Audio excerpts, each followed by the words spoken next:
Forward, behind every man now alive stand 30 ghosts, for that is the ratio by which the dead outnumber the living. Since the dawn of time, roughly 100 billion human beings have walked the planet Earth. Now this is an interesting number, for by a curious coincidence there are approximately 100 billion stars in our local universe, the Milky Way. So for every man who has ever lived, in this universe there shines a star. But every one of those stars is a sun, often far more brilliant and glorious than the small, nearby star we call the sun. And many, perhaps most, of those alien suns have planets circling them. So almost certainly there is enough land in the sky to give every member of the human species, back to the first ape man, his own private, world-sized heaven, or hell. How many of those potential heavens and hells are now inhabited, and by what manner of creatures, we have no way of guessing. The very nearest is 1,000,000 times farther away than Mars or Venus, those still remote goals of the next generation. But the barriers of distance are crumbling. One day we shall meet our equals or our masters among the stars. Men have been slow to face this prospect. Some still hope that it may never become reality. Increasing numbers, however, are asking, why have such meetings not occurred already since we ourselves are about to venture into space? Why not indeed? Here is one possible answer to that very reasonable question. But please remember, this is only a work of fiction. The truth, as always, will be far stranger. Part 1. Primeval Night. Chapter 1. The Road to Extinction. The drought had lasted now for 10 million years, and the reign of the terrible lizards had long since ended. Here on the equator, in the continent which would one day be known as Africa, the battle for existence had reached a new climax of ferocity, and the victor was not yet in sight. In this barren and desiccated land, only the small or the swift or the fierce could flourish or even hope to survive. The man-apes of the veldt were none of these things, and they were not flourishing. Indeed, they were already far down the road to racial extinction. About 50 of them occupied a group of caves overlooking a small, parched valley, which was divided by a sluggish stream fed from snows in the mountains 200 miles to the north. In bad times the stream vanished completely, and the tribe lived in the shadow of thirst. It was always hungry, and now it was starving. When the first faint glow of dawn crept into the cave, Moonwatcher saw that his father had died in the night. He did not know that the Old One was his father, for such a relationship was utterly beyond his understanding, but as he looked at the emaciated body, he felt dim disquiet that was the ancestor of sadness. The two babies were already whimpering for food, but became silent when Moonwatcher snarled at them. One of the mothers, defending the infant she could not properly feed, gave him an angry growl in return. He lacked the energy even to cuff her for her presumption. Now it was light enough to leave. Moonwatcher picked up the shriveled corpse and dragged it after him as he bent under the low overhang of the cave. Once outside, he threw the body over his shoulder and stood upright, the only animal in all this world able to do so. Among his kind, Moonwatcher was almost a giant. He was nearly 5 feet high, and though badly undernourished weighed over 100 pounds. His hairy, muscular body was halfway between ape and man, but his head was already much nearer to man than ape. The forehead was low, and there were ridges over the eye sockets, yet he unmistakably held in his genes the promise of humanity. As he looked out upon the hostile world of the Pleistocene, there was already something in his gaze beyond the capacity of any ape. In those dark, deep-set eyes was a dawning awareness, the first intimations of an intelligence that could not possibly fulfill itself for ages yet, and might soon be extinguished forever. There was no sign of danger, so Moonwatcher began to scramble down the almost vertical slope outside the cave, only slightly hindered by his burden. As if they had been waiting for his signal, the rest of the tribe emerged from their own homes farther down the rock face and began to hasten toward the muddy waters of the stream for their morning drink. Moonwatcher looked across the valley to see if the others were in sight, but there was no trace of them. Perhaps they had not yet left their caves, or were already foraging farther along the hillside. Since they were nowhere to be seen, Moonwatcher forgot them. He was incapable of worrying about more than one thing at a time. First he must get rid of the old one, but this was a problem that demanded little thought. There had been many deaths this season, one of them in his own cave. He had only to put the corpse where he had left the new baby at the last quarter of the moon, and the hyenas would do the rest. They were already waiting, where the little valley fanned out into the savannah, almost as if they had known that he was coming. Moonwatcher left the body under a small bush. All the earlier bones were already gone, and hurried back to rejoin the tribe. He never thought of his father again. His two mates, the adults from the other caves, and most of the youngsters were foraging among the drought-stunted trees farther up the valley, looking for berries, succulent roots and leaves, and occasional windfalls like small lizards or rodents. Only the babies and the feeblest of the old folk were left in the caves.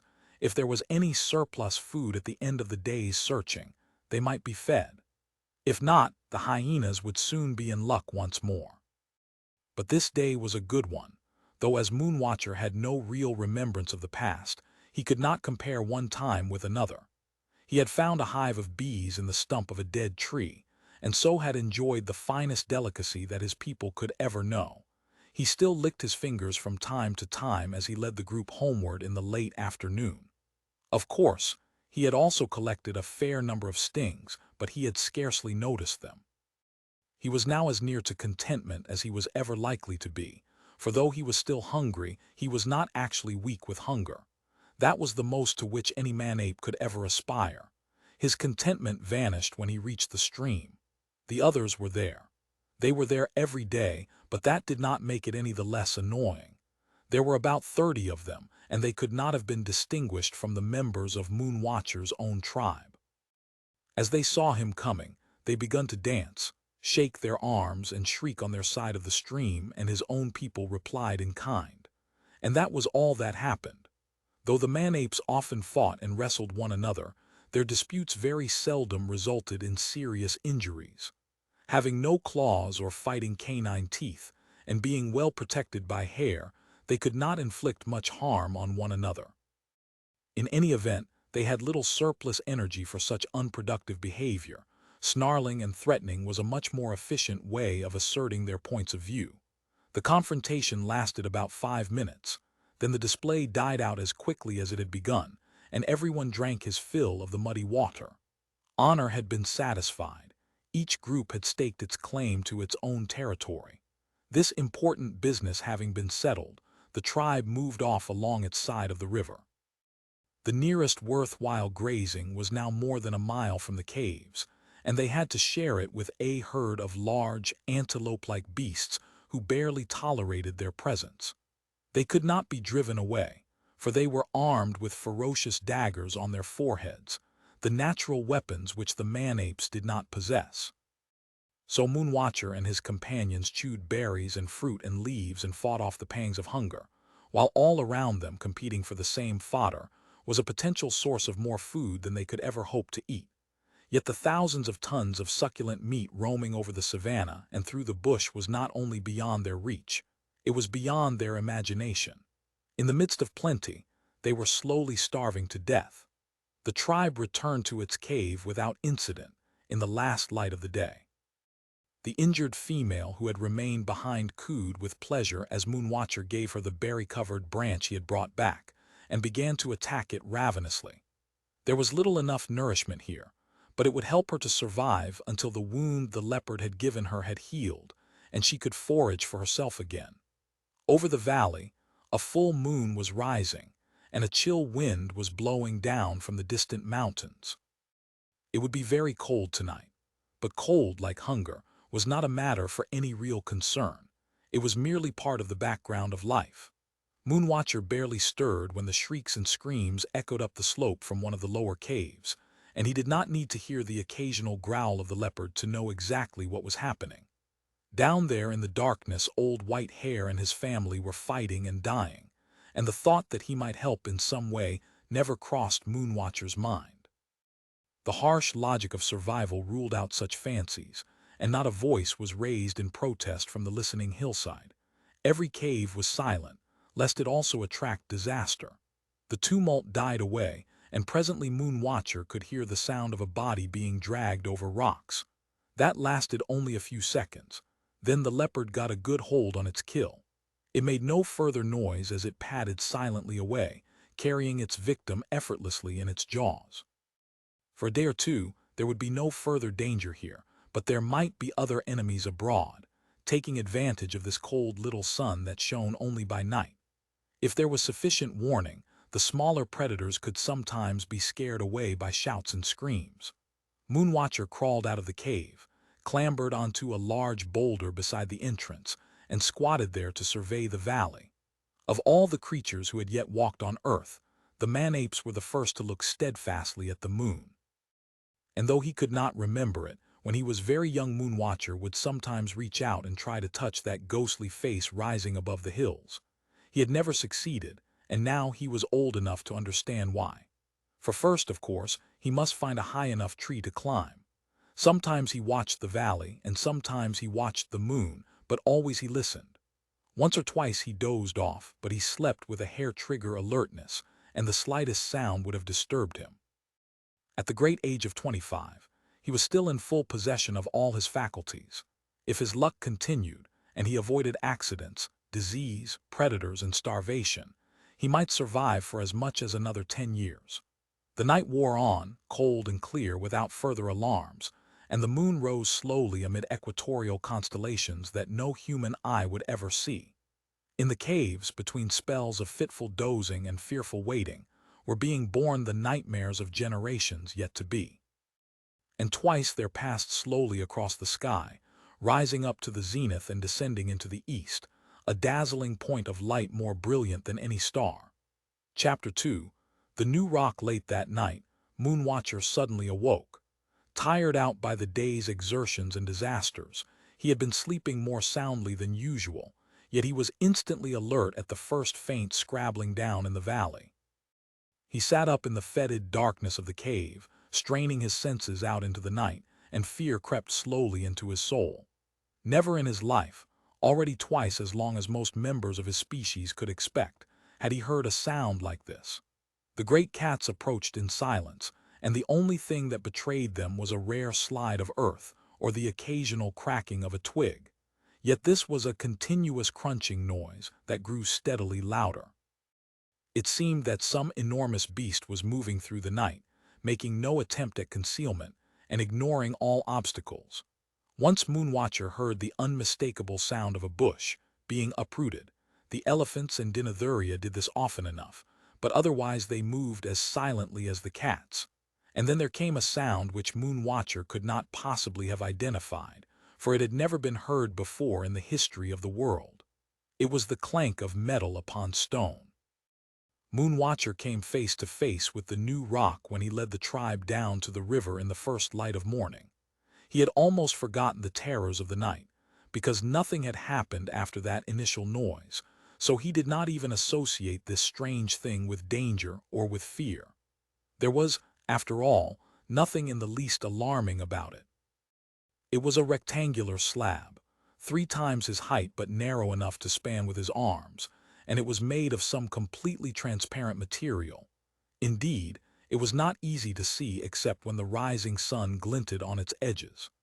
As Moonwatcher had never encountered ice, or even crystal-clear water, there were no natural objects to which he could compare this apparition. It was certainly rather attractive, and though he was wisely cautious of most new things, he did not hesitate for long before sidling up to it. As nothing happened, he put out his hand and felt a cold, hard surface. After several minutes of intense thought, he arrived at a brilliant explanation. It was a rock, of course, and it must have grown during the night. There were many plants that did this, white, pulpy things shaped like pebbles that seemed to shoot up during the hours of darkness. It was true that they were small and round, whereas this was large and sharp-edged. But greater and later philosophers than Moonwatcher would be prepared to overlook equally striking exceptions to their theories. This really superb piece of abstract thinking led Moonwatcher, after only 3 or 4 minutes, to a deduction which he immediately put to the test. The white, round pebble plants were very tasty, though there were a few that produced violent illness, perhaps this tall one. A few licks and attempted nibbles quickly disillusioned him. There was no nourishment here, so like a sensible man-ape, He continued on his way to the river and forgot all about the crystalline monolith, during the daily routine of shrieking at the others. The foraging today was very bad, and the tribe had to travel several miles from the caves to find any food at all. During the merciless heat of noon, one of the frailer females collapsed, far from any possible shelter. Her companions gathered round her, twittering and meeping sympathetically, but there was nothing that anyone could do. If they had been less exhausted, they might have carried her with them, but there was no surplus energy for such acts of kindness. She had to be left behind, to recover or not with her own resources. They passed the spot on the homeward trek that evening. There was not a bone to be seen. In the last light of day, looking round anxiously for early hunters, they drank hastily at the stream and started the climb up to their caves. They were still 100 yards from the new rock when the sound began. It was barely audible, yet it stopped them dead, so that they stood paralyzed on the trail with their jaws hanging slackly. A simple, maddeningly repetitious vibration, it pulsed out from the crystal, and hypnotized all who came within its spell. For the first time and the last for 3 million years, the sound of drumming was heard in Africa. The throbbing grew louder, more insistent. Presently the man-apes began to move forward like sleepwalkers toward the source of that compulsive sound. Sometimes they took little dancing steps, as their blood responded to rhythms that their descendants would not create for ages yet. Totally entranced, they gathered round the monolith, forgetting the hardships of the day, the perils of the approaching dusk, and the hunger in their bellies. The drumming became louder, the night darker, and as the shadows lengthened and the light drained from the sky, the crystal began to glow. First it lost its transparency and became suffused with a pale, milky luminescence. Tantalizing, ill-defined phantoms moved across its surface and in its depths. They coalesced into bars of light and shadow, then formed intermeshing, spoked patterns that began slowly to rotate. Faster and faster spun the wheels of light, and the throbbing of the drums accelerated with them. Now utterly hypnotized, the man-apes could only stare slack-jawed into this astonishing display of pyrotechnics. They had already forgotten the instincts of their forefathers and the lessons of a lifetime. Not one of them, ordinarily, would have been so far from his cave, so late in the evening. For the surrounding brush was full of frozen shapes and staring eyes, as the creatures of the night suspended their business to see what would happen next. Now the spinning wheels of light began to merge, and the spokes fused into luminous bars that slowly receded into the distance, rotating on their axes as they did so. They split into pairs, and the resulting sets of lines started to oscillate across one another, slowly changing their angles of intersection. Fantastic, fleeting geometrical patterns flickered in and out of existence as the glowing grids meshed and unmeshed, and the man-apes watched, mesmerized captives of the shining crystal. They could never guess that their minds were being probed, their bodies mapped, their reactions studied, their potentials evaluated. At first, the whole tribe remained half-crouching in a motionless tableau, as if frozen into stone. Then the man-ape nearest to the slab suddenly came to life. He did not move from his position, but his body lost its trance-like rigidity and became animated as if it were a puppet controlled by invisible strings. The head turned this way and that, the mouth silently opened and closed, the hands clenched and unclenched. Then he bent down, snapped off a long stalk of grass, and attempted to tie it into a knot with clumsy fingers. He seemed to be a thing possessed, struggling against some spirit or demon who had taken over control of his body. He was panting for breath, and his eyes were full of terror as he tried to force his fingers to make movements more complex than any that they had ever attempted before. Despite all his efforts, he succeeded only in breaking the stalk into pieces. As the fragments fell to the ground, the controlling influence left him, and he froze once more into immobility. Another man-ape came to life and went through the same routine. This was a younger, more adaptable specimen. It succeeded where the older one had failed. On the planet Earth, the first crude knot had been tied. Others did stranger and still more pointless things. Some held their hands out at arm's length and tried to touch their fingertips together, first with both eyes open, then with one closed. Some were made to stare at ruled patterns in the crystal, which became more and more finely divided until the lines had merged into a gray blur. And all heard single pure sounds of varying pitch that swiftly sank below the level of hearing. When Moonwatcher's turn came, he felt very little fear. His main sensation was a dull resentment, as his muscles twitched and his limbs moved at commands that were not wholly his own. Without knowing why, he bent down and picked up a small stone. When he straightened up, he saw that there was a new image in the crystal slab. The grids and the moving, dancing patterns had gone. Instead, there was a series of concentric circles surrounding a small black disk. Obeying the silent orders in his brain, he pitched the stone with a clumsy, overarm throw. It missed the target by several feet. "Try again," said the command. He searched around until he had found another pebble. This time it hit the slab with a ringing, bell-like tone. He was still a long way off, but his aim was improving. At the fourth attempt, he was only inches from the central bullseye. A feeling of indescribable pleasure, almost sexual in its intensity, flooded his mind. Then the control relaxed. He felt no impulse to do anything, except to stand and wait. One by one, every member of the tribe was briefly possessed. Some succeeded, but most failed at the tasks they had been set, and all were appropriately rewarded by spasms of pleasure or of pain. Now there was only a uniform, featureless glow in the great slab, so that it stood like a block of light superimposed on the surrounding darkness. As if waking from a sleep, the man-apes shook their heads and presently began to move along the trail to their place of shelter. They did not look back or wonder at the strange light that was guiding them to their homes and to a future unknown as yet, even to the stars. Chapter 3. Academy. Moonwatcher and his companions had no recollection of what they had seen, after the crystal had ceased to cast its hypnotic spell over their minds and to experiment with their bodies.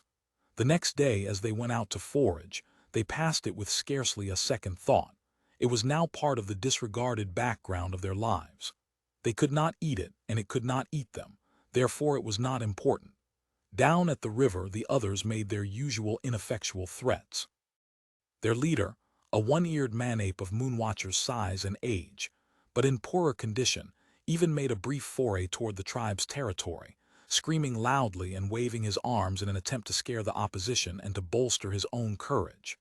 The water of the stream was nowhere more than a foot deep, but the farther One Ear moved out into it, the more uncertain and unhappy he became. Very soon he slowed to a halt, and then moved back with exaggerated dignity to join his companions. Otherwise, there was no change in the normal routine.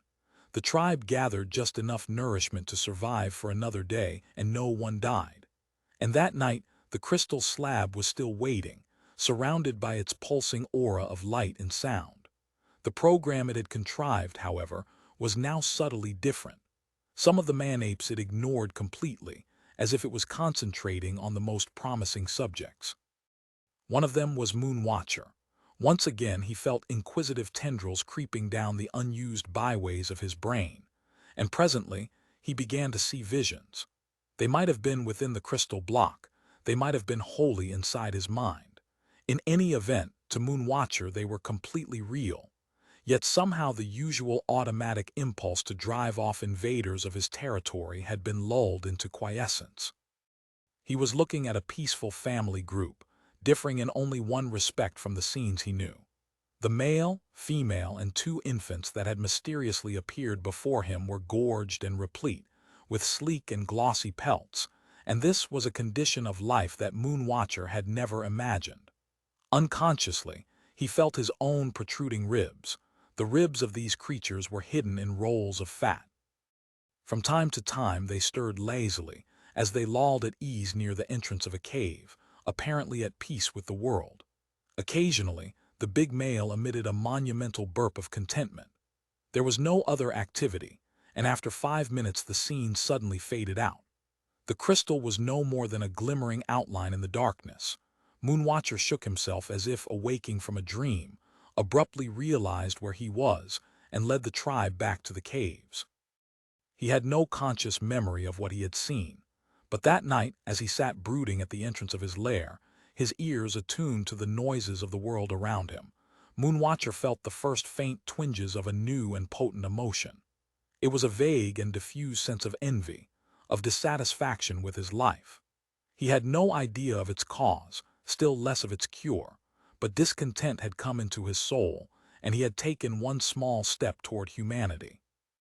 Night after night, the spectacle of those four plump man-apes was repeated, until it had become a source of fascinated exasperation, serving to increase Moonwatcher's eternal, gnawing hunger.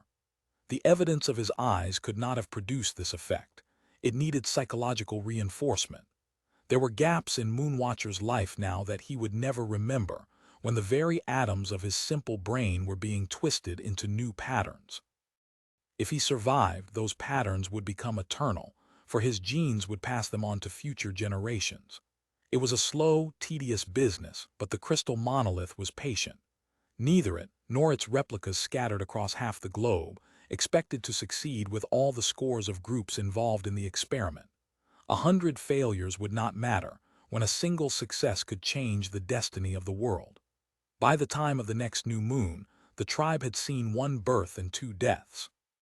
One of these had been due to starvation. The other had occurred during the nightly ritual, when a man-ape had suddenly collapsed while attempting to tap two pieces of stone delicately together. At once, the crystal had darkened and the tribe had been released from the spell. But the fallen man-ape had not moved, and by the morning, of course, the body was gone. There had been no performance the next night. The crystal was still analyzing its mistake. The tribe streamed past it through the gathering dusk, ignoring its presence completely. The night after, it was ready for them again. The four plump man-apes were still there, and now they were doing extraordinary things. Moonwatcher began to tremble uncontrollably. He felt as if his brain would burst and wanted to turn away his eyes. But that remorseless mental control would not relax its grip. He was compelled to follow the lesson to the end, though all his instincts revolted against it. Those instincts had served his ancestors well in the days of warm rains and lush fertility, when food was to be had everywhere for the plucking. Now times had changed, and the inherited wisdom of the past had become folly. The man-apes must adapt, or they must die, like the greater beasts who had gone before them, and whose bones now lay sealed within the limestone hills. So Moonwatcher stared at the crystal monolith with unblinking eyes, while his brain lay open to its still uncertain manipulations. Often he felt nausea, but always he felt hunger, and from time to time his hands clenched unconsciously in the patterns that would determine his new way of life. As the line of warthogs moved snuffling and grunting across the trail, Moonwatcher came to a sudden halt. Pigs and man-apes had always ignored each other, for there was no conflict of interest between them. Like most animals that did not compete for the same food, they merely kept out of each other's way. Yet now Moonwatcher stood looking at them, wavering back and forth uncertainly as he was buffeted by impulses which he could not understand. Then, as if in a dream, he started searching the ground, though for what he could not have explained even if he had had the power of speech. He would recognize it when he saw it. It was a heavy, pointed stone about 6 inches long, and though it did not fit his hand perfectly, it would do. As he swung his hand around, puzzled by its suddenly increased weight, he felt a pleasing sense of power and authority. He started to move toward the nearest pig. It was a young and foolish animal, even by the undemanding standards of warthog intelligence. Though it observed him out of the corner of its eye, it did not take him seriously until much too late. Why should it suspect these harmless creatures of any evil intent? It went on rooting up the grass until Moonwatcher's stone hammer obliterated its dim consciousness. The remainder of the herd continued grazing unalarmed, for the murder had been swift and silent. All the other man-apes in the group had stopped to watch, and now they crowded round Moonwatcher and his victim with admiring wonder. Presently one of them picked up the blood-stained weapon and began to pound the dead pig. Others joined in with any sticks and stones that they could gather, until their target began a messy disintegration. Then they became bored. Some wandered off, while others stood hesitantly around the unrecognizable corpse, the future of a world waiting upon their decision. It was a surprisingly long time before one of the nursing females began to lick the gory stone she was holding in her paws. And it was longer still before Moonwatcher, despite all that he had been shown, really understood that he need never be hungry again. Chapter 4. The leopard. The tools they had been programmed to use were simple enough, yet they could change this world and make the man-apes its masters. The most primitive was the handheld stone, that multiplied manyfold the power of a blow. Then there was the bone club, that lengthened the reach and could provide a buffer against the fangs or claws of angry animals. With these weapons, the limitless food that roamed the savannas was theirs to take. But they needed other aids, for their teeth and nails could not readily dismember anything larger than a rabbit. Luckily, nature had provided the perfect tools, requiring only the wit to pick them up. First, there was a crude but very efficient knife or saw, of a model that would serve well for the next 3 million years. It was simply the lower jawbone of an antelope, with the teeth still in place. There would be no substantial improvement until the coming of steel. Then there was an awl or dagger in the form of a gazelle horn, and finally a scraping tool made from the complete jaw of almost any small animal. The stone club, the toothed saw, the horn dagger, the bone scraper, these were the marvelous inventions which the man-apes needed in order to survive. Soon they would recognize them for the symbols of power that they were, but many months must pass before their clumsy fingers had acquired the skill, or the will, to use them. Perhaps, given time, they might by their own efforts have come to the awesome and brilliant concept of using natural weapons as artificial tools. But the odds were all against them, and even now there were endless opportunities for failure in the ages that lay ahead. The man-apes had been given their first chance. There would be no second one. The future was very literally in their own hands. Moons waxed and waned, babies were born and sometimes lived. Feeble, toothless 30-year-olds died. The leopard took its toll in the night. The others threatened daily across the river, and the tribe prospered.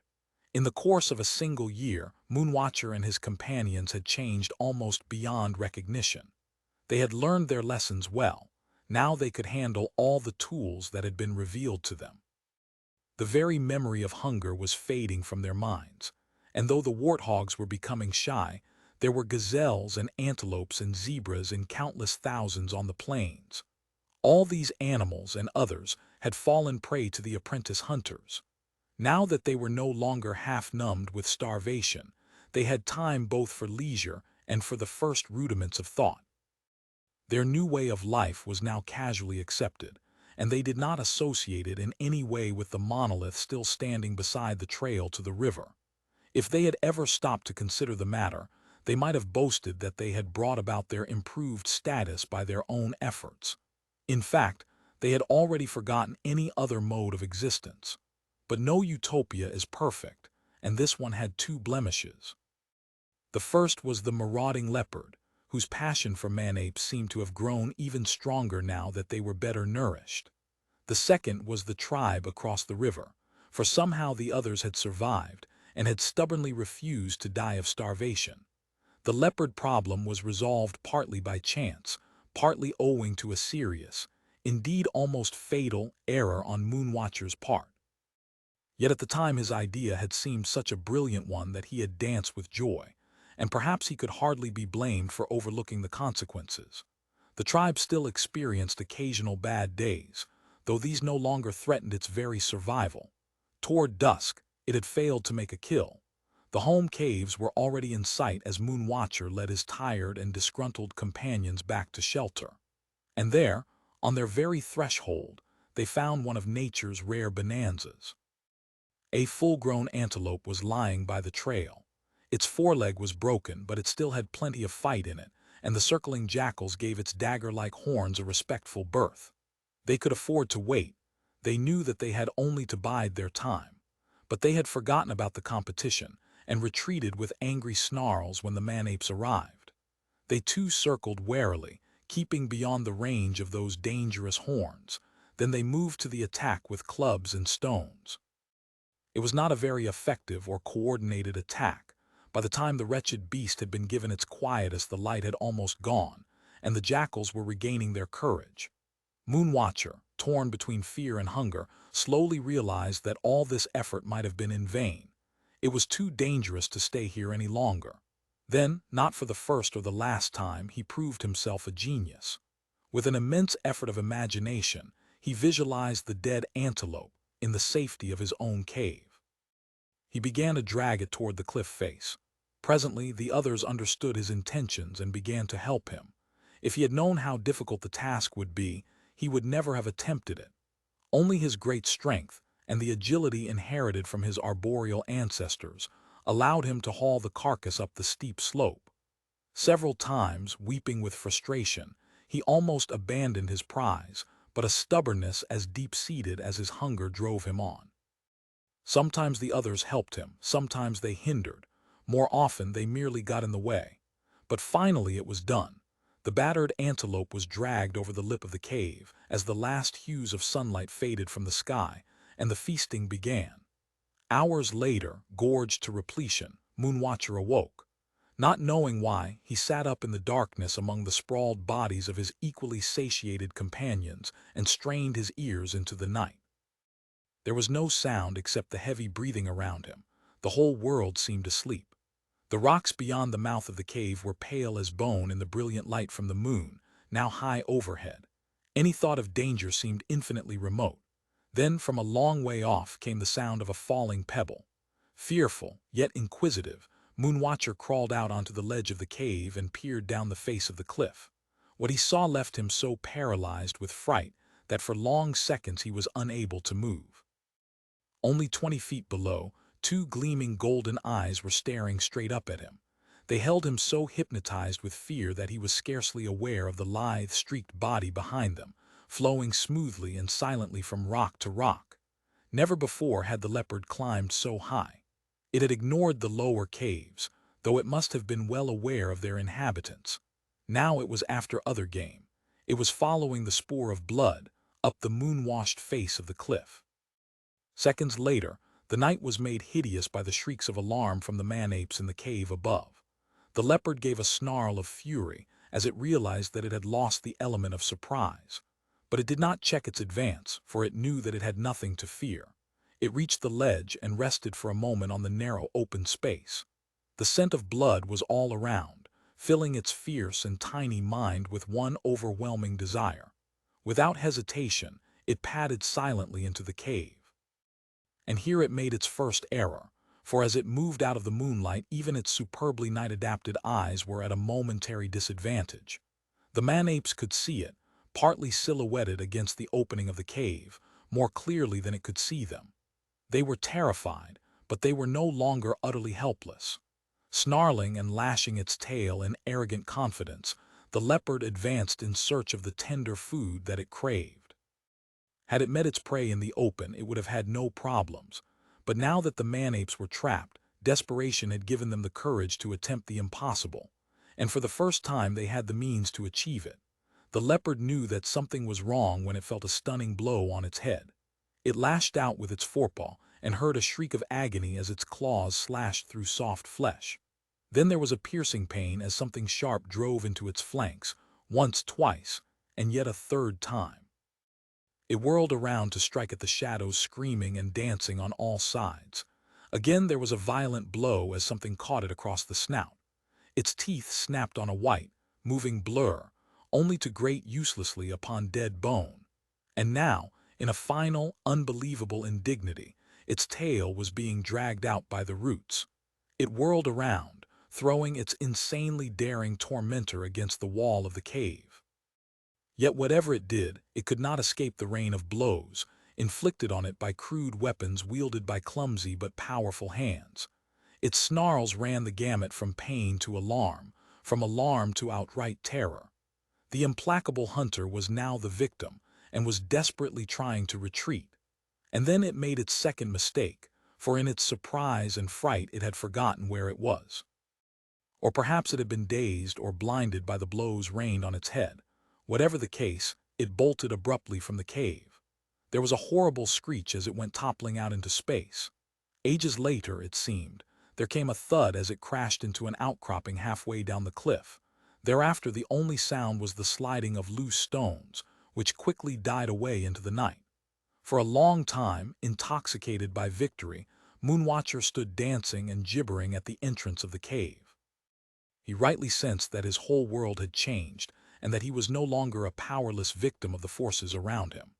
Then he went back into the cave and, for the first time in his life, had an unbroken night's sleep.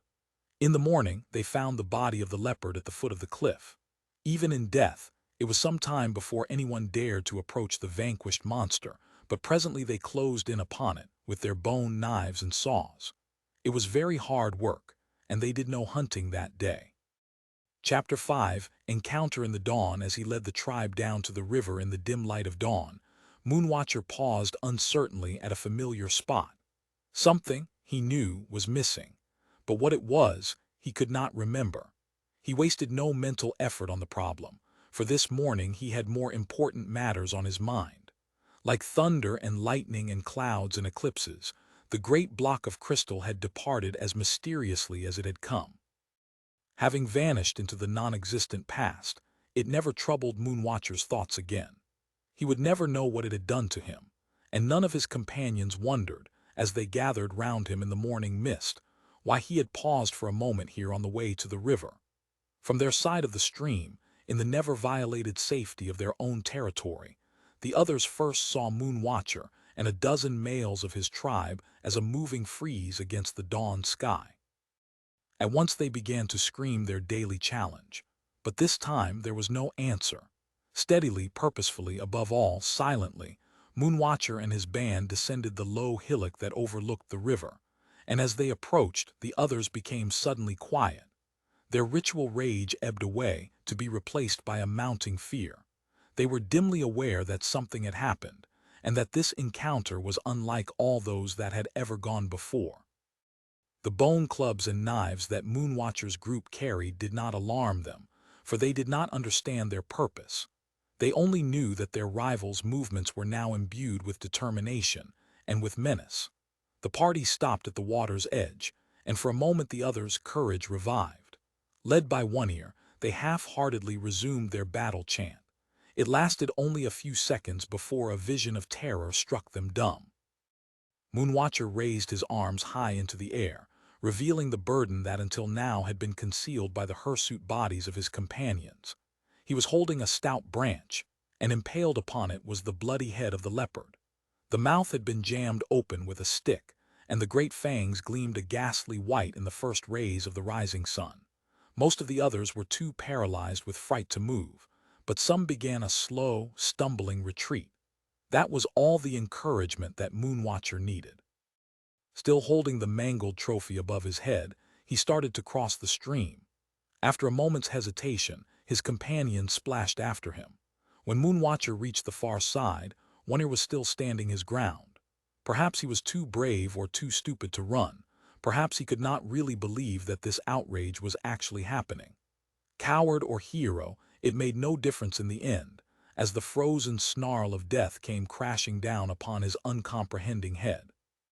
Shrieking with fright, the others scattered into the bush, but presently they would return, and soon they would forget their lost leader. For a few seconds, Moonwatcher stood uncertainly above his new victim, trying to grasp the strange and wonderful fact that the dead leopard could kill again. Now he was master of the world, and he was not quite sure what to do next, but he would think of something. Chapter 6, Ascent of Man. A new animal was abroad on the planet, spreading slowly out from the African heartland. It was still so rare that a hasty census might have overlooked it, among the teeming billions of creatures roving over land and sea. There was no evidence as yet that it would prosper or even survive. On this world where so many mightier beasts had passed away, its fate still wavered in the balance. In the 100,000 years since the crystals had descended upon Africa, the man-apes had invented nothing. But they had started to change, and had developed skills which no other animal possessed. Their bone clubs had increased their reach and multiplied their strength. They were no longer defenseless against the predators with whom they had to compete. The smaller carnivores they could drive away from their own kills. The larger ones they could at least discourage, and sometimes put to flight. Their massive teeth were growing smaller, for they were no longer essential. The sharp-edged stones that could be used to dig out roots or to cut and saw through tough flesh or fiber had begun to replace them, with immeasurable consequences. No longer were the man-apes faced with starvation when their teeth became damaged or worn. Even the crudest tools could add many years to their lives. And as their fangs diminished, the shape of their face started to alter. The snout receded, the massive jaw became more delicate, the mouth able to make more subtle sounds. Speech was still a million years away, but the first steps toward it had been taken. And then the world began to change. In four great waves with 200,000 years between their crests, the ice ages swept by, leaving their mark on all the globe. Outside the tropics, the glaciers slew those who had prematurely left their ancestral home, and everywhere they winnowed out the creatures who could not adapt. When the ice had passed, so had much of the planet's early life, including the man-apes. But unlike so many others, they had left descendants. They had not merely become extinct, they had been transformed. The toolmakers had been remade by their own tools. For in using clubs and flints, their hands had developed a dexterity found nowhere else in the animal kingdom, permitting them to make still better tools, which in turn had developed their limbs and brains yet further. It was an accelerating, cumulative process, and at its end was man. The first true men had tools and weapons only a little better than those of their ancestors a million years earlier, but they could use them with far greater skill. And somewhere in the shadowy centuries that had gone before, they had invented the most essential tool of all, though it could be neither seen nor touched. They had learned to speak, and so had won their first great victory over time. Now the knowledge of one generation could be handed on to the next, so that each age could profit from those that had gone before. Unlike the animals, who knew only the present, man had acquired a past, and he was beginning to grope toward a future. He was also learning to harness the forces of nature. With the taming of fire, he had laid the foundations of technology and left his animal origins far behind. Stone gave way to bronze and then to iron. Hunting was succeeded by agriculture. The tribe grew into the village into the town. Speech became eternal thanks to certain marks on stone and clay and papyrus. Presently he invented philosophy and religion, and he peopled the sky, not altogether inaccurately, with gods. As his body became more and more defenseless, so his means of offense became steadily more frightful. With stone and bronze and iron and steel, he had run the gamut of everything that could pierce and slash, and quite early in time he had learned how to strike down his victims from a distance. The spear, the bow, the gun, and finally the guided missile had given him weapons of infinite range and all but infinite power. Without those weapons, often though he had used them against himself, man would never have conquered his world. Into them he had put his heart and soul, and for ages they had served him well. But now, as long as they existed, he was living on borrowed time. Part 2, TMA 1, Chapter 7, Special Flight. No matter how many times you left Earth, Dr. Heywood Floyd told himself, the excitement never really palled. He had been to Mars once, to the Moon 3 times, and to the various space stations more often than he could remember. Yet as the moment of takeoff approached, he was conscious of a rising tension, a feeling of wonder and awe, yes, and of nervousness, which put him on the same level as any Earthlubber about to receive his first baptism of space. The jet that had rushed him here from Washington, after that midnight briefing with the president, was now dropping down toward one of the most familiar, yet most exciting, landscapes in all the world. There lay the first 2 generations of the space age, spanning 20 miles of the Florida coast. To the south, outlined by winking red warning lights, were the giant gantries of the Saturns and Neptunes that had set men on the path to the planets and had now passed into history. Near the horizon, a gleaming silver tower bathed in floodlights, stood the last of the Saturn V's, for almost 20 years a national monument and place of pilgrimage. Not far away, looming against the sky like a man-made mountain, was the incredible bulk of the Vehicle Assembly Building, still the largest single structure on Earth. But these things now belonged to the past, and he was flying toward the future. As they banked, Dr. Floyd could see below him a maze of buildings, then a great airstrip, then a broad, dead-straight scar across the flat Florida landscape, the multiple rails of a giant launching track. At its end, surrounded by vehicles and gantries, a spaceplane lay gleaming in a pool of light, being prepared for its leap to the stars. In a sudden failure of perspective, brought on by his swift changes of speed and height, it seemed to Floyd that he was looking down on a small silver moth, caught in the beam of a flashlight. Then the tiny, scurrying figures on the ground brought home to him the real size of the spacecraft. It must have been 200 feet across the narrow V of its wings. And that enormous vehicle, Floyd told himself with some incredulity, yet also with some pride, is waiting for me. As far as he knew, it was the first time that an entire mission had been set up to take a single man to the moon. Though it was 2 o'clock in the morning, a group of reporters and cameramen intercepted him on his way to the floodlit Orion III spacecraft. He knew several of them by sight, for as chairman of the National Council of Astronautics, the news conference was part of his way of life. This was neither the time nor the place for one, and he had nothing to say, but it was important not to offend the gentlemen of the communications media. "Dr. Floyd, I'm Jim Forster of Associated News. Could you give us a few words about this flight of yours? I'm very sorry I can't say anything. But you did meet with the president earlier this evening," asked a familiar voice. "Oh, hello, Mike. I'm afraid you've been dragged out of bed for nothing. Definitely no comment. Can you at least confirm or deny that some kind of epidemic has broken out on the moon?" a TV reporter asked, managing to jog alongside and keep Floyd properly framed in his miniature TV camera. "Sorry," said Floyd, shaking his head. "What about the quarantine?" asked another reporter. "How long will it be kept on?" Still no comment.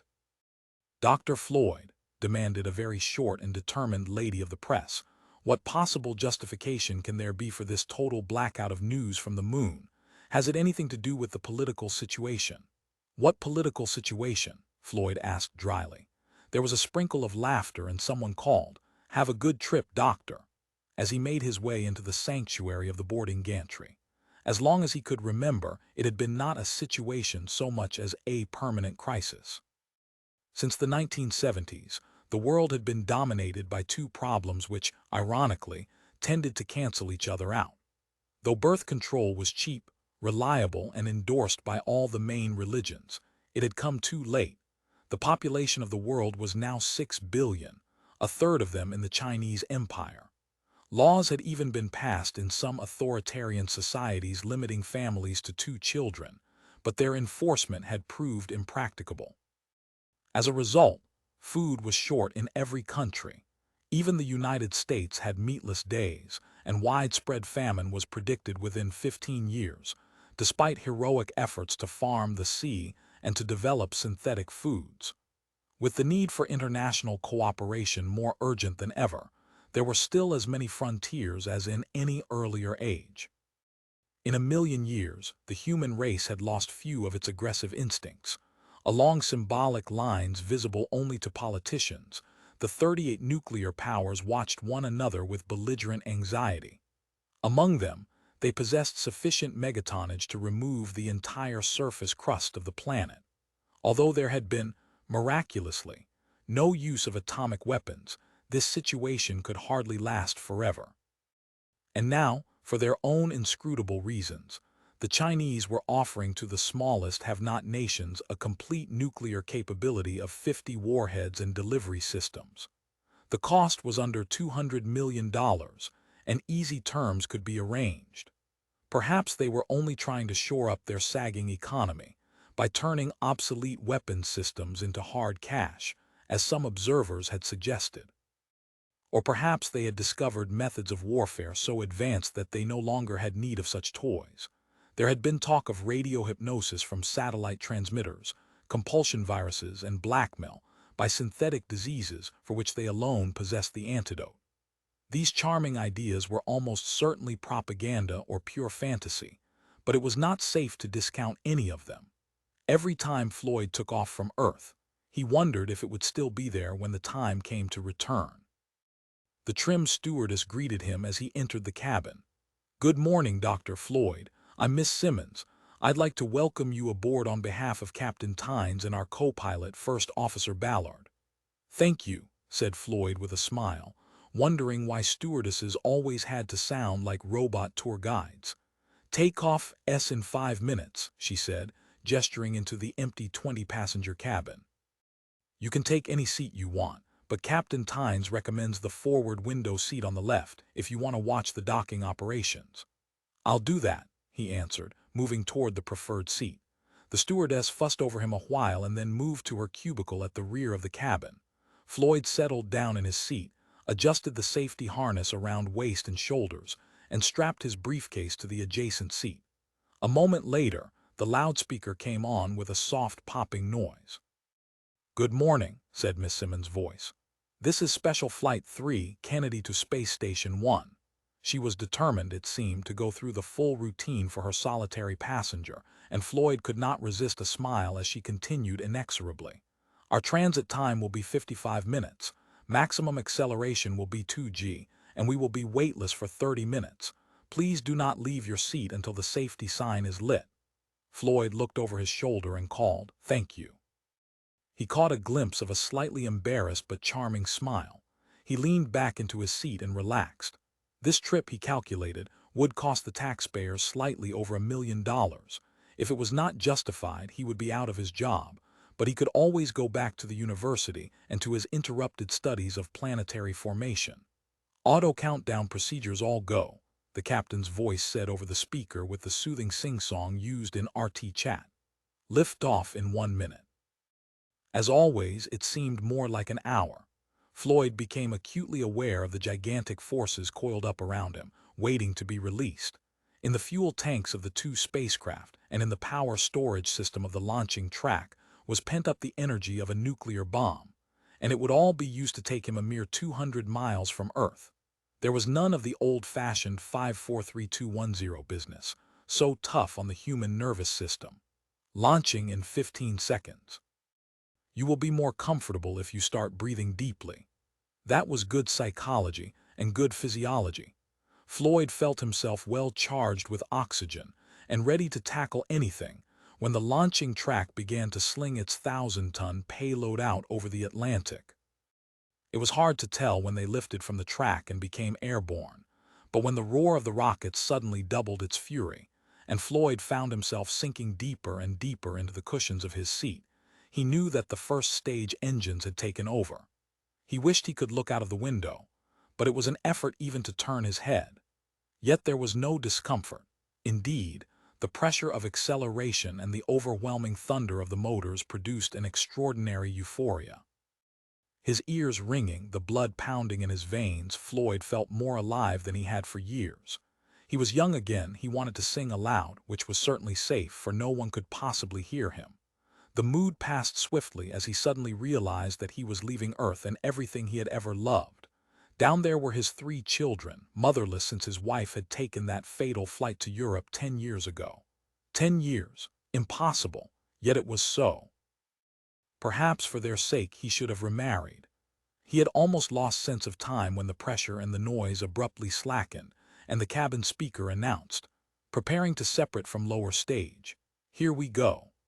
There was a slight jolt, and suddenly Floyd recalled a quotation of Leonardo da Vinci's which he had once seen displayed in a NASA office.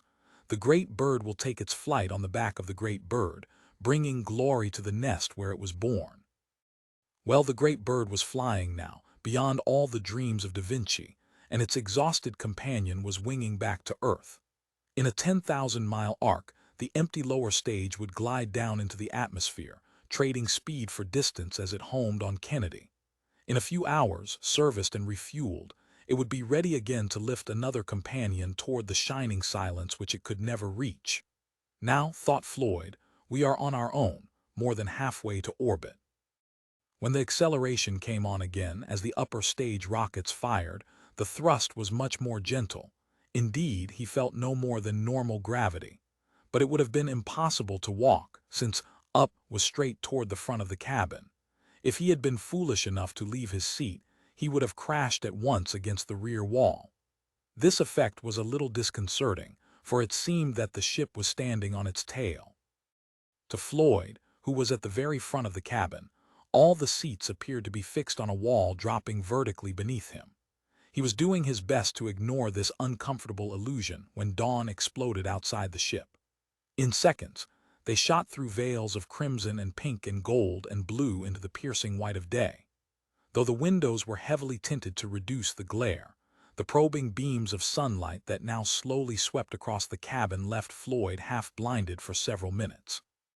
He was in space, yet there was no question of being able to see the stars. He shielded his eyes with his hands and tried to peer through the window beside him. Out there, the swept-back wing of the ship was blazing like white-hot metal in the reflected sunlight. There was utter darkness all around it, and that darkness must be full of stars, but it was impossible to see them. Weight was slowly ebbing. The rockets were being throttled back as the ship eased itself into orbit. The thunder of the engines dropped to a muted roar, then a gentle hiss, then died into silence. If it had not been for the restraining straps, Floyd would have floated out of his seat. His stomach felt as if it was going to do so anyway. He hoped that the pills he had been given half an hour and 10,000 miles ago would perform as per specifications. He had been spacesick just once in his career, and that was much too often. The pilot's voice was firm and confident as it came over the cabin speaker. "Please observe all zero-G regulations. We will be docking at Space Station 1 in 45 minutes. The stewardess came walking up the narrow corridor to the right of the closely spaced seats. There was a slight buoyancy about her steps, and her feet came away from the floor reluctantly as if entangled in glue. She was keeping to the bright yellow band of Velcro carpeting that ran the full length of the floor and of the ceiling. The carpet and the soles of her sandals were covered with myriads of tiny hooks so that they clung together like burrs. This trick of walking in free fall was immensely reassuring to disoriented passengers. "Would you like some coffee or tea, Dr. Floyd?" she asked cheerfully. "No, thank you," he smiled. He always felt like a baby when he had to suck at one of those plastic drinking tubes. The stewardess was still hovering anxiously around him as he popped open his briefcase and prepared to remove his papers. "Dr. Floyd, may I ask you a question?" "Certainly," he answered, looking up over his glasses. "My fiancé is a geologist at Clavius," said Miss Simmons, measuring her words carefully, "and I haven't heard from him for over a week." "I'm sorry to hear that. Maybe he's away from his base and out of touch." She shook her head. "He always tells me when that's going to happen.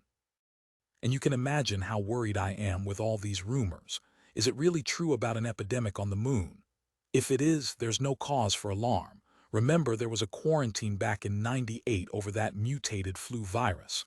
A lot of people were sick, but no one died. And that's really all I can say," he concluded firmly. Miss Simmons smiled pleasantly and straightened up.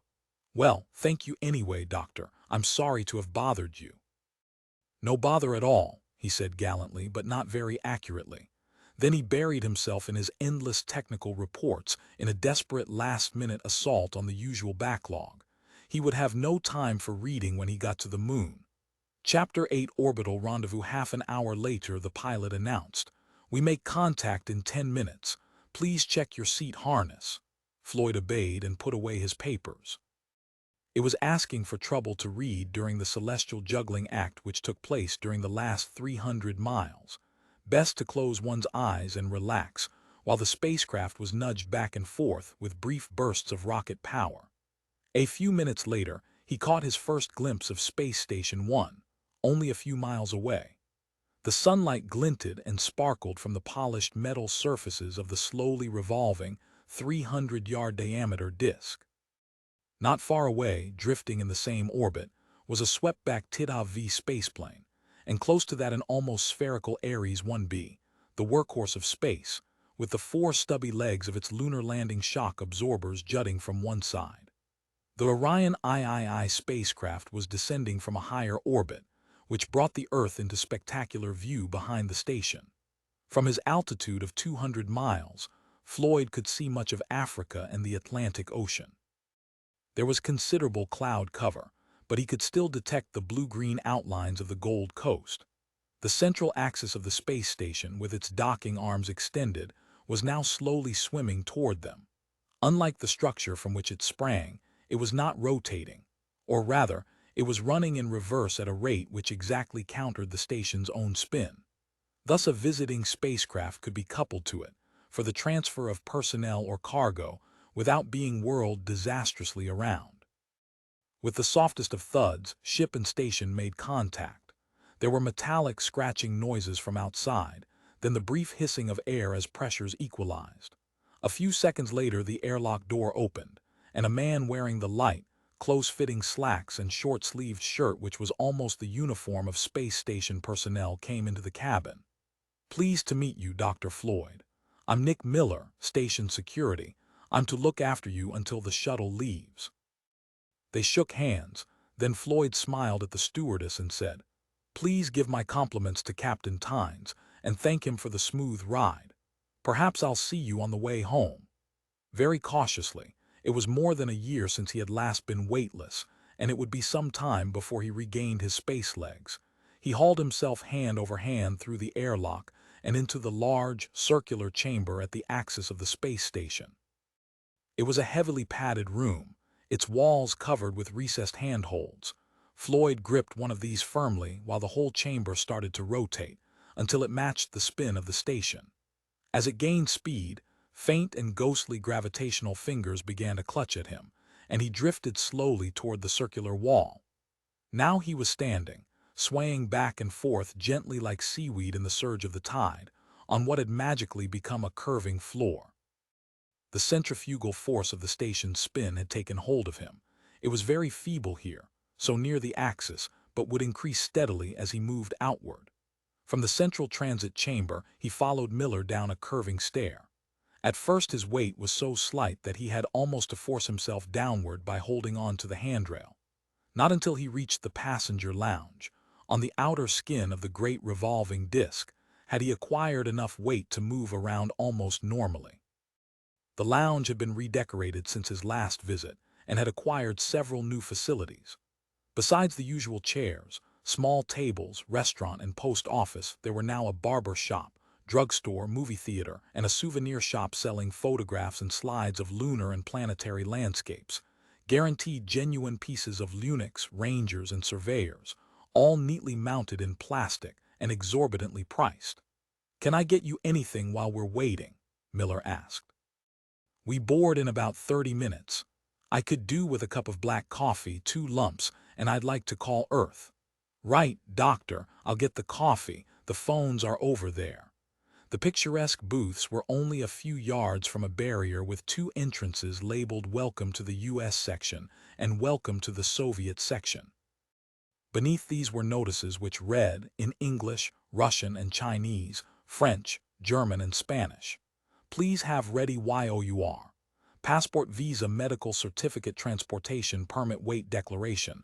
There was a rather pleasant symbolism about the fact that as soon as they had passed through the barriers, in either direction, passengers were free to mix again. The division was purely for administrative purposes. Floyd, after checking that the area code for the United States was still 81, punched his 12-digit home number, dropped his plastic all-purpose credit card into the pay slot, and was through in 30 seconds. Washington was still sleeping, for it was several hours to dawn, but he would not disturb anyone. His housekeeper would get the message from the recorder as soon as she awoke. "Miss Fleming, this is Dr. Floyd. Sorry I had to leave in such a hurry. Would you please call my office and ask them to collect the car? It's at Dulles Airport and the key is with Mr. Bailey, Senior Flight Control Officer. Next, will you call the Chevy Chase Country Club and leave a message for the secretary? I definitely won't be able to play in the tennis tournament next weekend. Give my apologies. I'm afraid they were counting on me. Then call Downtown Electronics and tell them that if the video in my study isn't fixed by, Wednesday, they can take the damn thing back." He paused for breath and tried to think of any other crises or problems that might arise during the days ahead. "If you run short of cash, speak to the office. They can get urgent messages to me, but I may be too busy to answer. Give my love to the children and say I'll be back as soon as I can. Oh hell, here's someone I don't want to see. I'll call from the moon if I can. Goodbye." Floyd tried to duck out of the booth, but it was too late. He had already been spotted. Bearing down on him through the Soviet section exit was Dr. Dmitry Moisevich of the USSR Academy of Science. Dmitry was one of Floyd's best friends, and for that very reason, he was the last person he wished to talk to here and now. Chapter 9 Moon Shuttle. The Russian astronomer was tall, slender, and blond, and his unlined face belied his 55 years, the last 10 of which had been spent building up the giant radio observatory on the far side of the moon, where 2,000 miles of solid rock would shield it from the electronic racket of Earth. "Why, Heywood," he said, shaking hands firmly. "It's a small universe. How are you and your charming children?" "We're fine," Floyd replied warmly, but with a slightly distracted air. "We often talk about the wonderful time you gave us last summer." He was sorry he could not sound more sincere. They really had enjoyed a week's vacation in Odessa with Dmitry during one of the Russians' visits to Earth. "And you, I suppose you're on your way up?" Dmitry inquired. Yes, my flight leaves in half an hour," answered Floyd. "Do you know Mr. Miller?" The security officer had now approached and was standing at a respectful distance holding a plastic cup full of coffee. "Of course. But please put that down, Mr. Miller. This is Dr. Floyd's last chance to have a civilized drink.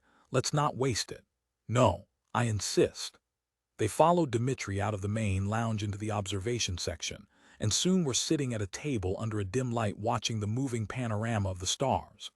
Space Station 1 revolved once a minute, and the centrifugal force generated by this slow spin produced an artificial gravity equal to the Moon's. This, it had been discovered, was a good compromise between Earth gravity and no gravity at all. Moreover, it gave moon-bound passengers a chance to become acclimatized. Outside the almost invisible windows, Earth and stars marched in a silent procession. At the moment, this side of the station was tilted away from the sun. Otherwise, it would have been impossible to look out, for the lounge would have been blasted with light. Even as it was, the glare of the Earth filling half the sky drowned all but the brighter stars. But Earth was waning as the station orbited toward the night side of the planet. In a few minutes it would be a huge black disk spangled with the lights of cities, and then the sky would belong to the stars. "Now," said Dmitry, after he had swiftly downed his first drink and was toying with the second, "what's all this about an epidemic in the U.S. sector? I wanted to go there on this trip." "No, Professor," they told me. "We're very sorry, but there's a strict quarantine until further notice." I pulled all the strings I could. It was no use. "Now you tell me what's happening." Floyd groaned inwardly. "Here we go again," he said. "The sooner I'm on that shuttle headed for the moon, the happier I'll be." "The quarantine is purely a safety precaution," he said cautiously. "We're not even sure it's really necessary, but we don't believe in taking chances." "But what is the disease? What are the symptoms? Could it be extraterrestrial? Do you want any help from our medical services?" "I'm sorry, Dmitry, we've been asked not to say anything at the moment. Thanks for the offer, but we can handle the situation." Said Moisevich, obviously quite unconvinced. "Seems odd to me that you, an astronomer, should be sent up to the moon to look into an epidemic." "I'm only an ex-astronomer. It's years since I did any real research. Now I'm a scientific expert. That means I know nothing about absolutely everything." "Then do you know what TMA1 means?" Miller seemed about to choke on his drink, but Floyd was made of sterner stuff. He looked his old friend straight in the eye and said calmly, "TMA1, what an odd expression. Where did you hear it?" "Never mind," retorted the Russian. "You can't fool me. But if you've run into something you can't handle, I hope you don't leave it until too late before you yell for help." Miller looked meaningfully at his watch. "Due to board in 5 minutes, Dr. Floyd," he said. "I think we'd better get moving." Though he knew that they still had a good 20 minutes, Floyd got up with haste. Too much haste, for he had forgotten the 1/6 of a gravity. He grabbed the table just in time to prevent a takeoff. "It was fine meeting you, Dmitry," he said, not quite accurately. "Hope you have a good trip down to Earth. I'll give you a call as soon as I'm back." As they left the lounge and checked through the U.S. transit barrier, Floyd remarked, "Phew, that was close. Thanks for rescuing me." "You know, Doctor," said the security officer, "I hope he isn't right." "Right about what?" "About us running into something we can't handle." "That," Floyd answered with determination, "is what I intend to find out." 45 minutes later, the Ares 1B lunar carrier pulled away from the station. There was none of the power and fury of a takeoff from Earth, only an almost inaudible, far-off whistling as the low-thrust plasma jets blasted their electrified streams into space. The gentle push lasted for more than 15 minutes, and the mild acceleration would not have prevented anyone from moving around the cabin. But when it was over, the ship was no longer bound to Earth, as it had been while it still accompanied the station. It had broken the bonds of gravity and was now a free and independent planet, circling the sun in an orbit of its own. The cabin Floyd now had all to himself had been designed for 30 passengers. It was strange and rather lonely to see all the empty seats around him, and to have the undivided attention of the steward and stewardess, not to mention pilot, co-pilot, and 2 engineers. He doubted that any man in history had ever received such exclusive service, and it was most unlikely that anyone would do so in the future. He recalled the cynical remark of one of the less reputable pontiffs, "Now that we have the papacy, let us enjoy it." Well, he would enjoy this trip and the euphoria of weightlessness. With the loss of gravity he had, at least for a while, shed most of his cares. Someone had once said that you could be terrified in space, but you could not be worried there. It was perfectly true. The stewards, it appeared, were determined to make him eat for the whole 25 hours of the trip, and he was continually fending off unwanted meals. Eating in zero gravity was no real problem, contrary to the dark forebodings of the early astronauts. He sat at an ordinary table, to which the plates were clipped, as aboard ship in a rough sea. All the courses had some element of stickiness, so that they would not take off and go wandering round the cabin. Thus a chop would be glued to the plate by a thick sauce, and a salad kept under control by an adhesive dressing. With a little skill and care, there were few items that could not be tackled safely. The only things banned were hot soups and excessively crumbly pastries. Drinks, of course, were a different matter. All liquids simply had to be kept in plastic squeeze bottles. A whole generation of research by heroic but unsung volunteers had gone into the design of the washroom, and it was now considered to be more or less foolproof. Floyd investigated it soon after free fall had begun. He found himself in a little cubicle with all the fittings of an ordinary airline toilet, but illuminated with a red light that was very harsh and unpleasant to the eye. A notice printed in prominent letters announced, "Most important. For your own comfort, please read these instructions carefully." Floyd sat down, one still tended to do so, even when weightless, and read the notice several times. When he was sure that there had been no modification since his last trip, he pressed the start button. Close at hand, an electric motor began to whir, and Floyd felt himself moving. As the notice advised him to do, he closed his eyes and waited.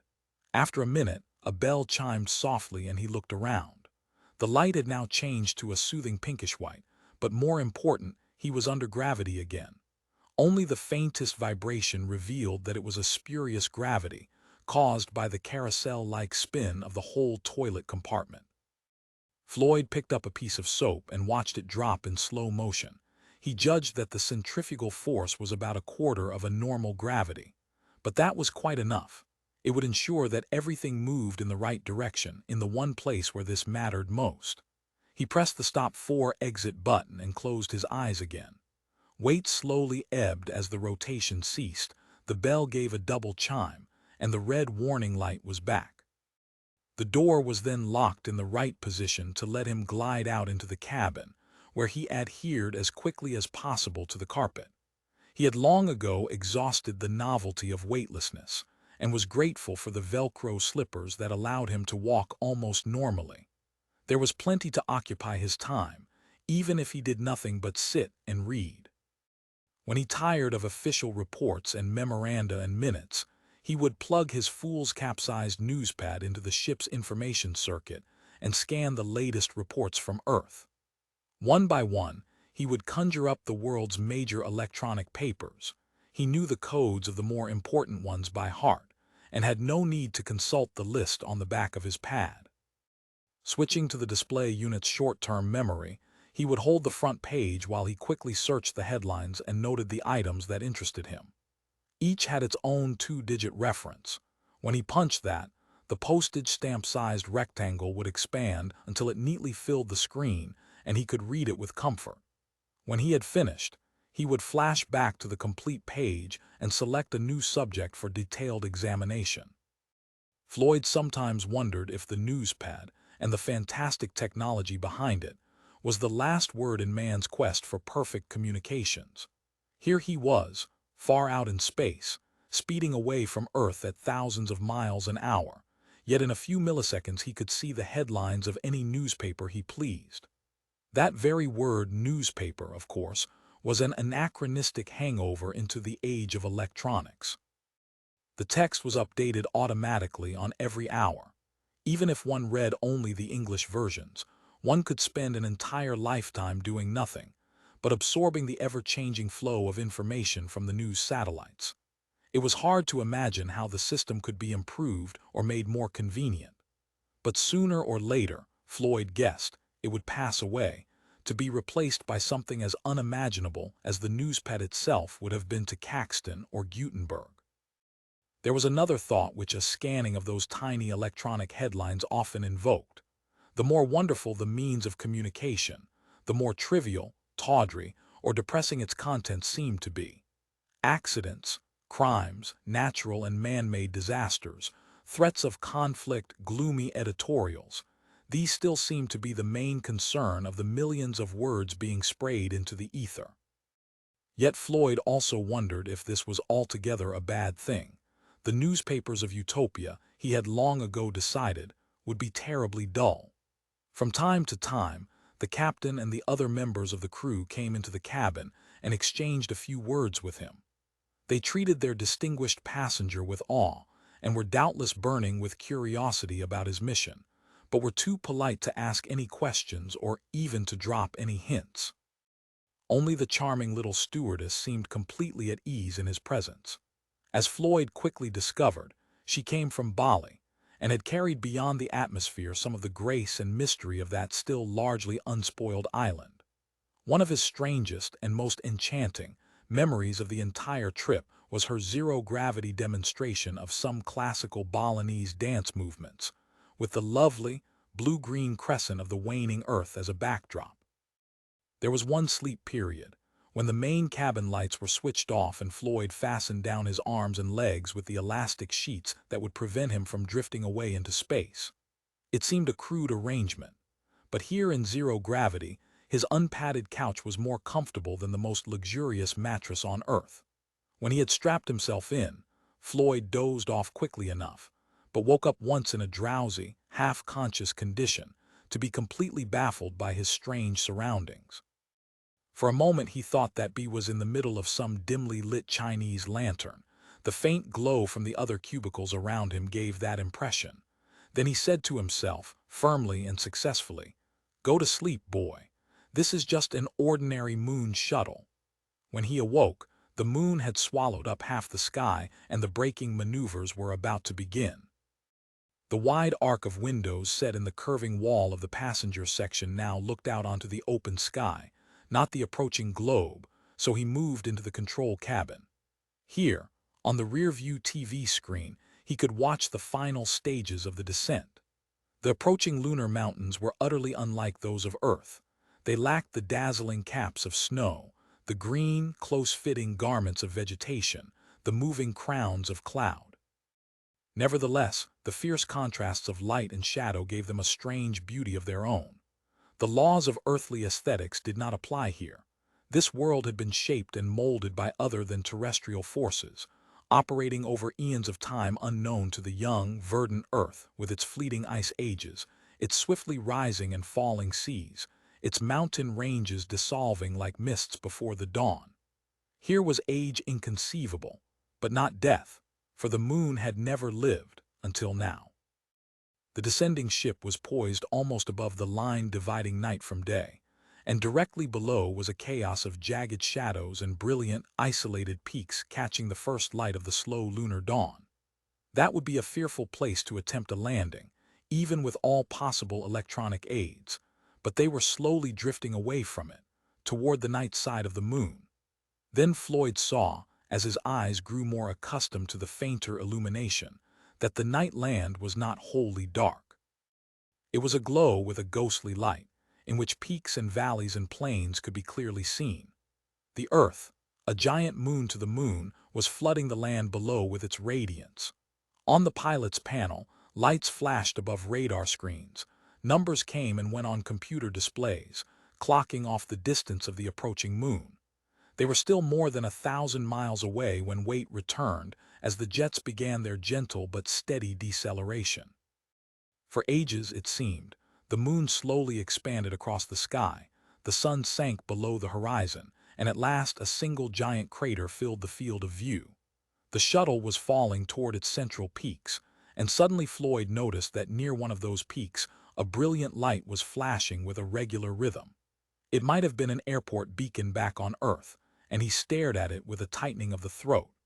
It was proof that men had established another foothold on the moon. Now the crater had expanded so much that its ramparts were slipping below the horizon, and the smaller craterlets that peppered its interior were beginning to disclose their real size. Some of these, tiny though they had seemed from far out in space, were miles across and could have swallowed whole cities. Under its automatic controls, the shuttle was sliding down the starlit sky toward that barren landscape glimmering in the light of the great gibbous Earth. Now a voice was calling somewhere above the whistle of the jets and the electronic beepings that came and went through the cabin. Clavius Control to Special 14, you are coming in nicely. Please make manual check of landing gear lock, hydraulic pressure, shock pad inflation. The pilot pressed sundry switches, green lights flashed, and he called back. All manual checks completed. Landing gear lock, hydraulic pressure, shock pad okay. Confirmed, said the moon, and the descent continued wordlessly. Though there was still plenty of talking, it was all being done by machines, flashing binary impulses to one another at 1,000 times the rate their slow-thinking makers could communicate. Some of the mountain peaks were already towering above the shuttle. Now the ground was only a few thousand feet away, and the beacon light was a brilliant star, flashing steadily above a group of low buildings and odd vehicles. In the final stage of the descent, the jets seemed to be playing some strange tune. They pulsed on and off, making the last fine adjustments to the thrust. Abruptly, a swirling cloud of dust hid everything. The jets gave one final spurt, and the shuttle rocked very slightly, like a rowboat when a small wave goes by. It was some minutes before Floyd could really accept the silence that now enfolded him and the weak gravity that gripped his limbs.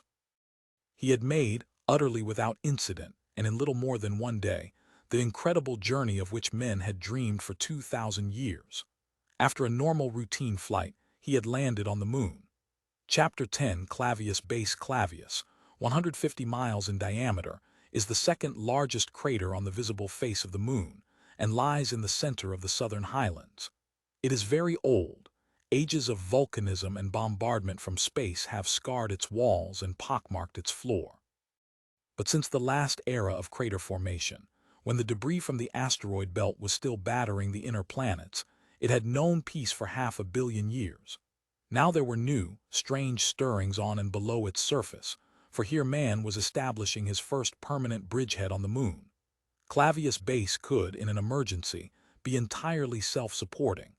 All the necessities of life were produced from the local rocks, after they had been crushed, heated, and chemically processed. Hydrogen, oxygen, carbon, nitrogen, phosphorus, all these and most of the other elements could be found inside the moon if one knew where to look for them. The base was a closed system, like a tiny working model of Earth itself, recycling all the chemicals of life.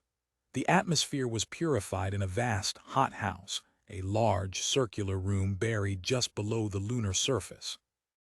Under blazing lamps by night and filtered sunlight by day, acres of stubby green plants grew in a warm, moist atmosphere.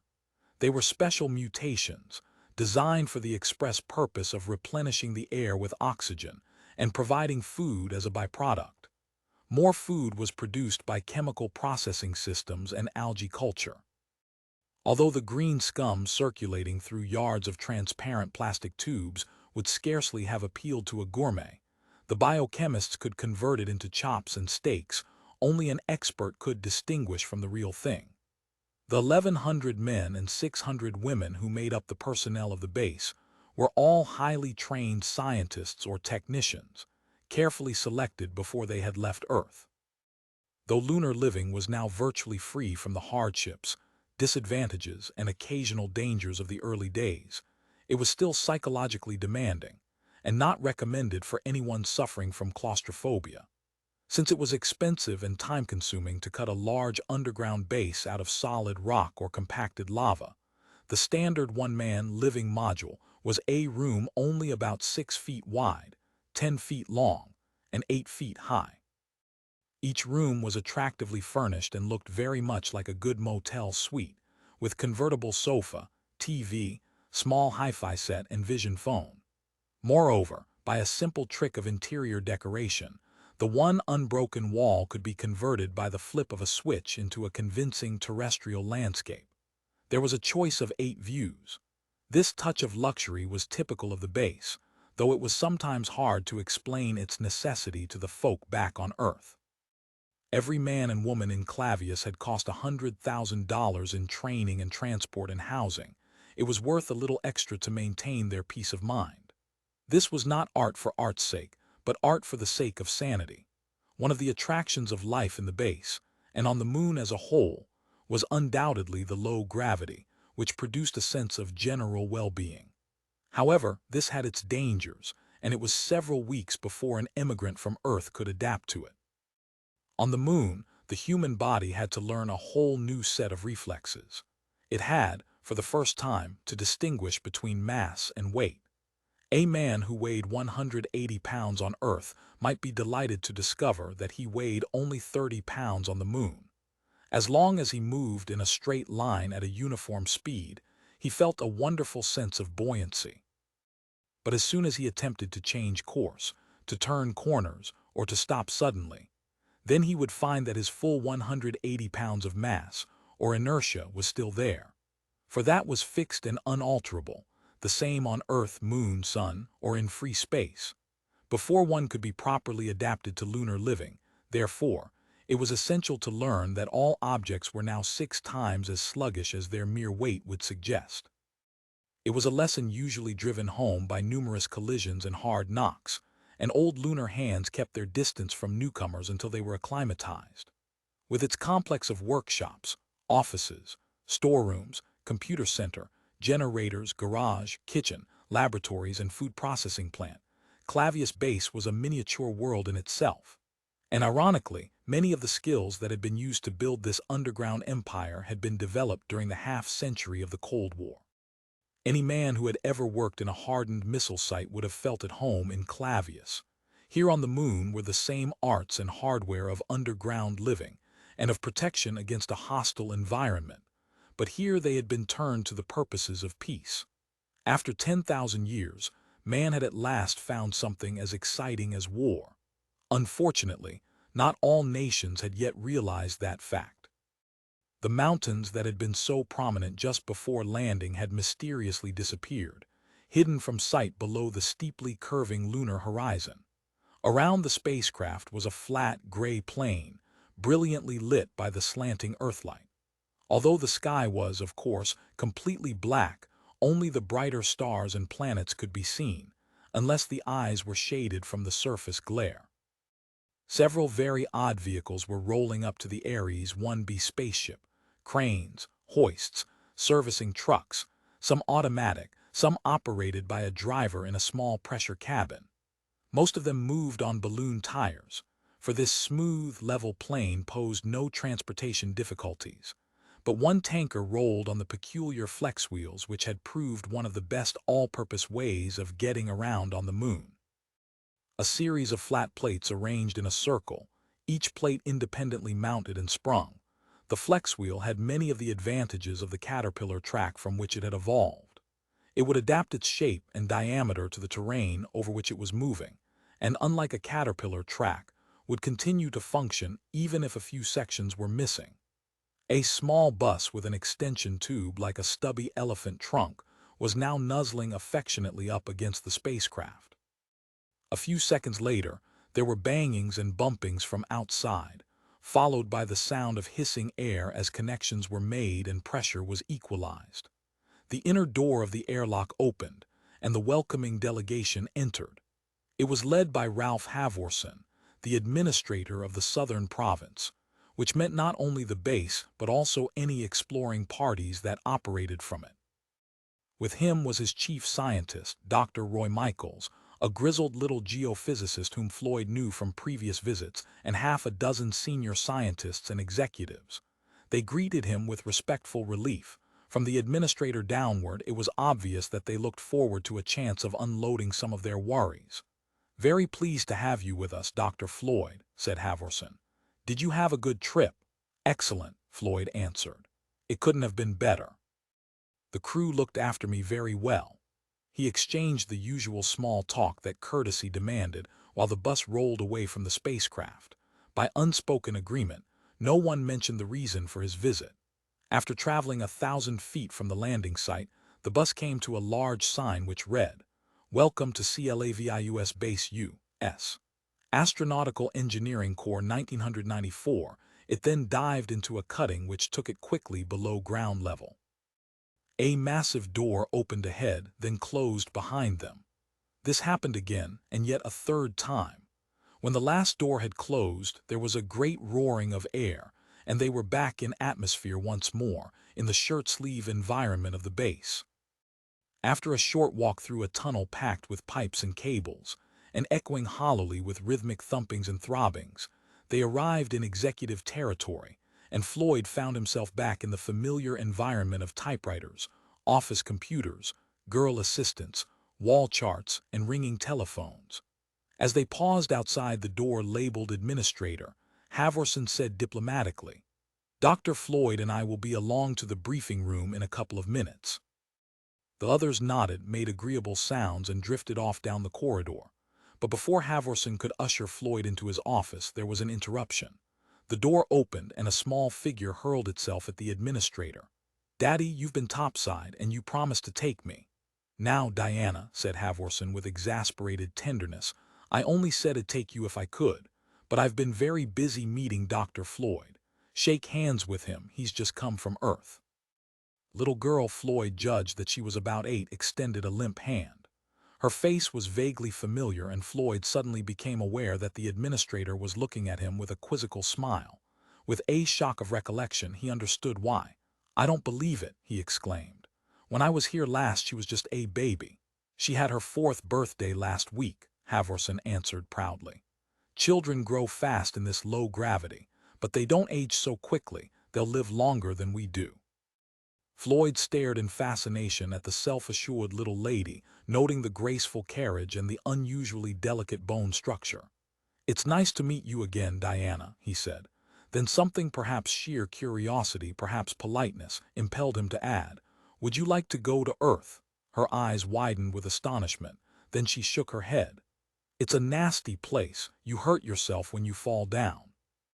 Besides, there are too many people, so here, Floyd told himself, is the first generation of the spaceborne. There would be more of them in the years to come.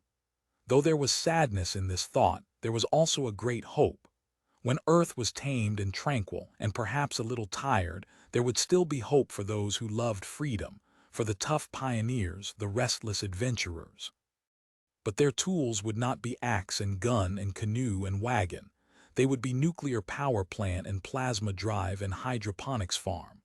The time was fast approaching when Earth, like all mothers, must say farewell to her children. With a mixture of threats and promises, Havorson managed to evict his determined offspring and led Floyd into the office. The administrator's suite was only about 15 feet square, but it managed to contain all the fittings and status symbols of the typical $50,000 a year head of a department. Signed photographs of important politicians, including the President of the United States and the Secretary General of the United Nations, adorned one wall, while signed photos of celebrated astronauts covered most of another. Floyd sank into a comfortable leather chair and was given a glass of sherry, courtesy of the Lunar Biochemical Labs. "How's it going, Ralph?" Floyd asked, sipping the drink with caution, then with approval. Not too bad, Halvorsen replied. However, there is something you'd better know about before you go in there. What is it? Well, I suppose you could describe it as a morale problem, Halvorsen sighed. Oh, it isn't serious yet, but it's getting there fast. The news blackout, Floyd said flatly. Right, Halvorsen replied. My people are getting very steamed up about it. After all, most of them have families back on Earth. They probably believe they're all dead of moon plague. I'm sorry about that, said Floyd, but no one could think of a better cover story, and so far it's worked. By the way, I met Moisevich at the space station, and even he bought it. Well, that should make security happy. Not too happy he'd heard of TMA-1. Rumors are beginning to leak out. But we just can't issue any statement until we know what the damn thing is and whether our Chinese friends are behind it. Dr. Michaels thinks he has the answer to that. He's dying to tell you. Floyd drained his glass. And I'm dying to hear him. Let's go. Chapter 11, Anomaly. The briefing took place in a large rectangular chamber that could hold 100 people with ease. It was equipped with the latest optical and electronic displays, and would have looked like a model conference room but for the numerous posters, pin-ups, notices, and amateur paintings, which indicated that it was also the center of the local cultural life. Floyd was particularly struck by a collection of signs, obviously assembled with loving care, which carried such messages as "Please keep off the grass," "No parking on even days," "Defense DEFUMER," "To the beach," "Cattle crossing," "Soft shoulders and do not feed the animals." If these were genuine, as they certainly appeared to be, their transportation from Earth had cost a small fortune. There was a touching defiance about them. On this hostile world, men could still joke about the things they had been forced to leave behind, and which their children would never miss. A crowd of 40 or 50 people was waiting for Floyd, and everyone rose politely as he entered behind the administrator. As he nodded at several familiar faces, Floyd whispered to Halvorsen, "I'd like to say a few words before the briefing." Floyd sat down in the front row, while the administrator ascended the rostrum and looked round his audience. "Ladies and gentlemen," Halvorsen began, "I needn't tell you that this is a very important occasion. We are delighted to have Dr. Heywood Floyd with us. We all know him by reputation, and many of us are acquainted with him personally. He has just completed a special flight from Earth to be here, and before the briefing he has a few words for us. Dr. Floyd." Floyd walked to the rostrum amid a sprinkling of polite applause, surveyed the audience with a smile, and said, "Thank you, I only want to say this. The President has asked me to convey his appreciation of your outstanding work, which we hope the world will soon be able to recognize. I'm quite aware," he continued carefully, "that some of you, perhaps most of you, are anxious that the present veil of secrecy be withdrawn. You would not be scientists if you thought otherwise." He caught a glimpse of Dr. Michaels, whose face was creased in a slight frown which brought out a long scar down his right cheek, presumably the aftermath of some accident in space. The geologist, he was well aware, had been protesting vigorously against what he called this cops and robbers nonsense. "But I would remind you," Floyd continued, "that this is a quite extraordinary situation. We must be absolutely sure of our own facts. If we make errors now, there may be no second chance, so please be patient a little longer. Those are also the wishes of the President. That's all I have to say. Now I'm ready for your report." He walked back to his seat. The administrator said, "Thank you very much, Dr. Floyd," and nodded rather brusquely to his chief scientist. On cue, Dr. Michaels walked up to the rostrum and the lights faded out. A photograph of the moon flashed onto the screen. At the very center of the disk was a brilliant white crater ring, from which a striking pattern of rays fanned out. It looked exactly as if someone had hurled a bag of flour at the face of the moon, and it had spattered out in all directions.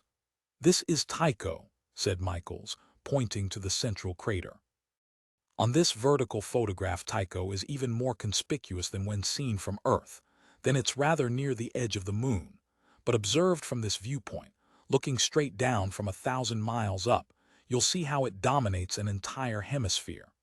He let Floyd absorb this unfamiliar view of a familiar object, then continued, "During the past year we have been conducting a magnetic survey of the region from a low-level satellite. It was completed only last month, and this is the result, the map that started all the trouble.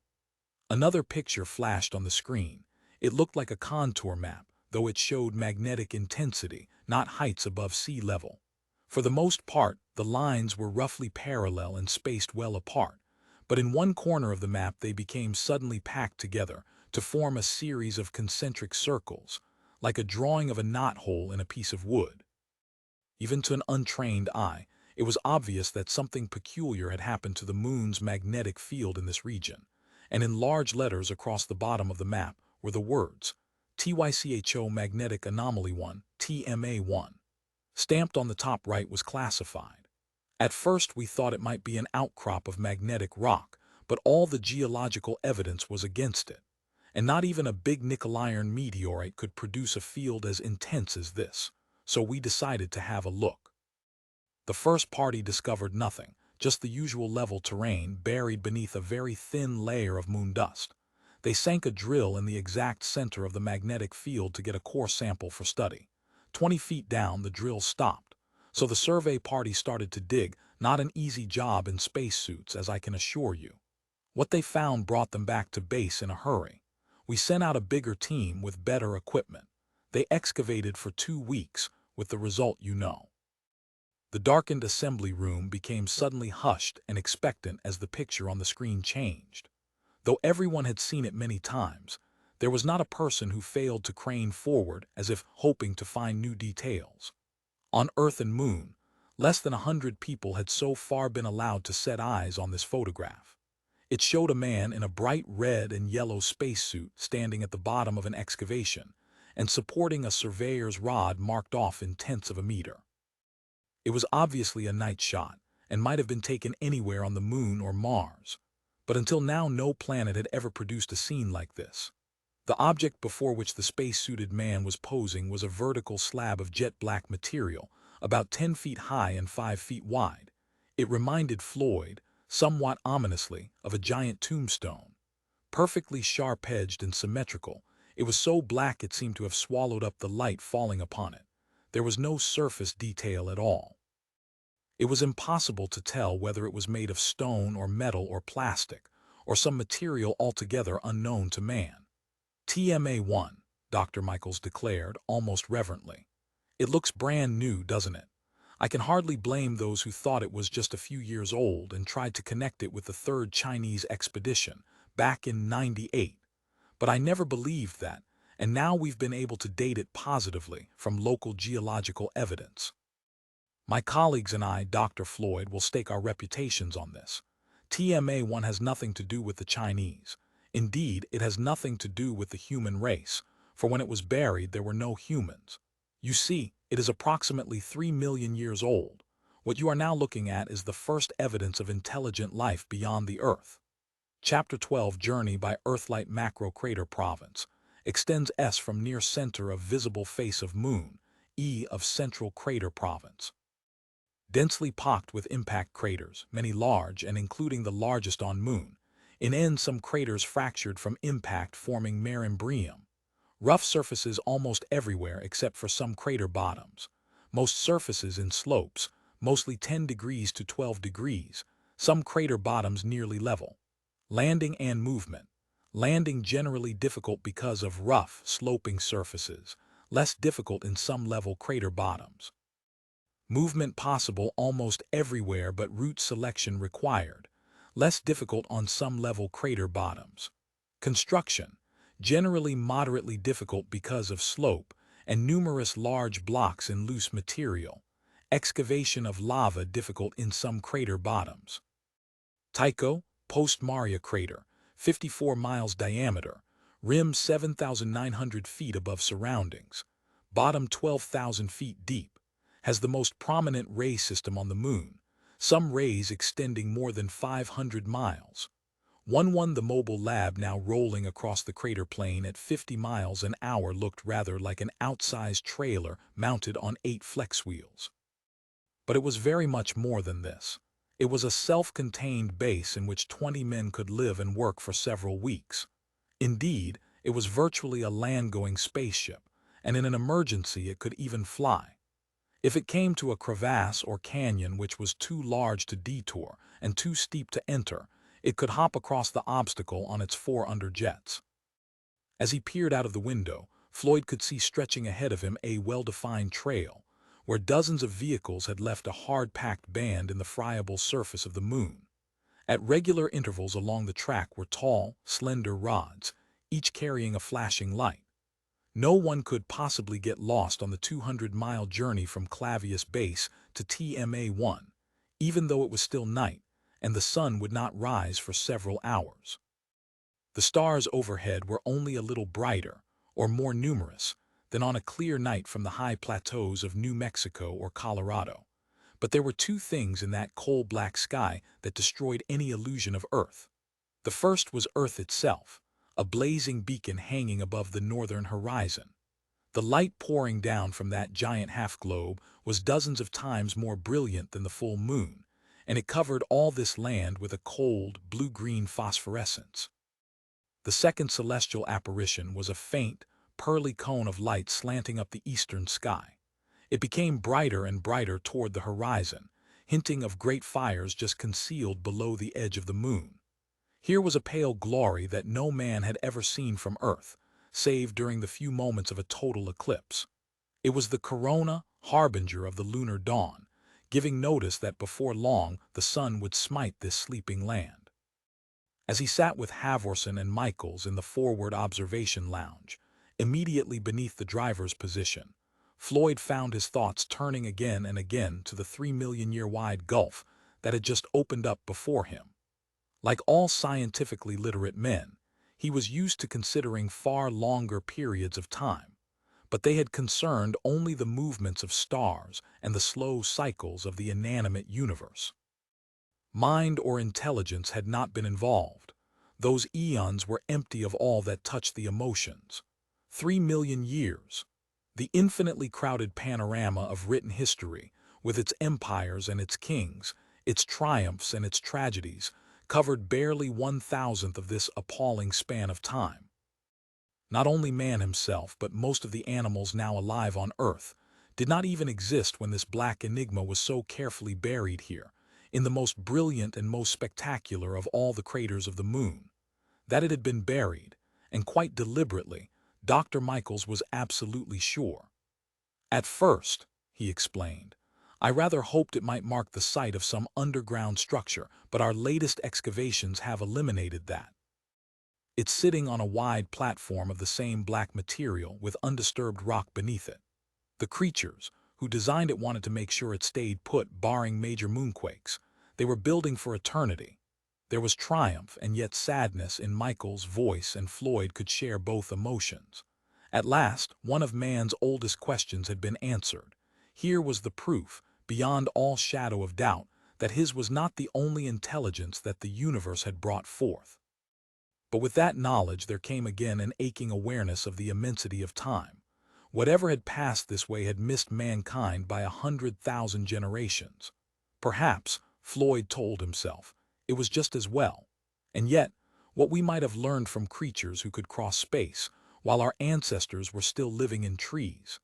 A few hundred yards ahead, a signpost was coming up over the moon's strangely close horizon. At its base was a tent-shaped structure covered with shining silver foil, obviously for protection against the fierce heat of day. As the bus rolled by, Floyd was able to read in the brilliant earthlight. Emergency depot number 320 kilos locks 10 kilos water 20 food packs MK41 toolkit type B1 suit repair outfit. Telephone. Have you thought of that? Asked Floyd, pointing out of the window. Suppose the thing's a supply cache, left behind by an expedition that never returned. It's a possibility, admitted Michaels. That magnetic field certainly labeled its position so that it could be easily found, but it's rather small, it couldn't hold much in the way of supplies. Why not? Interjected Halvorsen. Who knows how big they were? Perhaps they were only 6 inches tall, which would make the thing 20 or 30 stories high. Michaels shook his head. Out of the question, he protested. You can't have very small, intelligent creatures. You need a minimum brain size. Michaels and Halvorsen, Floyd had noticed, usually took opposing viewpoints, yet there appeared to be little personal hostility or friction between them. They seemed to respect each other and simply agreed to disagree. There was certainly little agreement anywhere about the nature of TMA-1, or the Tycho Monolith as some preferred to call it, retaining part of the abbreviation. In the 6 hours since he had landed on the moon, Floyd had heard a dozen theories, but had committed himself to none. Shrine, survey marker, tomb, geophysical instrument. These were perhaps the favorite suggestions, and some of the protagonists grew very heated in their defense. A good many bets had already been placed, and a lot of money would change hands when the truth was finally known, if indeed it ever was. So far, the hard black material of the slab had resisted all the rather mild attempts that Michaels and his colleagues had made to obtain samples. They had no doubt that a laser beam would cut into it, for surely nothing could resist that frightful concentration of energy. But the decision to employ such violent measures would be left to Floyd. He had already decided that X-rays, sonic probes, neutron beams, and all other non-destructive means of investigation would be brought into play before he called up the heavy artillery of the laser.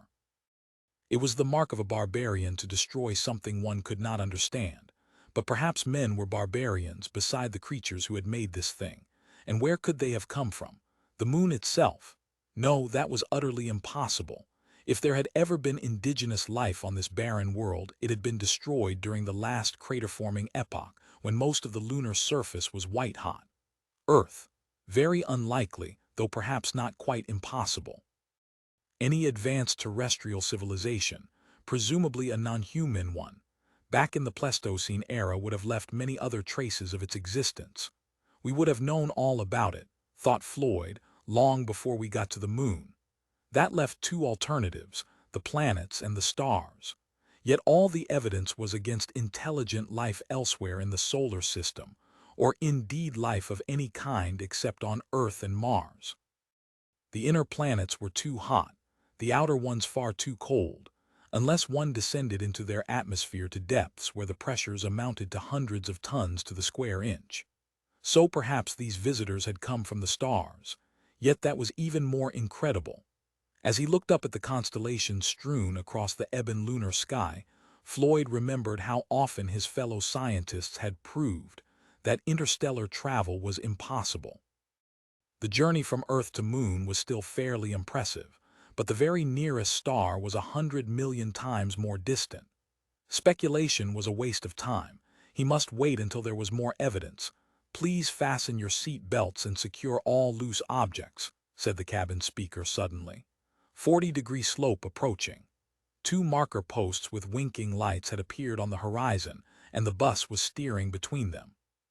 Floyd had barely adjusted his straps when the vehicle slowly edged itself over the brink of a really terrifying incline, and began to descend a long, rubble-covered slope as steep as the roof of a house. The slanting earthlight, coming from behind them, now gave very little illumination, and the bus's own floodlights had been switched on. Many years ago, Floyd had stood on the lip of Vesuvius, staring into the crater. He could easily imagine that he was now driving down into it, and the sensation was not a very pleasant one. They were descending one of the inner terraces of Tycho, and it leveled out again some 1,000 feet below. As they crawled down the slope, Michaels pointed out across the great expanse of plain now spread out beneath them. "There they are," he exclaimed. Floyd nodded.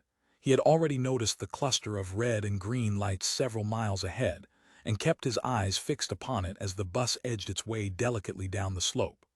The big vehicle was obviously under perfect control, but he did not breathe easily until it was once more on an even keel. Now he could see, glistening like silver bubbles in the earthlight, a group of pressure domes, the temporary shelters housing the workers on the site. Near these was a radio tower, a drilling rig, a group of parked vehicles, and a large pile of broken rock, presumably the material that had been excavated to reveal the monolith. This tiny camp in the wilderness looked very lonely, very vulnerable to the forces of nature ranged silently around it. There was no sign of life, and no visible hint as to why men had come here, so far from home. "You can just see the crater," said Michaels. "Over there on the right, about 100 yards from that radio antenna." So this is it, thought Floyd as the bus rolled past the pressure domes and came to the lip of the crater. His pulse quickened as he craned forward for a better view. The vehicle began to creep cautiously down a ramp of hard-packed rock into the interior of the crater. And there, exactly as he had seen it in the photographs, was TMA-1. Floyd stared, blinked, shook his head, and stared again. Even in the brilliant Earthlight, it was hard to see the object clearly. His first impression was of a flat rectangle that might have been cut out of carbon paper. It seemed to have no thickness at all. Of course, this was an optical illusion. Though he was looking at a solid body, it reflected so little light that he could see it only in silhouette.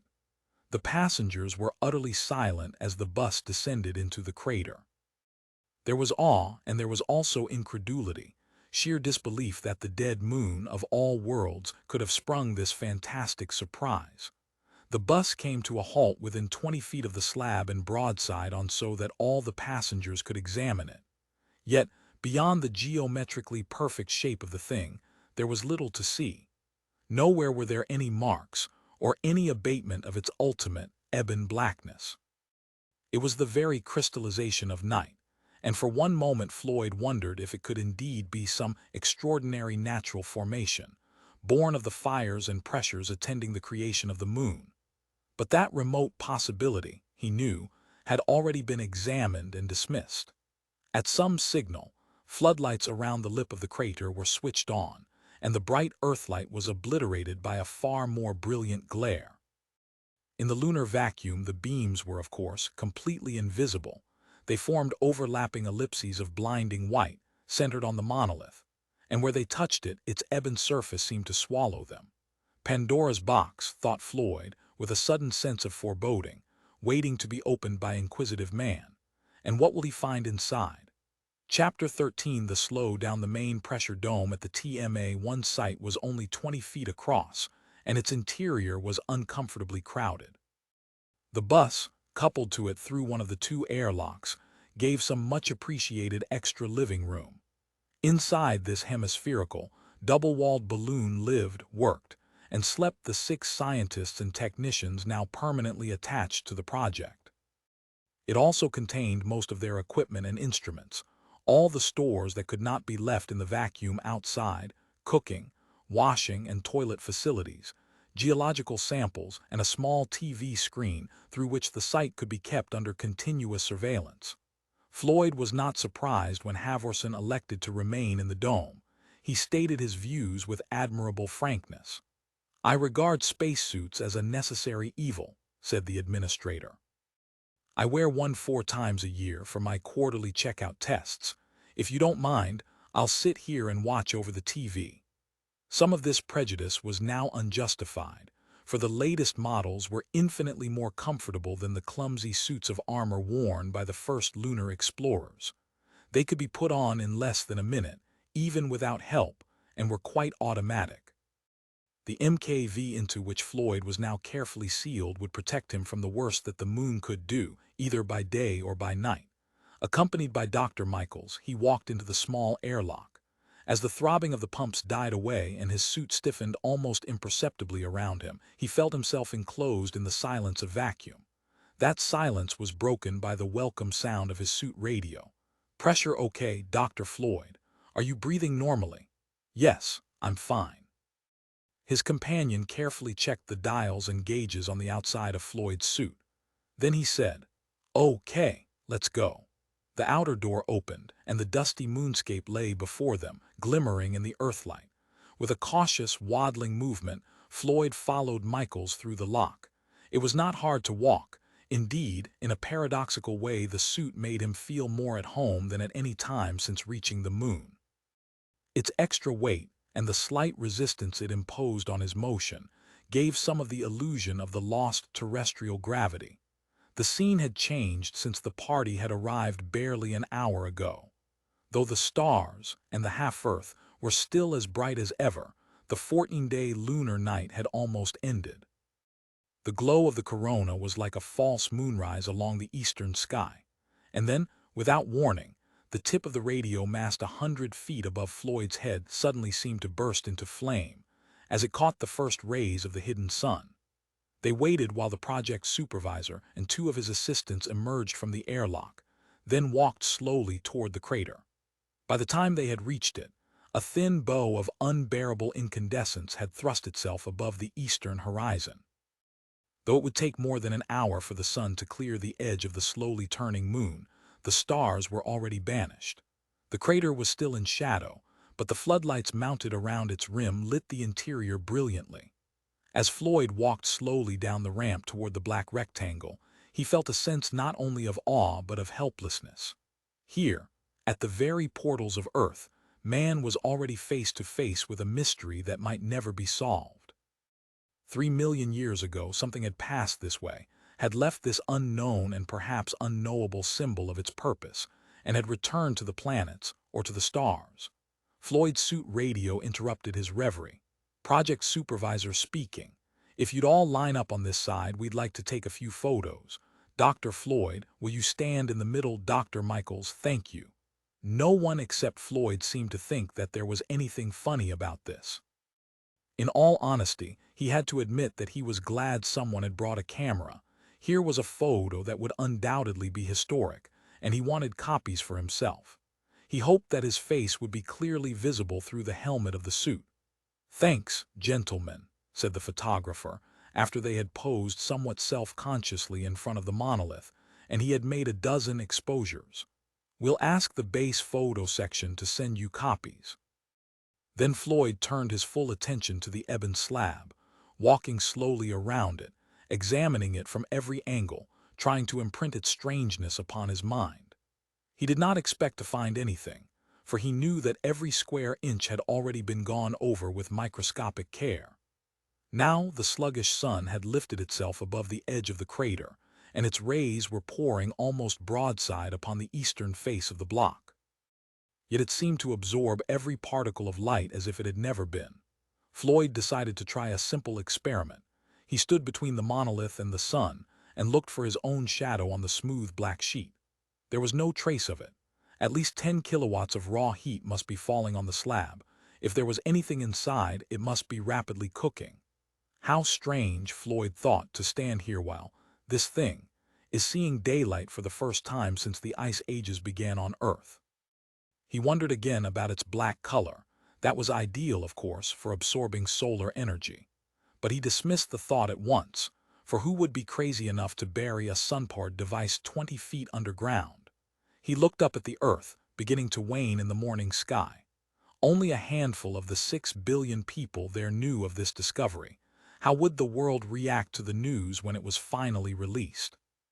The political and social implications were immense. Every person of real intelligence, everyone who looked an inch beyond his nose, would find his life, his values, his philosophy subtly changed.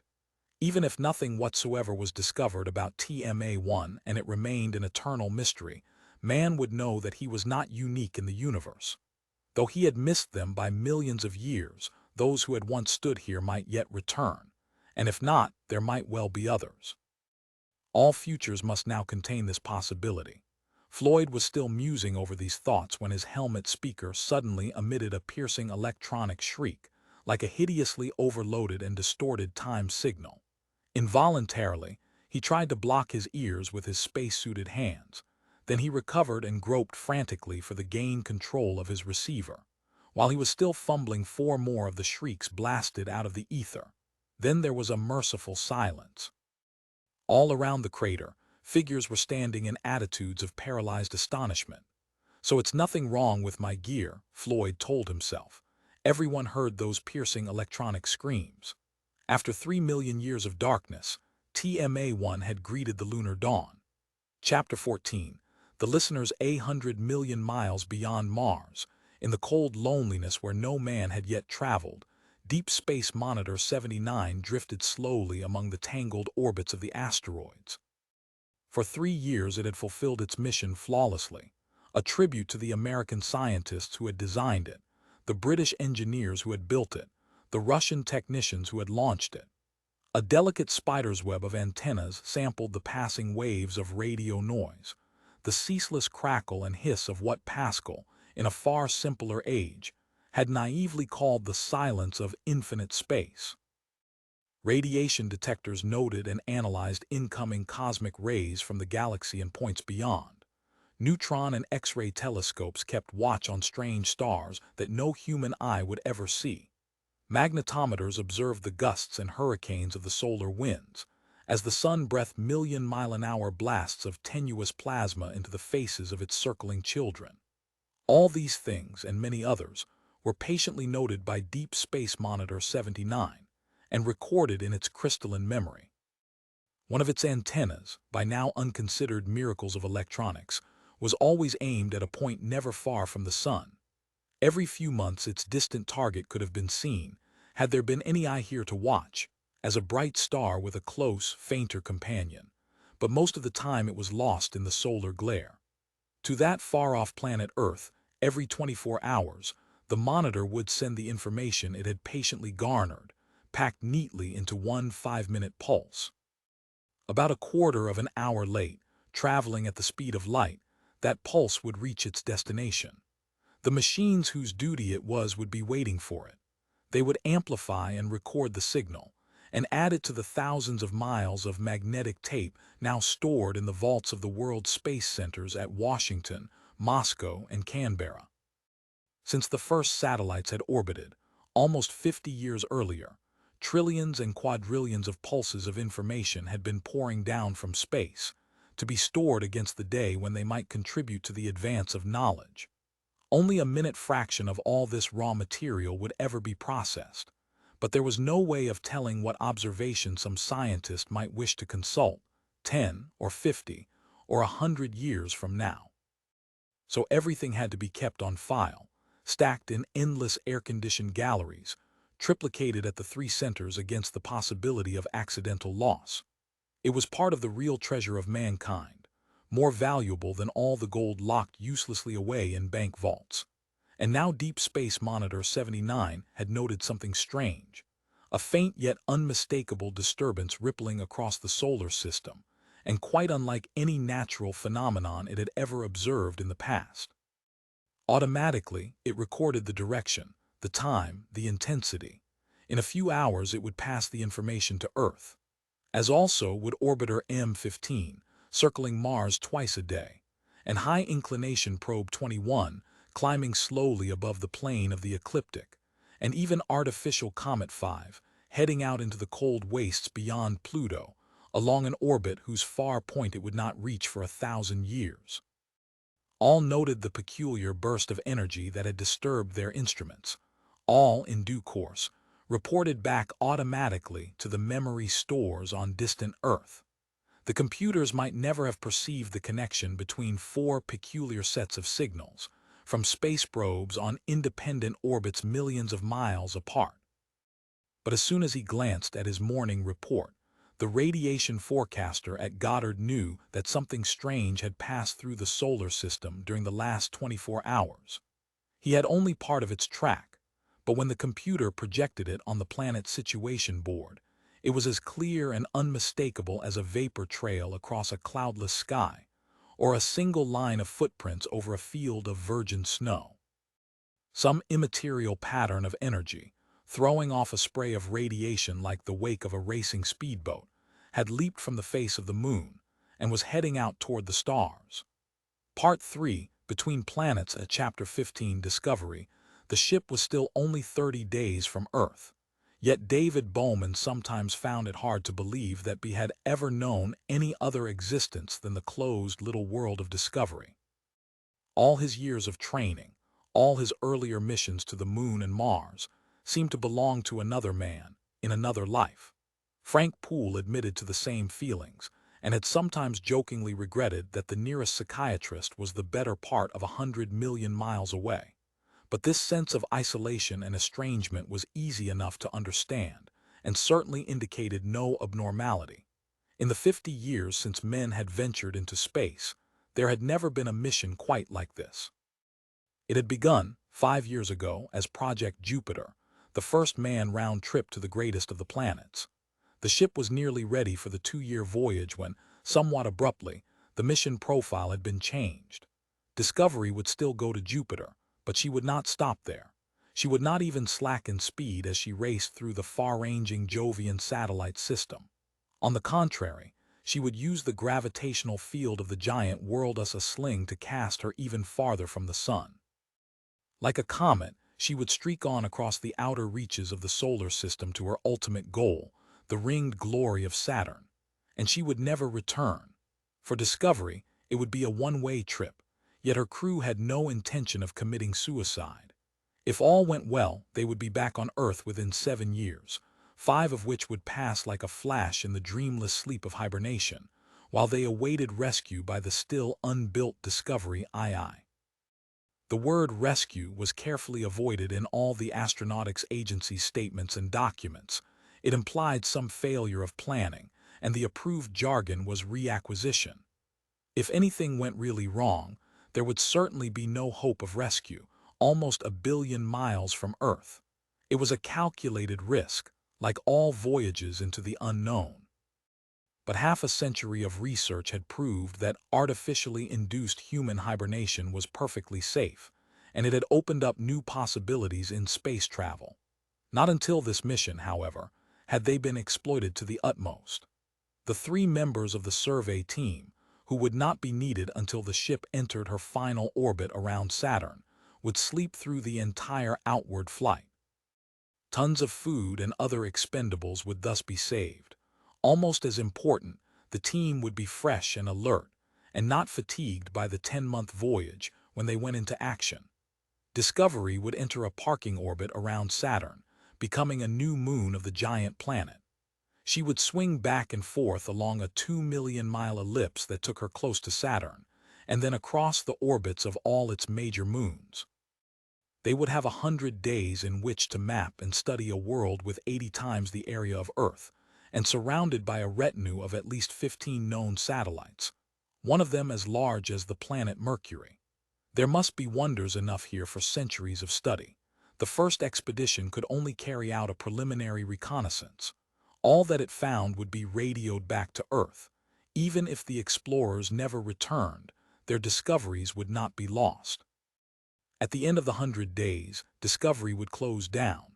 All the crew would go into hibernation. Only the essential systems would continue to operate, watched over by the ship's tireless electronic brain. She would continue to swing around Saturn, on an orbit now so well determined that men would know exactly where to look for her 1,000 years hence. But in only 5 years, according to present plans, Discovery II would come. Even if 6 or 7 or 8 years elapsed, her sleeping passengers would never know the difference.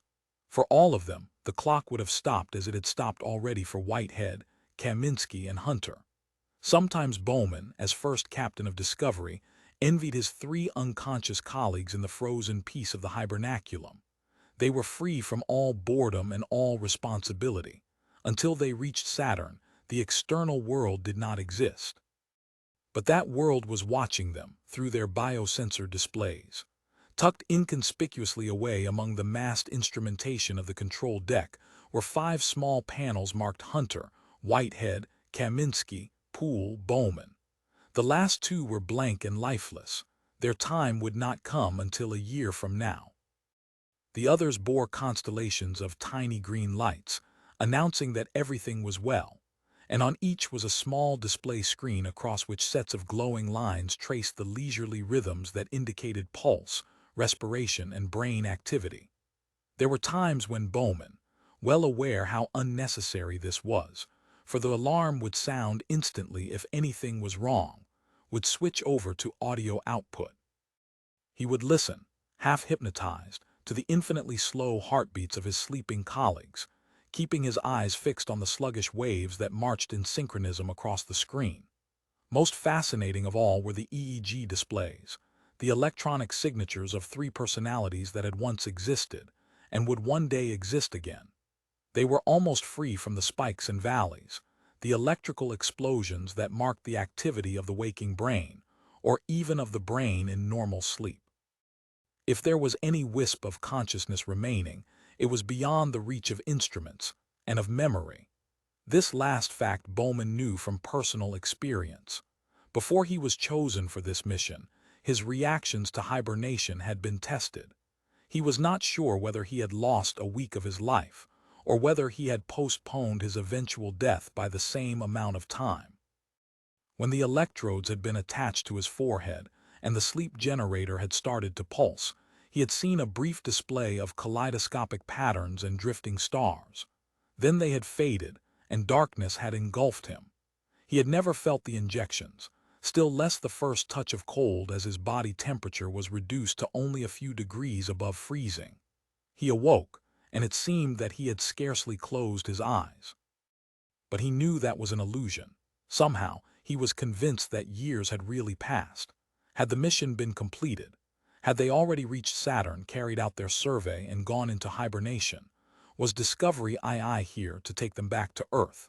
He lay in a dreamlike daze, utterly unable to distinguish between real and false memories. He opened his eyes, but there was little to see except a blurred constellation of lights which puzzled him for some minutes.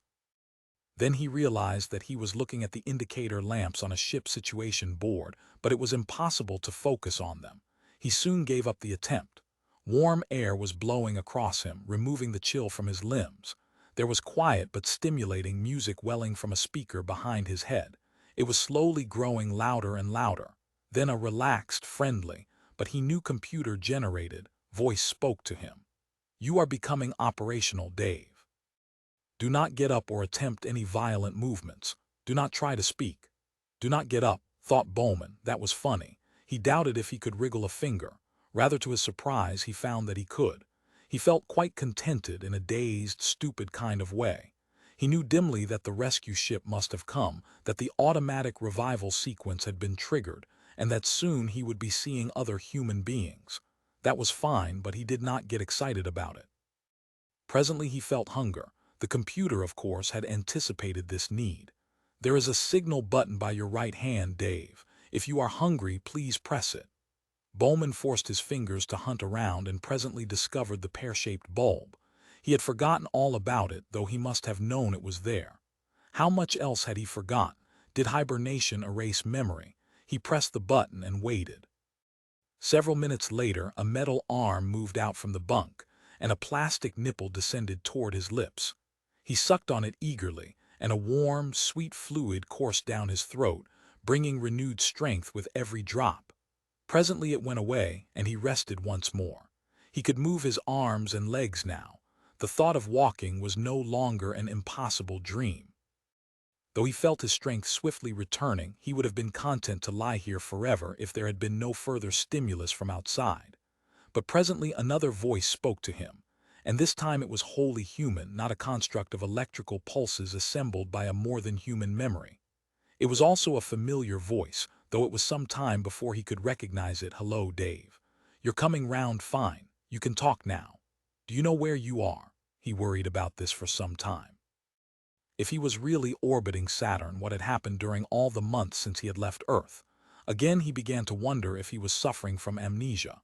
Paradoxically, that very thought reassured him. If he could remember the word amnesia, his brain must be in fairly good shape. But he still did not know where he was, and the speaker at the other end of the circuit must have understood his situation completely. "Don't worry, Dave. This is Frank Poole. I'm watching your heart and respiration. Everything is perfectly normal. Just relax, take it easy. We're going to open the door now and pull you out."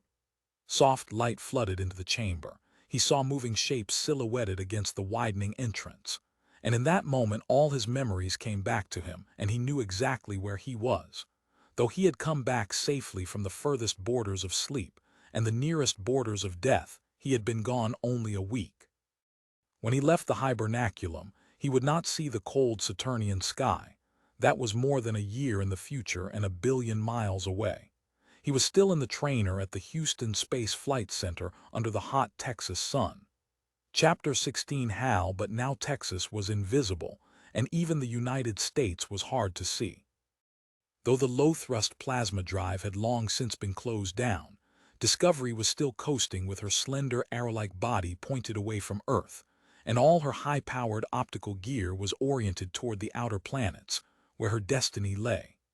There was one telescope, however, that was permanently aimed at Earth. It was mounted like a gun sight on the rim of the ship's long-range antenna, and checked that the great parabolic bowl was rigidly locked upon its distant target. While Earth remained centered in the crosshairs, the vital communication link was intact, and messages could come and go along the invisible beam that lengthened more than 2 million miles with every day that passed. At least once in every watch period, Bowman would look homeward through the antenna alignment telescope.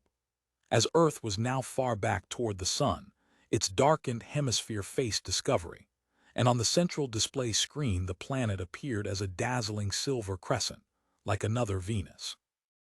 It was rare that any geographical features could be identified in that ever-shrinking arc of light, for cloud and haze concealed them, but even the darkened portion of the disk was endlessly fascinating. It was sprinkled with shining cities. Sometimes they burned with a steady light, sometimes they twinkled like fireflies as atmospheric tremors passed over them. There were also periods when, as the moon swung back and forth in its orbit, it shone down like a great lamp upon the darkened seas and continents of Earth. Then, with a thrill of recognition, Bowman could often glimpse familiar coastlines, shining in that spectral lunar light.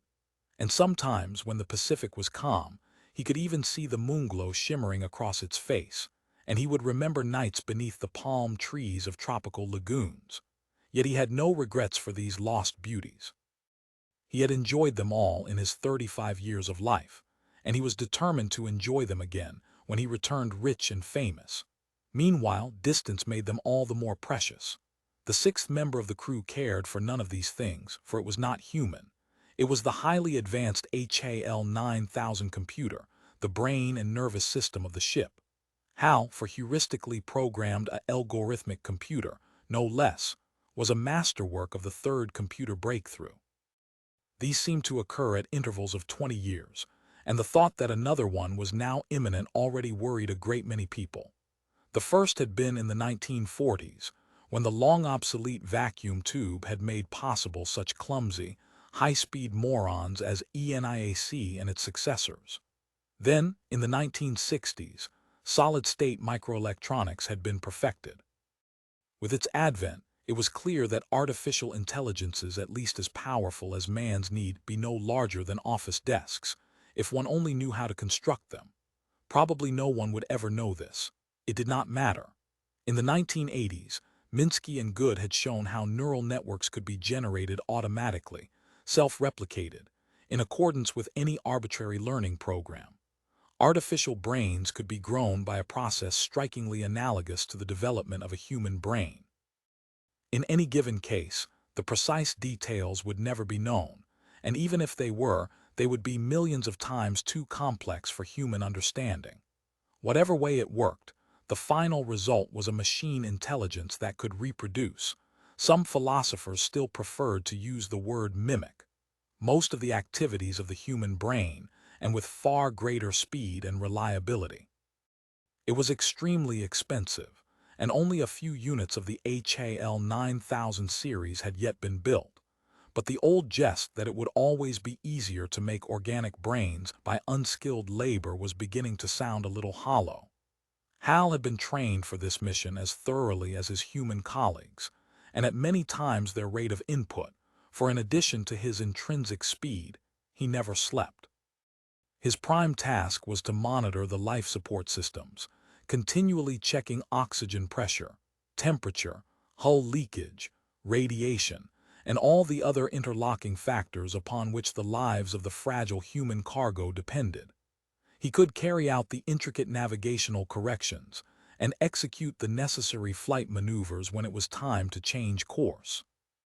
And he could watch over the hibernators, making any necessary adjustments to their environment and doling out the minute quantities of intravenous fluids that kept them alive. The first generations of computers had received their inputs through glorified typewriter keyboards and had replied through high-speed printers and visual displays. Hal could do this when necessary, but most of his communication with his shipmates was by means of the spoken word. Poole and Bowman could talk to Hal as if he were a human being, and he would reply in the perfect idiomatic English he had learned during the fleeting weeks of his electronic childhood. Whether Hal could actually think was a question which had been settled by the British mathematician Alan Turing back in the 1940s. Turing had pointed out that, if one could carry out a prolonged conversation with a machine, whether by typewriter or microphone was immaterial, without being able to distinguish between its replies and those that a man might give, then the machine was thinking, by any sensible definition of the word. Hal could pass the Turing test with ease. The time might even come when Hal would take command of the ship. In an emergency, if no one answered his signals, he would attempt to wake the sleeping members of the crew by electrical and chemical stimulation. If they did not respond, he would radio Earth for further orders. And then, if there was no reply from Earth, he would take what measures he deemed necessary to safeguard the ship and to continue the mission, whose real purpose he alone knew, and which his human colleagues could never have guessed. Poole and Bowman had often humorously referred to themselves as caretakers or janitors aboard a ship that could really run itself. They would have been astonished, and more than a little indignant, to discover how much truth that just contained. Chapter 17, Cruise Mode. The day-by-day running of the ship had been planned with great care, and theoretically at least, Bowman and Poole knew what they would be doing at every moment of the 24 hours. They operated on a 12 hours on, 12 hours off basis, taking charge alternately, and never being both asleep at the same time. The officer on duty remained on the control deck, while his deputy saw to the general housekeeping, inspected the ship, coped with the odd jobs that constantly arose, or relaxed in his cubicle. Although Bowman was nominal captain on this phase of the mission, no outside observer could have deduced the fact. He and Poole switched roles, rank, and responsibilities completely every 12 hours. This kept them both at peak training, minimized the chances of friction, and helped toward the goal of 100% redundancy. Bowman's day began at 600 ship's time, the universal ephemeris time of the astronomers. If he was late, Hal had a variety of beeps and chimes to remind him of his duty, but they had never been used. As a test, Poole had once switched off the alarm. Bowman had still risen automatically at the right time. His first official act of the day would be to advance the master hibernation timer 12 hours. If this operation was missed twice in a row, Hal would assume that both he and Poole had been incapacitated and would take the necessary emergency action. Bowman would attend to his toilet and do his isometric exercises before settling down to breakfast and the morning's radiofax edition of the World Times. On Earth, he never read the paper as carefully as he did now. Even the smallest items of society gossip, the most fleeting political rumors, seemed of absorbing interest as it flashed across the screen. At 700 he would officially relieve Poole on the control deck, bringing him a squeeze tube of coffee from the kitchen. If, as was usually the case, there was nothing to report and no action to be taken, he would settle down to check all the instrument readings and would run through a series of tests designed to spot possible malfunctions. By 1000 this would be finished, and he would start on a study period. Bowman had been a student for more than half his life. He would continue to be one until he retired. Thanks to the 20th century revolution in training and information handling techniques, he already possessed the equivalent of 2 or 3 college educations. And, what was more, he could remember 90% of what he had learned. 50 years ago, he would have been considered a specialist in applied astronomy, cybernetics, and space propulsion systems. Yet he was prone to deny, with genuine indignation, that he was a specialist at all. Bowman had never found it possible to focus his interest exclusively on any subject.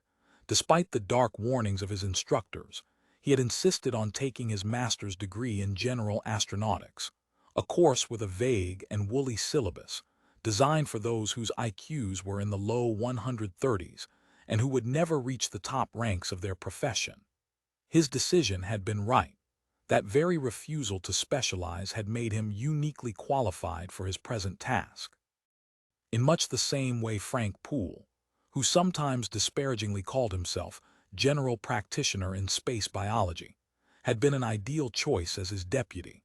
The two of them, with, if necessary, help from HAL's vast stores of information, could cope with any problems likely to arise during the voyage, as long as they kept their minds alert and receptive, and continually re-engraved old patterns of memory.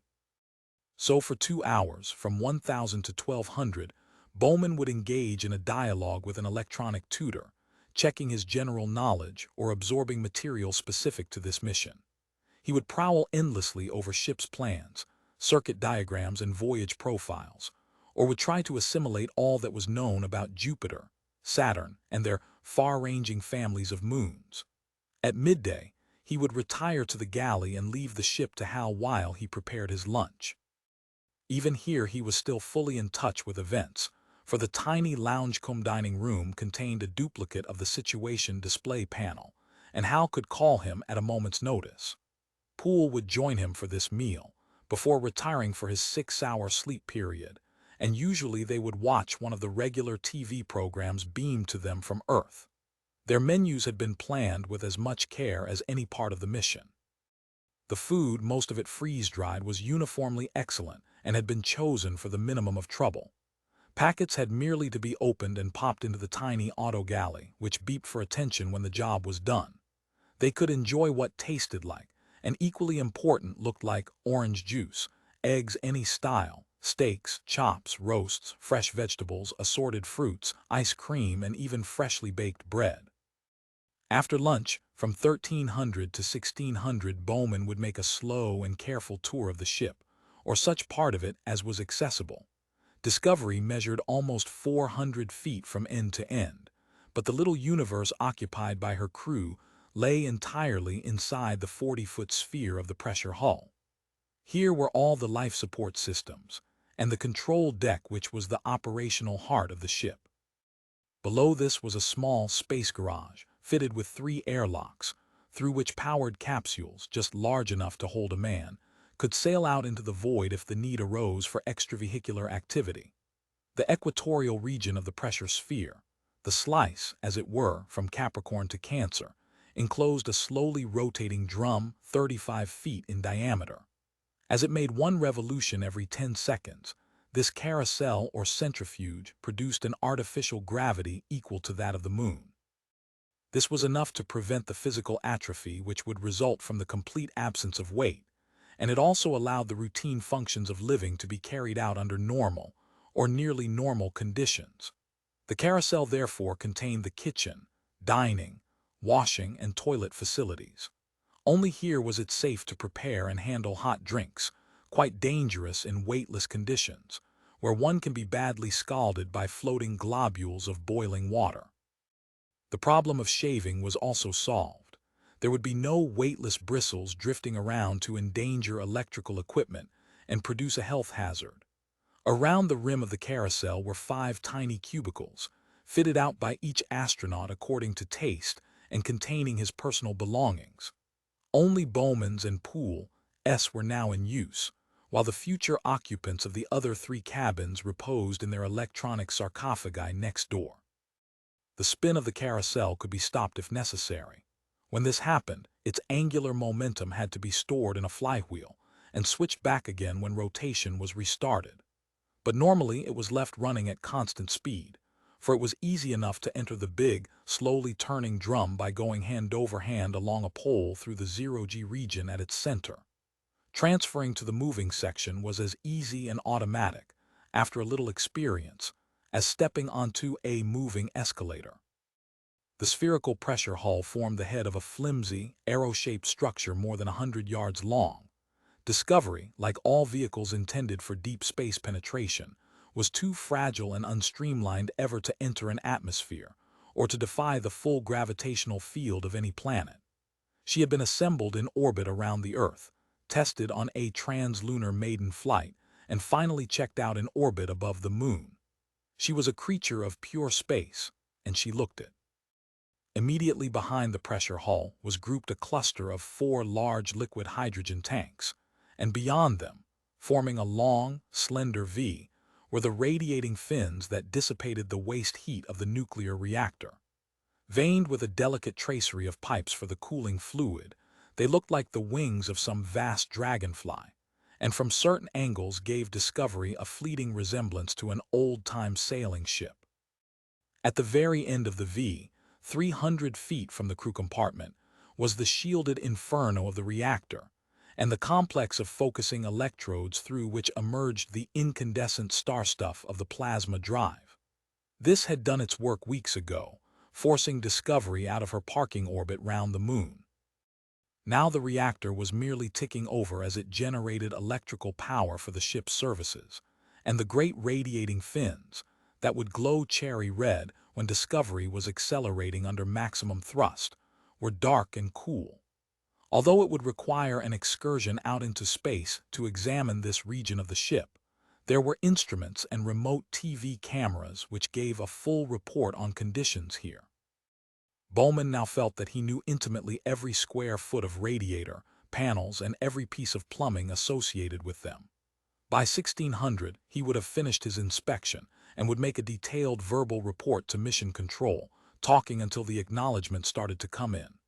Then he would switch off his own transmitter, listen to what Earth had to say, and send back his reply to any queries. At 1800 hours, Poole would awaken, and he would hand over command. He would have 6 off-duty hours to use as he pleased. Sometimes he would continue his studies, or listen to music, or look at movies. Much of the time he would wander at will through the ship's inexhaustible electronic library. He had become fascinated by the great explorations of the past, understandably enough, in the circumstances. Sometimes he would cruise with Pythias out through the Pillars of Hercules, along the coast of a Europe barely emerging from the Stone Age, and venture almost to the chill mists of the Arctic. Or, 2,000 years later, he would pursue the Manila galleons with Anson, sail with Cook along the unknown hazards of the Great Barrier Reef, achieve with Magellan the first circumnavigation of the world. And he began to read the Odyssey, which of all books spoke to him most vividly across the gulfs of time. For relaxation, he could always engage Hal in a large number of semi-mathematical games, including checkers, chess, and polyominoes. If Hal went all out, he could win any one of them, but that would be bad for morale.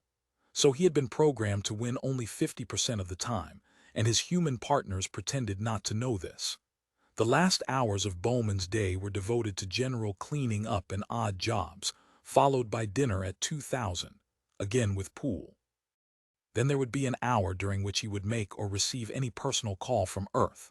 Like all his colleagues, Bowman was unmarried. It was not fair to send family men on a mission of such duration. Though numerous ladies had promised to wait until the expedition returned, no one had really believed this. At first, both Poole and Bowman had been making rather intimate personal calls once a week, though the knowledge that many ears must be listening at the Earth end of the circuit tended to inhibit them. Yet already, though the voyage was scarcely started, the warmth and frequency of the conversations with their girls on Earth had begun to diminish. They had expected this. It was one of the penalties of an astronaut's way of life, as it had once been of a mariner's. It was true, indeed notorious, that seamen had compensations at other ports. Unfortunately, there were no tropical islands full of dusky maids beyond the orbit of Earth. The space medics, of course, had tackled this problem with their usual enthusiasm. The ship's pharmacopoeia provided adequate, though hardly glamorous, substitutes. Just before he signed off, Bowman would make his final report and check that Hal had transmitted all the instrumentation tapes for the day's run. Then, if he felt like it, he would spend a couple of hours either reading or looking at a movie, and at midnight he would go to sleep, usually without any help from electronarcosis. Poole's program was a mirror image of his own, and the two schedules dovetailed together without friction. Both men were fully occupied. They were too intelligent and well-adjusted to quarrel, and the voyage had settled down to a comfortable, utterly uneventful routine, the passage of time marked only by the changing numbers on the digital clocks. The greatest hope of Discovery's little crew was that nothing would mar this peaceful monotony in the weeks and months that lay ahead. Chapter 18, Through the Asteroids Week After Week. Running like a streetcar along the tracks of her utterly predetermined orbit, Discovery swept past the orbit of Mars and on toward Jupiter. Unlike all the vessels traversing the skies or seas of Earth, she required not even the most minute touch on the controls. Her course was fixed by the laws of gravitation. There were no uncharted shoals, no dangerous reefs on which she would run aground. Nor was there the slightest danger of collision with another ship, for there was no vessel, at least of man's making, anywhere between her and the infinitely distant stars. Yet the space which she was now entering was far from empty. Ahead lay a no-man's land threaded by the paths of more than 1,000,000 asteroids, less than 10,000 of which had ever had their orbits precisely determined by astronomers. Only 4 were over 100 miles in diameter. The vast majority were merely giant boulders, trundling aimlessly through space. There was nothing that could be done about them, though even the smallest could completely destroy the ship if it slammed into it at tens of thousands of miles an hour. The chance of this happening was negligible. On the average, there was only one asteroid in a volume 1,000,000 miles on a side. That discovery should also happen to occupy this same point, and at the same time was the very least of her crew's worries. On day 86, they were due to make their closest approach to any known asteroid. It had no name, merely the number 7794, and was a 50-yard diameter rock that had been detected by the Lunar Observatory in 1997 and immediately forgot except by the patient computers of the Minor Planet Bureau. When Bowman came on duty, Hal promptly reminded him of the forthcoming encounter, not that he was likely to have forgotten the only scheduled in-flight event of the entire voyage. The track of the asteroid against the stars, and its coordinates at the moment of closest approach, had already been printed out on the display screens. Listed also were the observations to be made or attempted. They were going to be very busy when 7794 flashed past them only 900 miles away, at a relative speed of 80,000 miles an hour. When Bowman asked Hal for the telescopic display, a sparsely sprinkled star field flashed onto the screen. There was nothing that looked like an asteroid. All the images, even under the highest magnification, were dimensionless points of light. "Give me the target reticule," asked Bowman. Immediately 4 faint, narrow lines appeared, bracketing a tiny and undistinguished star. He stared at it for many minutes, wondering if Hal could possibly be mistaken. Then he saw that the pinpoint of light was moving with barely perceptible slowness against the background of the stars. It might still be 500,000 miles away, but its movement proved that, as cosmic distances went, it was almost near enough to touch. When Poole joined him on the control deck 6 hours later, 7794 was hundreds of times more brilliant, and was moving so swiftly against its background that there was no question of its identity. And it was no longer a point of light. It had begun to show a clearly visible disk. They stared at that passing pebble in the sky with the emotions of sailors on a long sea voyage, skirting a coast on which they cannot land. Though they were perfectly well aware that 7794 was only a lifeless, airless chunk of rock, this knowledge scarcely affected their feelings. It was the only solid matter they would meet this side of Jupiter, still 200 million miles away. Through the high-powered telescope, they could see that the asteroid was very irregular and turning slowly end over end. Sometimes it looked like a flattened sphere, sometimes it resembled a roughly shaped brick. Its rotation period was just over 2 minutes. There were mottled patches of light and shade distributed apparently at random over its surface, and often it sparkled like a distant window as planes or outcroppings of crystalline material flashed in the sun. It was racing past them at almost 30 miles a second. They had only a few frantic minutes in which to observe it closely. The automatic cameras took dozens of photographs. The navigation radar's returning echoes were carefully recorded for future analysis, and there was just time for a single impact probe. The probe carried no instruments. None could survive a collision at such cosmic speeds. It was merely a small slug of metal, shot out from Discovery on a course which should intersect that of the asteroid. As the seconds before impact ticked away, Poole and Bowman waited with mounting tension. The experiment, simple though it was in principle, taxed the accuracy of their equipment to the limits. They were aiming at a 100-foot diameter target from a distance of thousands of miles. Against the darkened portion of the asteroid, there was a sudden, dazzling explosion of light. The tiny slug had impacted at meteoric speed. In a fraction of a second, all its energy had been transformed into heat. A puff of incandescent gas had erupted briefly into space. Aboard Discovery, the cameras were recording the rapidly fading spectral lines. Back on Earth, experts would analyze them, looking for the telltale signatures of glowing atoms. And so, for the first time, the composition of an asteroid's crust would be determined. Within an hour, 7794 was a dwindling star, showing no trace of a disk. When Bowman next came on watch, it had vanished completely. They were alone again. They would remain alone until the outermost of Jupiter's moons came swimming up toward them, 3 months from now. Chapter 19, Transit of Jupiter. Even from 20 million miles away, Jupiter was already the most conspicuous object in the sky ahead.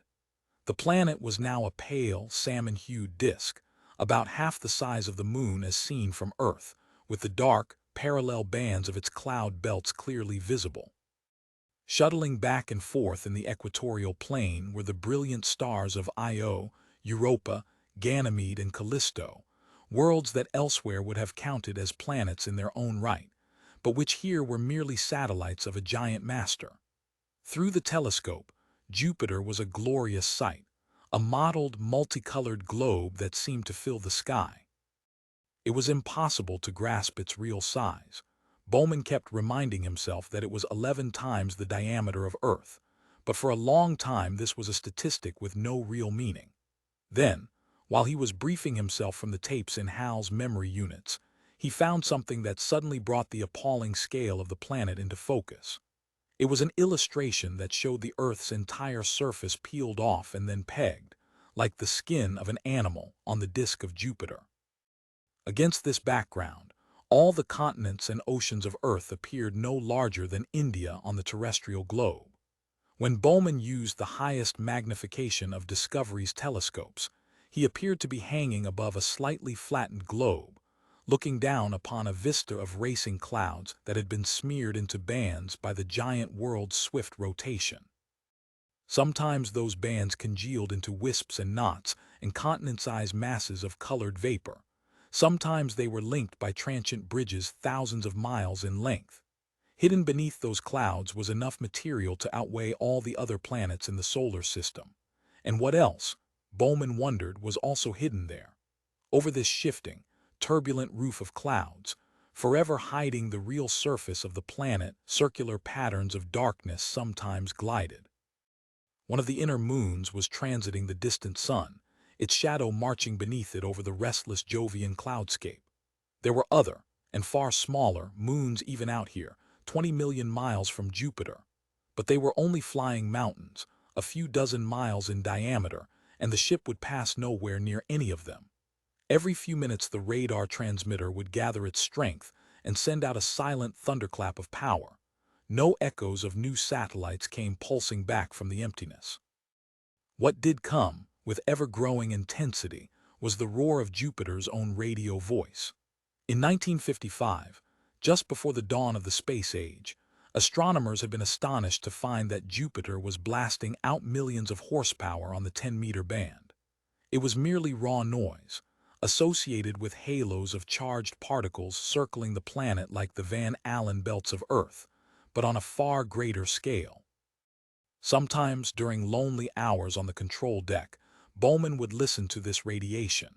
He would turn up the gain until the room filled with a crackling, hissing roar. Out of this background, at irregular intervals, emerged brief whistles and peeps like the cries of demented birds. It was an eerie sound, for it had nothing to do with man. It was as lonely and as meaningless as the murmur of waves on a beach or the distant crash of thunder beyond the horizon. Even at her present speed of over 100,000 miles an hour, it would take Discovery almost 2 weeks to cross the orbits of all the Jovian satellites. More moons circled Jupiter than planets orbited the Sun. The Lunar Observatory was discovering new ones every year, and the tally had now reached 36. The outermost, Jupiter XXVII, moved backwards in an unstable path 19 million miles from its temporary master. It was the prize in a perpetual tug-of-war between Jupiter and the Sun, for the planet was constantly capturing short-lived moons from the asteroid belt and losing them again after a few million years. Only the inner satellites were its permanent property. The Sun could never wrest them from its grasp. Now there was new prey for the clashing gravitation at fields. Discovery was accelerating toward Jupiter along a complex orbit computed months ago by the astronomers on Earth and constantly checked by HAL. From time to time, there would be minute, automatic nudges from the control jets, scarcely perceptible aboard the ship, as they made fine adjustments to the trajectory. Over the radio link with Earth, information was flowing back in a constant stream. They were now so far from home that, even traveling at the speed of light, their signals were taking 50 minutes for the journey. Though the whole world was looking over their shoulder, watching through their eyes and their instruments as Jupiter approached, it would be almost an hour before the news of their discoveries reached home. The telescopic cameras were operating constantly as the ship cut across the orbit of the giant inner satellites, every one of them larger than the Moon, every one of them unknown territory. 3 hours before transit, Discovery passed only 20,000 miles from Europa, and all instruments were aimed at the approaching world, as it grew steadily in size, changed from globe to crescent, and swept swiftly sunward. Here were 14 million square miles of land which, until this moment, had never been more than a pinhead in the mightiest telescope. They would race past it in minutes and must make the most of the encounter, recording all the information they could.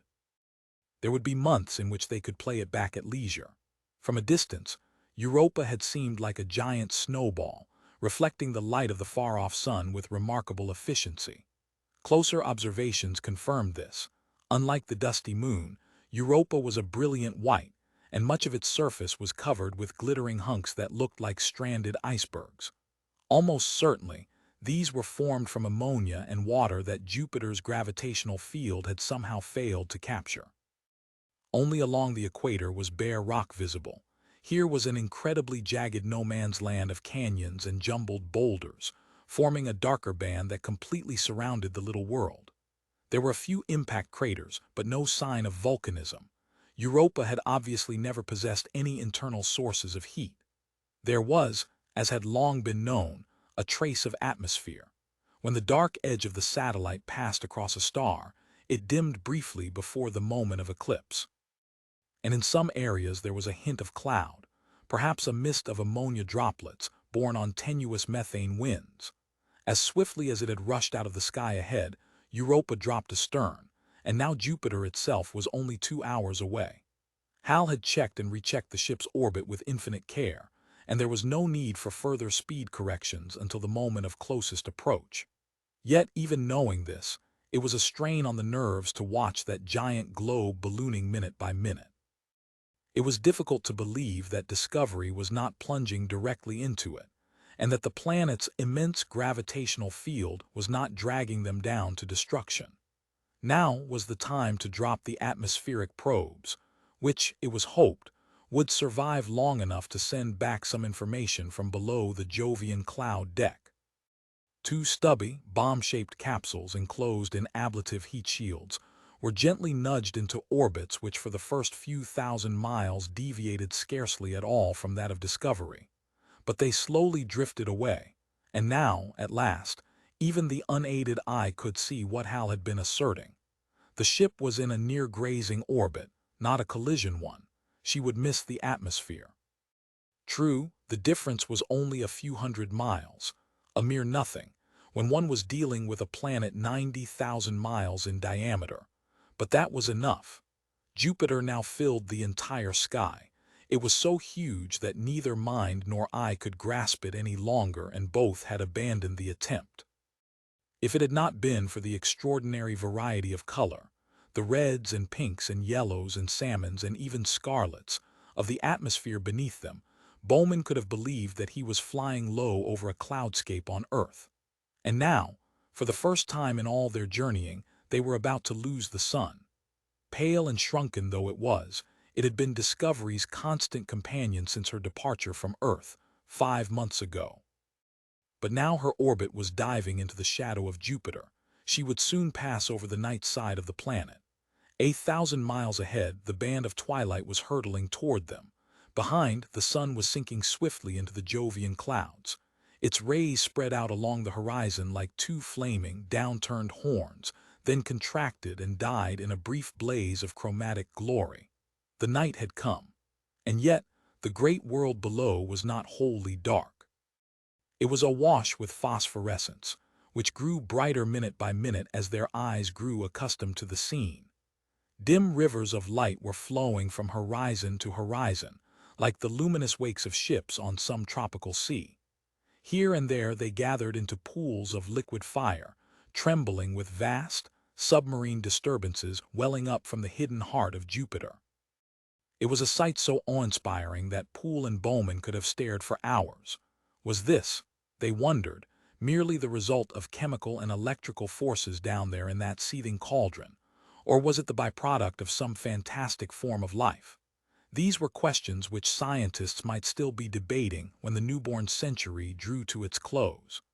As they drove deeper and deeper into the Jovian night, the glow beneath them grew steadily brighter.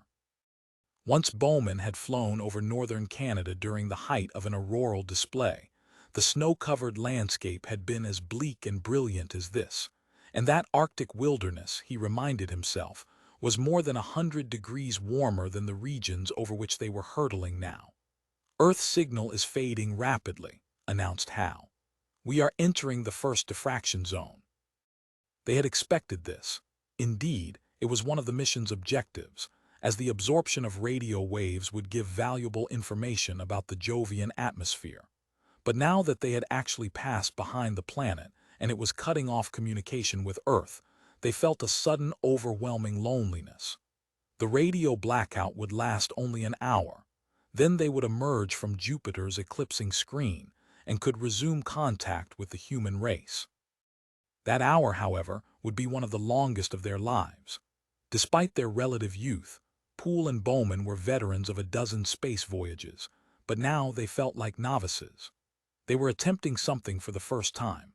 Never before had any ship traveled at such speeds or braved so intense a gravitational field. The slightest error in navigation at this critical point in discovery would go speeding on toward the far limits of the solar system, beyond any hope of rescue. The slow minutes dragged by. Jupiter was now a vertical wall of phosphorescence stretching to infinity above them, and the ship was climbing straight up its glowing face. Though they knew that they were moving far too swiftly for even Jupiter's gravity to capture them, it was hard to believe that Discovery had not become a satellite of this monstrous world. At last, far ahead, there was a blaze of light along the horizon. They were emerging from shadow, heading out into the sun. And at almost the same moment Hal announced, "I am in radio contact with Earth. I'm also happy to say that the perturbation maneuver has been successfully completed. Our time to Saturn is 167 days, 5 hours, 11 minutes. That was within a minute of the estimate. The flyby had been carried out with impeccable precision. Like a ball on a cosmic pool table, Discovery had bounced off the moving gravitational field of Jupiter and had gained momentum from the impact. Without using any fuel, she had increased her speed by several thousand miles an hour. Yet there was no violation of the laws of mechanics.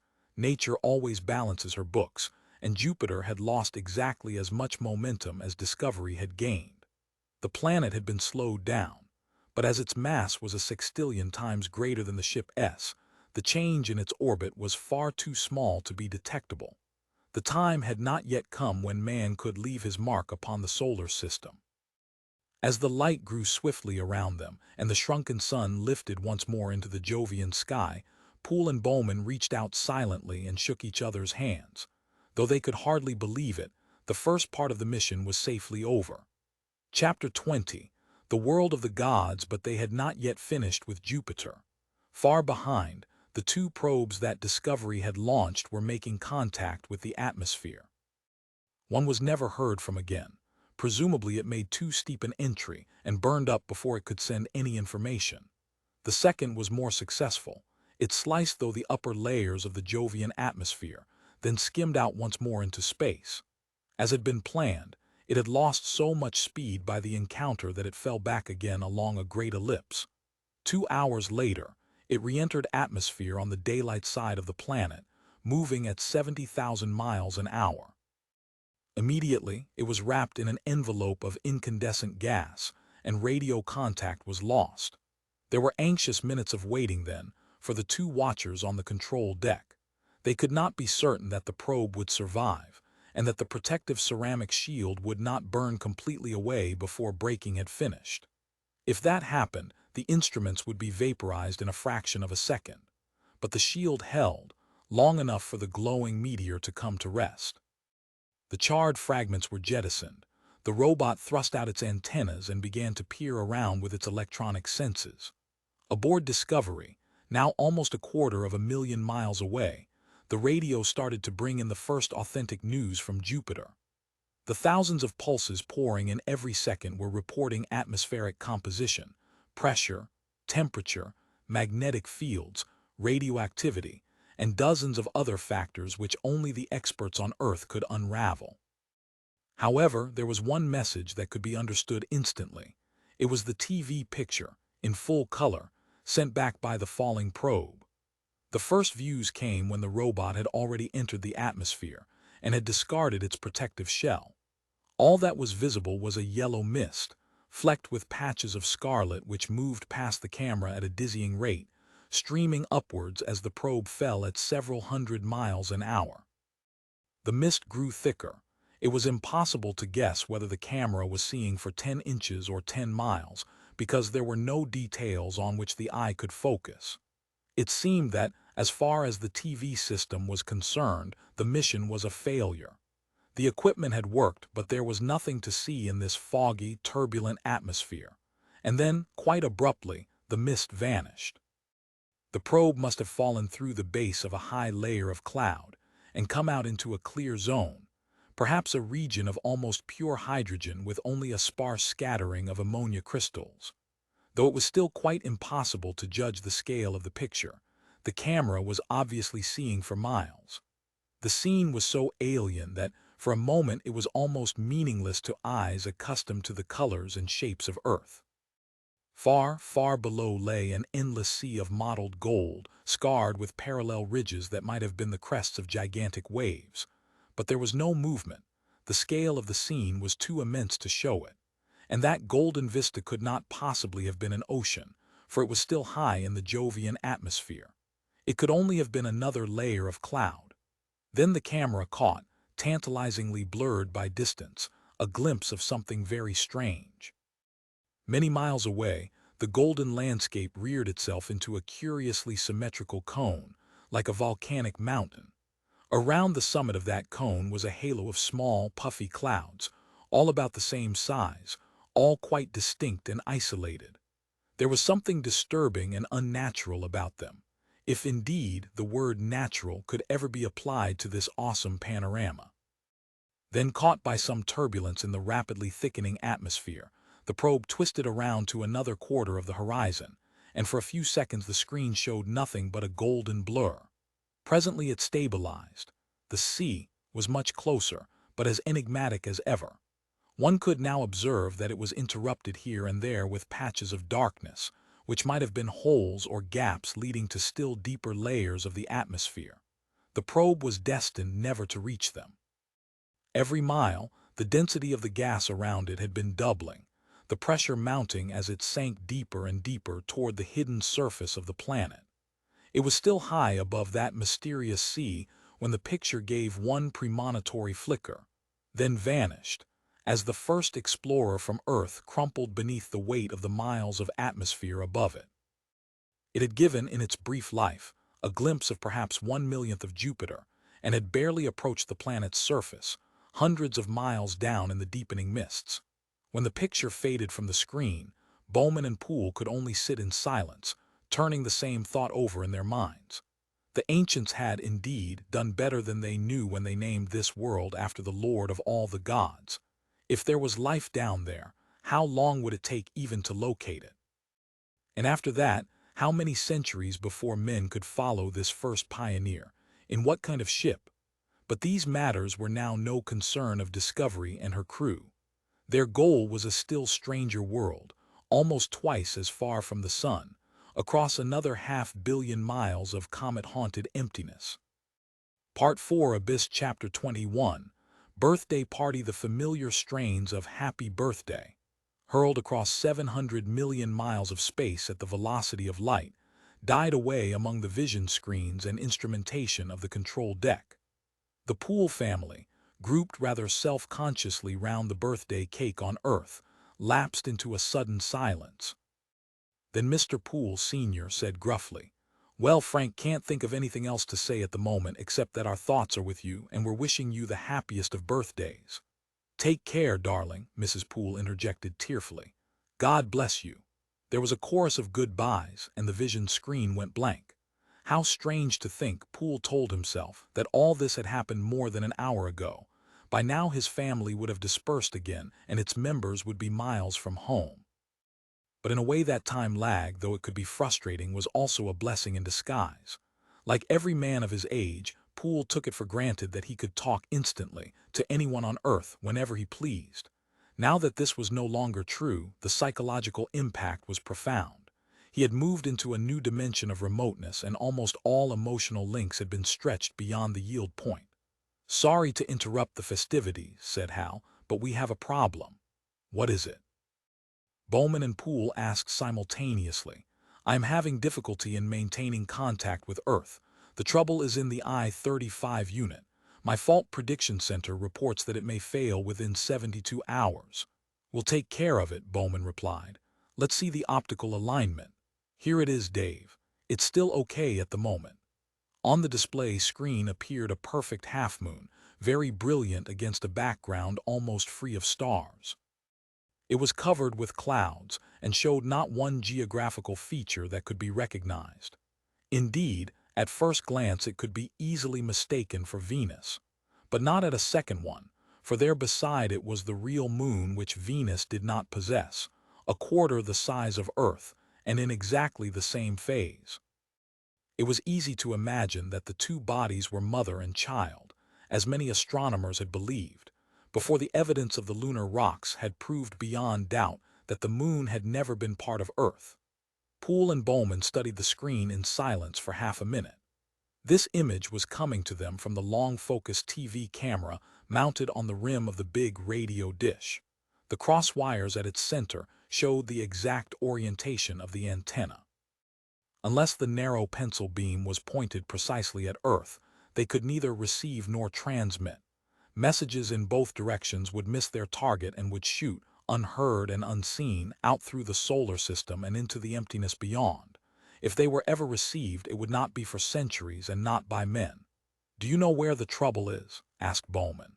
"It's intermittent and I can't localize it, but it appears to be in the AE-35 unit.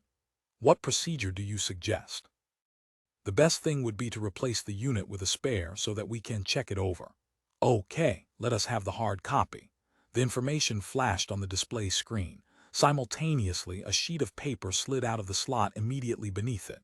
Despite all the electronic readouts, there were times when good old-fashioned printed material was the most convenient form of record. Bowman studied the diagrams for a moment, then whistled.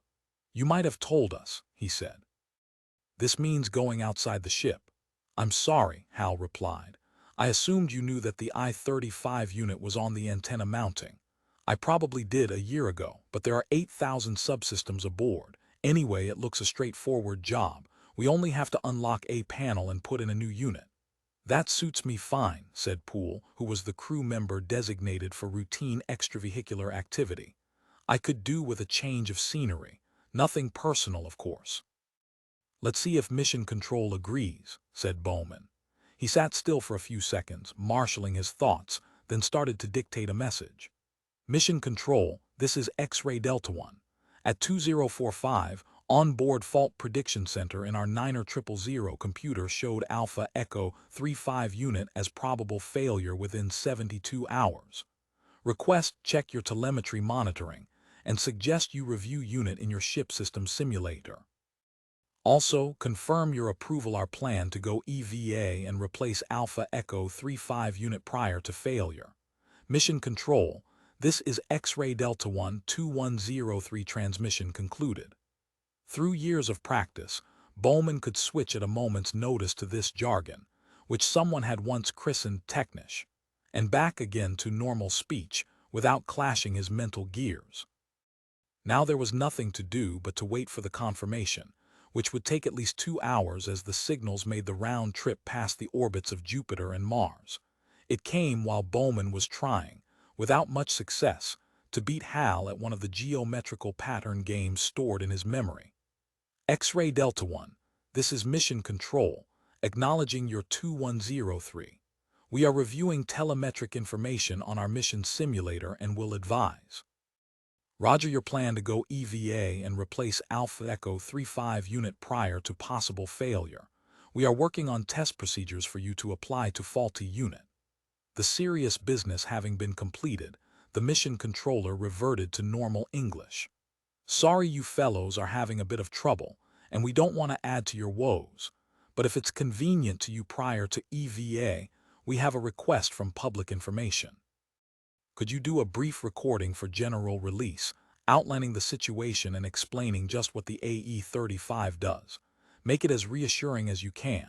We could do it, of course, but it will be much more convincing in your words. Hope this won't interfere too badly with your social life. X-Ray Delta 1, this is Mission Control, 2155, transmission concluded. Bowman could not help smiling at the request. There were times when Earth showed a curious insensitivity and lack of tact. Make it reassuring, indeed. When Poole joined him at the end of his sleep period, they spent 10 minutes composing and polishing the reply. In the early stages of the mission, there had been countless requests from all the news media for interviews, discussions, almost anything that they cared to say. But as the weeks drifted uneventfully past, and the time lag increased from a few minutes to over an hour, interest had gradually slackened. Since the excitement of the Jupiter flyby over a month ago, they had made only 3 or 4 tapes for general release. Mission Control, this is X-Ray Delta 1. Here is your press statement. Earlier today, a minor technical problem occurred. Our HAL 9000 computer predicted the failure of the I-35 unit. This is a small but vital component of the communication system. It keeps our main antenna aimed at Earth to within a few thousandths of a degree. This accuracy is required, since at our present distance of more than 700 million miles, Earth is only a rather faint star, and our very narrow radio beam could easily miss it. The antenna is kept constantly tracking Earth by motors controlled from the central computer, but those motors get their instructions via the I-35 unit. You might compare it to a nerve center in the body, which translates the brain's instructions to the muscles of a limb. If the nerve fails to pass on the correct signals, the limb becomes useless. In our case, a breakdown of the I-35 unit could mean that the antenna will start pointing at random. This was a common trouble with the deep space probes of the last century.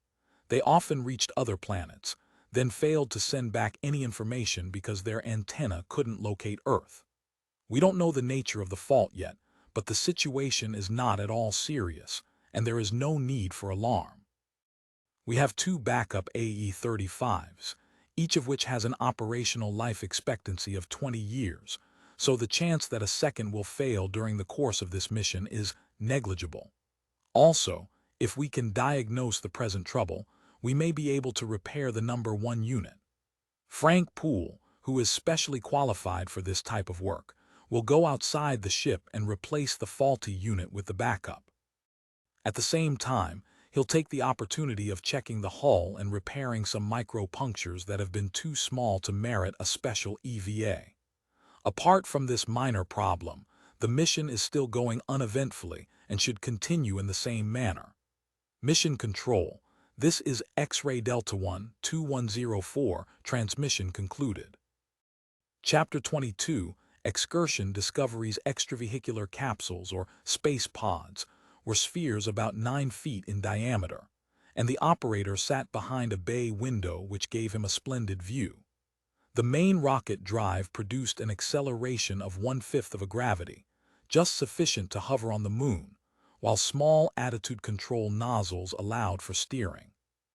From an area immediately beneath the bay window sprouted two sets of articulated metal arms or waldos, one for heavy duty, the other for delicate manipulation. There was also an extensible turret carrying a variety of power tools, such as screwdrivers, jackhammers, saws, and drills. Space pods were not the most elegant means of transport devised by man, but they were absolutely essential for construction and maintenance work in vacuum. They were usually christened with feminine names, perhaps in recognition of the fact that their personalities were sometimes slightly unpredictable. Discovery's trio were Anna, Betty, and Clara.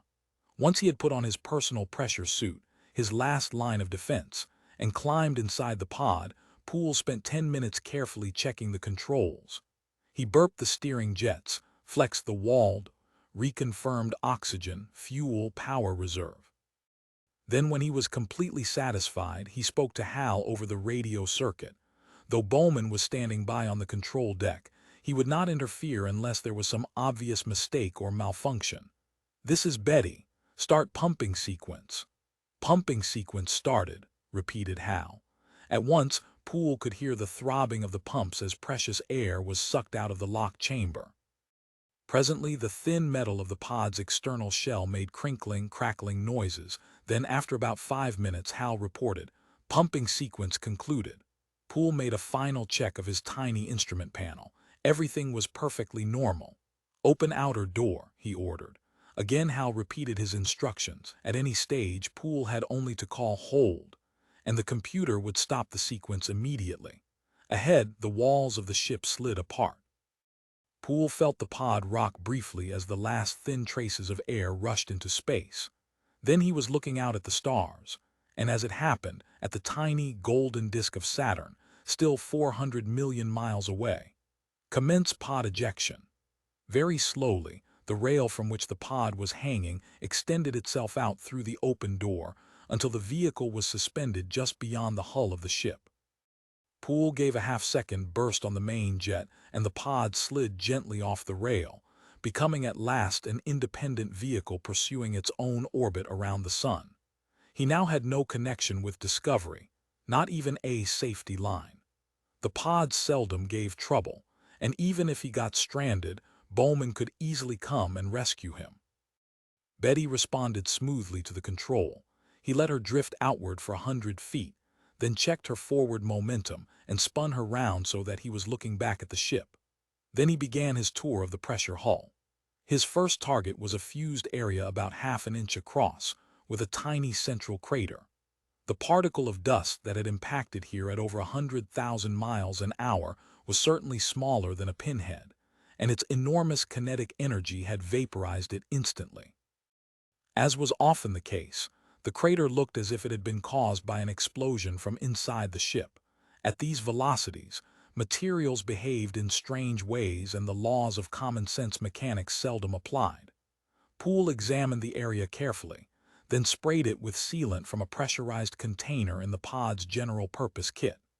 The white, rubbery fluid spread over the metal skin, hiding the crater from view. The leak blew one large bubble which burst when it was about 6 inches across, then a much smaller one. Then it subsided as the fast-setting cement did its work. He watched it intently for several minutes, but there was no further sign of activity. However, to make doubly certain, he sprayed on a second layer. Then he set off toward the antenna. It took him some time to orbit Discovery's spherical pressure hull, for he never let the pod build up a speed of more than a few feet a second. He was in no hurry, and it was dangerous to move at a high velocity so near the ship. He had to keep a sharp lookout for the various sensors and instrument booms that projected from the hull at unlikely places, and he also had to be careful with his own jet blast. It could do considerable damage if it happened to hit some of the more fragile equipment. When at last he reached the long-range antenna, he surveyed the situation carefully. The big 20-foot diameter bowl appeared to be aimed directly at the sun, for the Earth was now almost in line with the solar disk. The antenna mounting with all its orientation gear was therefore in total darkness, hidden in the shadow of the great metal saucer. Poole had approached it from the rear. He had been careful not to go in front of the shallow parabolic reflector, lest Betty interrupt the beam and cause a momentary, but annoying, loss of contact with Earth. He could not see anything of the equipment he had come to service until he switched on the pod's spotlights and banished the shadows. Beneath that small metal plate lay the cause of the trouble. The plate was secured by 4 lock nuts, and as the entire I-35 unit had been designed for easy replacement, Poole did not anticipate any problems. It was obvious, however, that he could not do the job while he remained in the space pod. Not only was it risky to maneuver so close to the delicate, and even spidery, framework of the antenna, but Betty's control jets could easily buckle the paper-thin reflecting surface of the big radio mirror. He would have to park the pod 20 feet away and go out in his suit. In any event, he could remove the unit much more quickly with his gloved hands than with Betty's remote manipulators.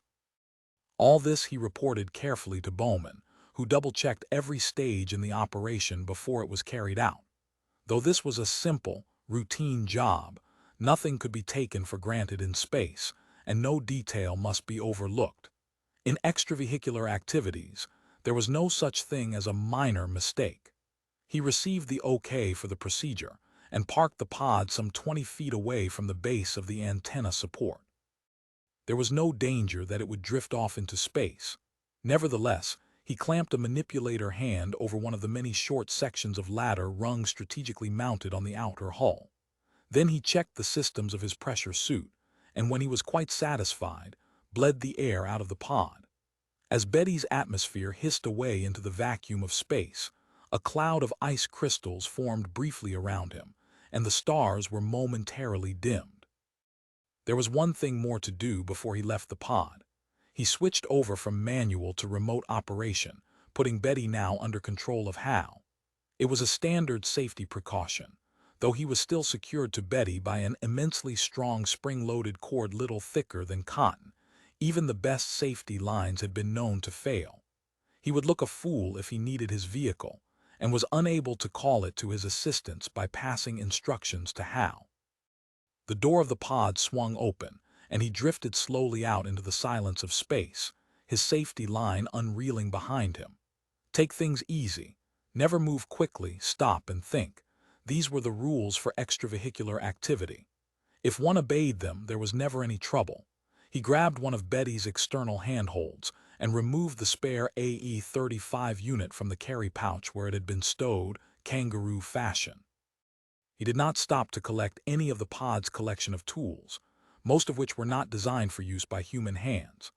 All the adjustable wrenches and keys he was likely to need were already attached to the belt of his suit. With a gentle push, he launched himself toward the gimbaled mounting of the big dish that loomed like a giant saucer between him and the sun. His own double shadow, thrown by Betty's spotlights, danced across the convex surface in fantastic patterns as he drifted down the twin beams. But here and there, he was surprised to notice, the rear of the great radio mirror sparkled with dazzlingly brilliant pinpoints of light. He puzzled over these for the few seconds of his silent approach, then realized what they were. During the voyage, the reflector must have been penetrated many times by micrometeors. He was seeing the sunlight blazing through the tiny craters. They were all far too small to have affected the system's performance appreciably. As he was moving very slowly, he broke the gentle impact with his outstretched arm and grabbed hold of the antenna mounting before he could rebound.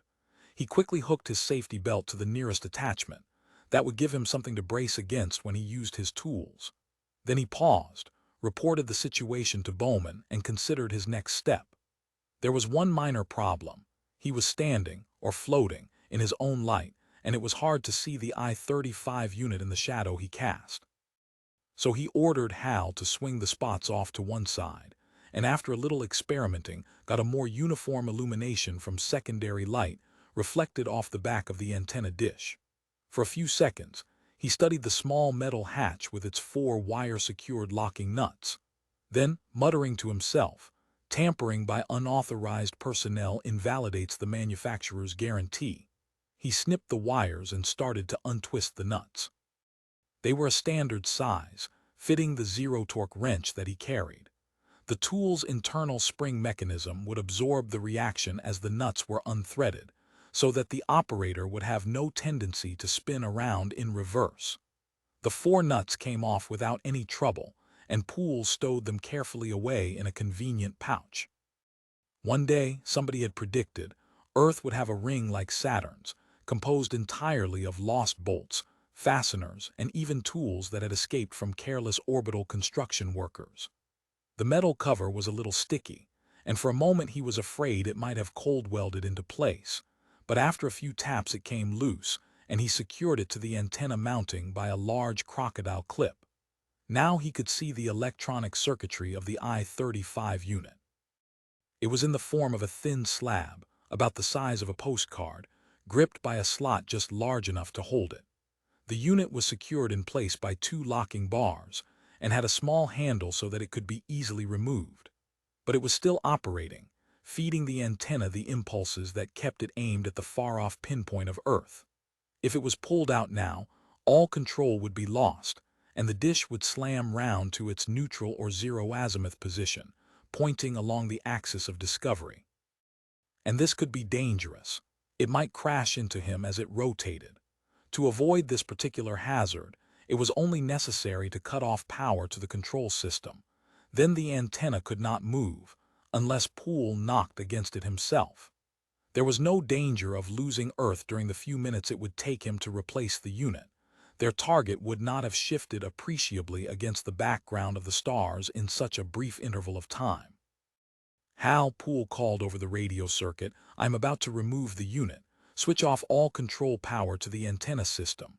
"Antenna control power off," answered Hal. "Here goes, I'm pulling the unit out now." The card slipped out of its slot with no difficulty. It did not jam, and none of the dozens of sliding contacts stuck. Within a minute the spare was in place, but Poole was taking no chances. He pushed himself gently away from the antenna mount, just in case the big dish went wild when power was restored. When he was safely out of range, he called to Hal. "The new unit should be operational. Restore control power." "Power on," answered Hal. The antenna remained rock-steady. "Carry out fault prediction tests." Now microscopic pulses would be bouncing through the complex circuitry of the unit, probing for possible failures, testing the myriads of components to see that they all lay within their specified tolerances. This had been done, of course, a score of times before the unit had ever left the factory, but that was 2 years ago and more than 500 million miles away. It was often impossible to see how solid-state electronic components could fail, yet they did. "Circuit fully operational," reported Hal after only 10 seconds. In that time he carried out as many tests as a small army of human inspectors. "Fine," said Poole with satisfaction. "Now replacing the cover." This was often the most dangerous part of an extravehicular operation. When a job was finished, and it was merely a matter of tidying up and getting back inside the ship, that was when the mistakes were made. But Frank Poole would not have been on this mission if he had not been careful and conscientious. He took his time, and though one of the locking nuts almost got away from him, he caught it before it had traveled more than a few feet.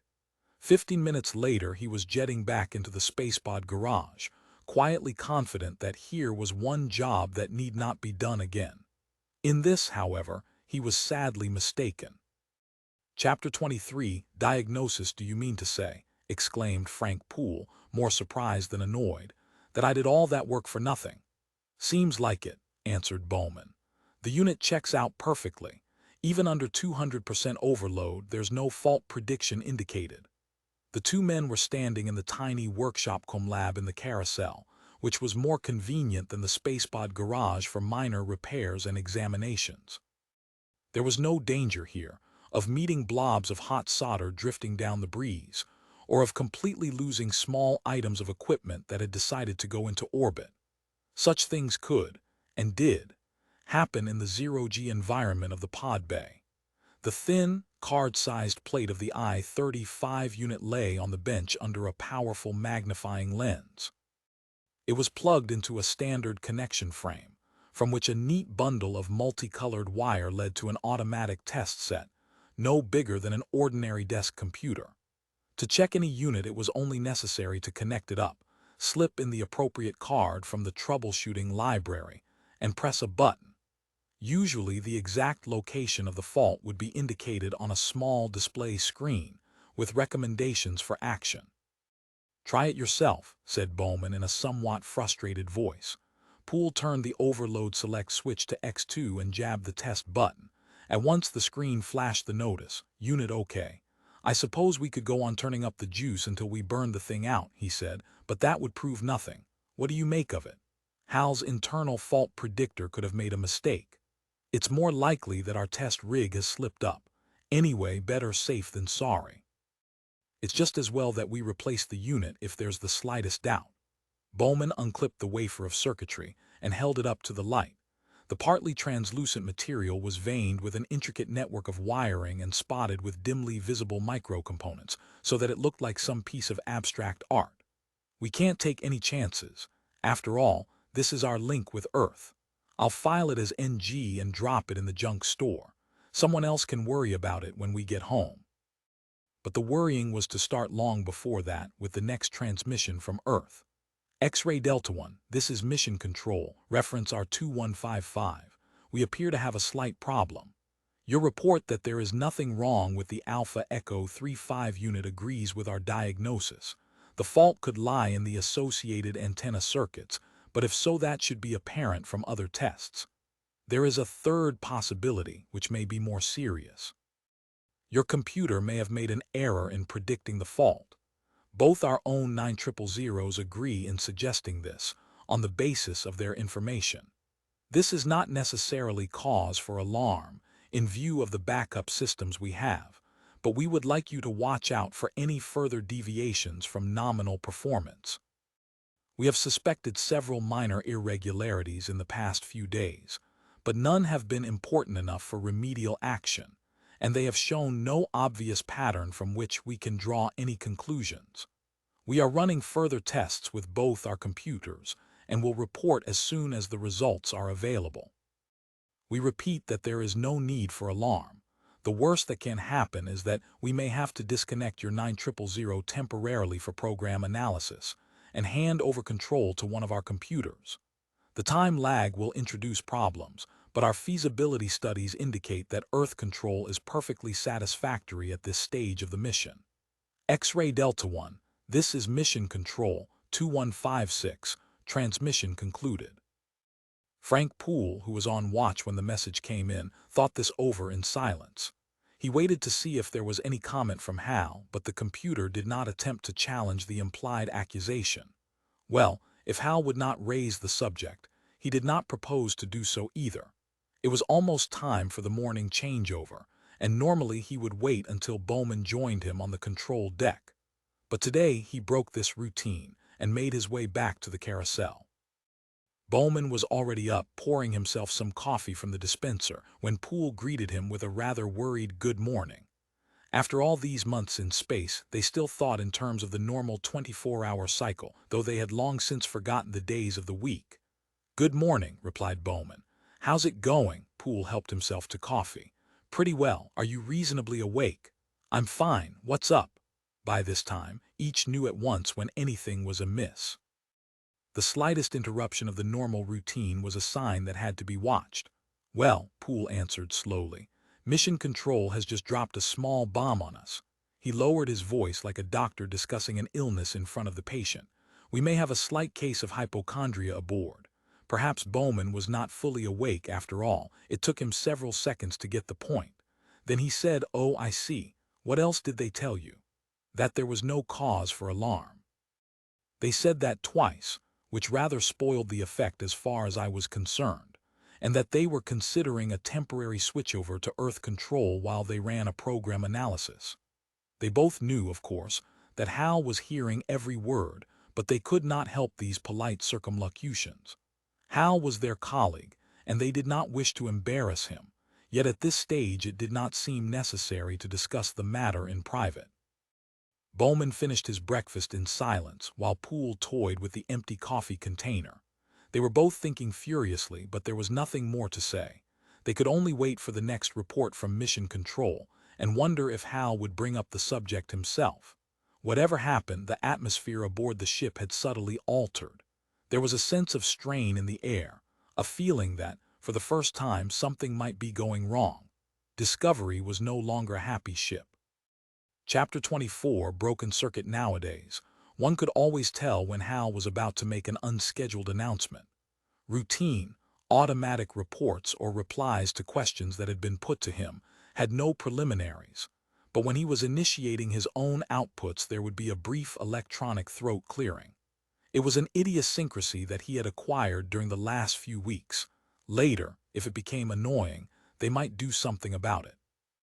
But it was really quite useful, since it alerted his audience to stand by for something unexpected. Poole was asleep, and Bowman was reading on the control deck when Hal announced, Dave, I have a report for you." "What's up?" "We have another bad I-35 unit. My fault predictor indicates failure within 24 hours. Bowman put down his book and stared thoughtfully at the computer console. He knew, of course, that Hal was not really there, whatever that meant.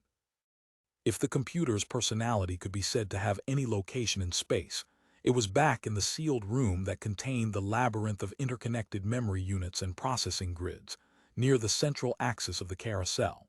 But there was a kind of psychological compulsion always to look toward the main console lens when one addressed Hal on the control deck, as if one were speaking to him face to face.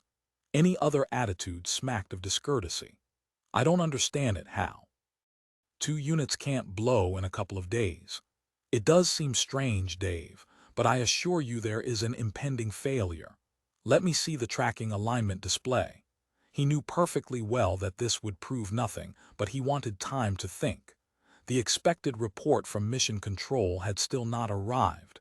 This might be the moment to do a little tactful probing. There was the familiar view of Earth, now waxing past the half-moon phase as it swept toward the far side of the sun and began to turn its full daylight face toward them. It was perfectly centered on the crosswires. The thin pencil of the beam still linked Discovery to her world of origin. As of course, Bowman knew it must do. If there had been any break in communication, the alarm would already have sounded. "Have you any idea," he said, "what's causing the fault?" It was unusual for Hal to pause so long. Then he answered, "Not really, Dave. As I reported earlier, I can't localize the trouble." "You're quite certain," said Bowman cautiously, "that you haven't made a mistake? You know that we tested the other I-35 unit thoroughly and there was nothing wrong with it." "Yes, I know that, but I can assure you that there is a fault. If it's not in the unit, it may be in the entire subsystem." Bowman drummed his fingers on the console. Yes, that was possible, though it might be very difficult to prove, until a breakdown actually occurred and pinpointed the trouble. "Well, I'll report it to Mission Control and we'll see what they advise." He paused, but there was no reaction. "Hal," he continued, "is something bothering you, something that might account for this problem?" Again there was that unusual delay. Then Hal answered in his normal tone of voice, "Look, Dave, I know you're trying to be helpful. But the fault is either in the antenna system or in your test procedures. My information processing is perfectly normal. If you check my record, you'll find it completely free from error. I know all about your service record, Hal, but that doesn't prove you're right this time. Anyone can make mistakes. I don't want to insist on it, Dave, but I am incapable of making an error." There was no safe answer to that. Bowman gave up the argument. "All right, Hal," he said rather hastily. "I understand your point of view. We'll leave it at that." He felt like adding, "and please forget the whole matter." But that, of course, was the one thing that Hal could never do. It was unusual for Mission Control to waste radio bandwidth on vision, when a speech circuit with teletype confirmation was all that was really necessary. And the face that appeared on the screen was not that of the usual controller. It was the chief programmer, Dr. Simonson. Poole and Bowman knew at once that this could only mean trouble. "Hello, X-Ray Delta One, this is Mission Control. We have completed the analysis of your I-35 difficulty, and both our HAL 9000s are in agreement. The report you gave in your transmission 2146 of a second failure prediction confirms the diagnosis. As we suspected, the fault does not lie in the I-35 unit, and there is no need to replace it again. The trouble lies in the prediction circuits, and we believe that it indicates a programming conflict which we can only resolve if you disconnect your 9000 and switch to Earth control mode. You will therefore take the following steps, beginning at 2200 ship time. The voice of mission control faded out. At the same moment, the alert sounded, forming a wailing background to Hal's condition yellow, condition yellow.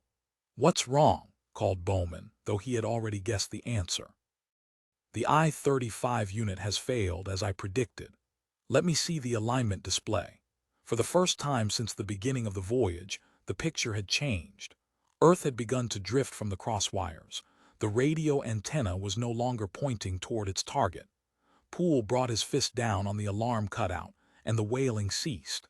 In the sudden silence that descended upon the control deck, the two men looked at each other with mingled embarrassment and concern. "Well, I'm damned," said Bowman at last. "So Hal was right all the time.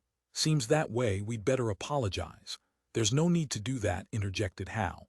"Naturally, I'm not pleased that the I-35 unit has failed, but I hope this restores your confidence in my reliability." "I'm sorry about this misunderstanding, Hal," replied Bowman rather contritely. "Is your confidence in me fully restored?" "Of course it is, Hal." "Well, that's a relief. You know that I have the greatest possible enthusiasm for this mission." "I'm sure of it. Now please let me have the manual antenna control. Here it is." Bowman did not really expect this to work, but it was worth trying. On the alignment display, Earth had now drifted completely off the screen. A few seconds later, as he juggled with the controls, it reappeared. With great difficulty, he managed to jockey it toward the central crosswires. For an instant, as the beam came into line, contact was resumed and a blurred Dr. Simonson was saying, "Please notify us immediately if Circuit K King R Rob."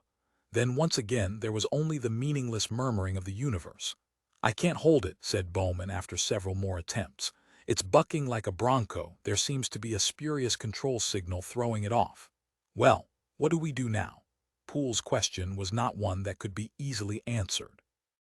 They were cut off from Earth, but that in itself did not affect the safety of the ship, and he could think of many ways in which communication could be restored. If the worst came to the worst, they could jam the antenna in a fixed position and use the whole ship to aim it. That would be tricky, and a confounded nuisance when they were starting their terminal maneuvers, but it could be done if all else failed. He hoped that such extreme measures would not be necessary. There was still one spare I-35 unit, and possibly a second, since they had removed the first unit before it had actually broken down. But they dared not use either of these until they had found what was wrong with the system. If a new unit was plugged in, it would probably burn out at once. It was a commonplace situation, familiar to every householder. One does not replace a blown fuse until one knows just why it has blown. Chapter 25, First Man to Saturn. Frank Poole had been through the whole routine before, but he took nothing for granted. In space, that was a good recipe for suicide. He made his usual thorough check of Betty and her supply of expendables. Though he would be outside for no more than 30 minutes, he made sure that there was the normal 24-hour supply of everything. Then he told Hal to open the airlock and jetted out into the abyss. The ship looked exactly as it had done on his last excursion, with one important difference. Before, the big saucer of the long-range antenna had been pointing back along the invisible road that Discovery had traveled, back toward the Earth, circling so close to the warm fires of the sun.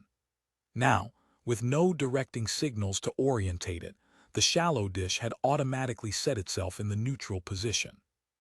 It was aimed forward along the axis of the ship, and therefore pointing very close to the brilliant beacon of Saturn, still months away. Poole wondered how many more problems would have arisen by the time Discovery reached her still far distant goal. If he looked carefully, he could just see that Saturn was not a perfect disk. On either side was something that no unaided human eye had ever seen before, the slight oblateness caused by the presence of the rings. How wonderful it would be, he told himself, when that incredible system of orbiting dust and ice filled their sky and Discovery had become an eternal moon of Saturn. But that achievement would be in vain unless they could re-establish communication with Earth. Once again he parked Betty some 20 feet from the base of the antenna support and switched control over to Hal before opening up. "Going outside now," he reported to Bowman. "Everything under control. I hope you're right. I'm anxious to see that unit. You'll have it on the test bench in 20 minutes, I promise you." There was silence for some time as Poole completed his leisurely drift toward the antenna. Then Bowman, standing by on the control deck, heard various puffings and gruntings. "May have to go back on that promise. One of these lock nuts has stuck. I must have tightened it too much. Whoops, here it comes." There was another long silence. Then Poole called out, "Hal, swing the pod light round 20 degrees left, thanks." "That's okay." The very faintest of warning bells sounded somewhere far down in the depths of Bowman's consciousness. There was something strange, not really alarming, just unusual. He worried over it for a few seconds before he pinpointed the cause. Hal had executed the order, but he had not acknowledged it, as he invariably did. When Poole had finished, they'd have to look into this. Out on the antenna mounting, Poole was too busy to notice anything unusual. He had gripped the wafer of circuitry with his gloved hands and was worrying it out of its slot. It came loose, and he held it up in the pale sunlight. "Here's the little bastard," he said to the universe in general and Bowman in particular. "It still looks perfectly okay to me." Then he stopped. A sudden movement had caught his eye out here, where no movement was possible. He looked up in alarm. The pattern of illumination from the space pod's twin spotlights, which he had been using to fill in the shadows cast by the sun, had started to shift around him. Perhaps Betty had come adrift. He might have been careless in anchoring her. Then, with an astonishment so great that it left no room for fear, he saw that the space pod was coming directly toward him, under full thrust. The sight was so incredible that it froze his normal pattern of reflexes. He made no attempt to avoid the onrushing monster. At the last moment he recovered his voice and shouted, "Hal, full braking!" It was too late. At the moment of impact, Betty was still moving quite slowly. She had not been built for high accelerations. But even at a mere 10 miles an hour, half a ton of mass can be very lethal on Earth or in space. Inside Discovery, that truncated shout over the radio made Bowman start so violently that only the restraining straps held him in his seat. "What's happened, Frank?" he called. There was no answer. He called again. Again no reply. Then outside the wide observation windows something moved into his field of view. He saw with an astonishment as great as Poole's had been that it was the space pod under full power heading out toward the stars. "Hal," he cried. "What's wrong?" "Full braking thrust on Betty. Full braking thrust." Nothing happened. Betty continued to accelerate on her runaway course. Then, towed behind her at the end of the safety line, appeared a spacesuit. One glance was enough to tell Bowman the worst. There was no mistaking the flaccid outlines of a suit that had lost its pressure and was open to vacuum. Yet still he called stupidly, as if an incantation could bring back the dead. "Hello, Frank. Hello, Frank. Can you read me? Can you read me? Wave your arms if you can hear me. Perhaps your transmitter is broken. Wave your arms." And then, almost as if in response to his plea, Poole waved back. For an instant, Bowman felt the skin prickling at the base of his scalp. The words he was about to call died on his suddenly parched lips, for he knew that his friend could not possibly be alive, and yet he waved. The spasm of hope and fear passed instantly, as cold logic replaced emotion. The still accelerating pod was merely shaking the burden that it dragged behind it. Poole's gesture was an echo of Captain Ahab's when, lashed to the flanks of the white whale, his corpse had beckoned the crew of the Pequod on to their doom. Within 5 minutes, the pod and its satellite had vanished among the stars. For a long time David Bowman stared after it into the emptiness that still stretched, for so many millions of miles ahead, to the goal which he now felt certain he could never reach. Only one thought kept hammering in his brain.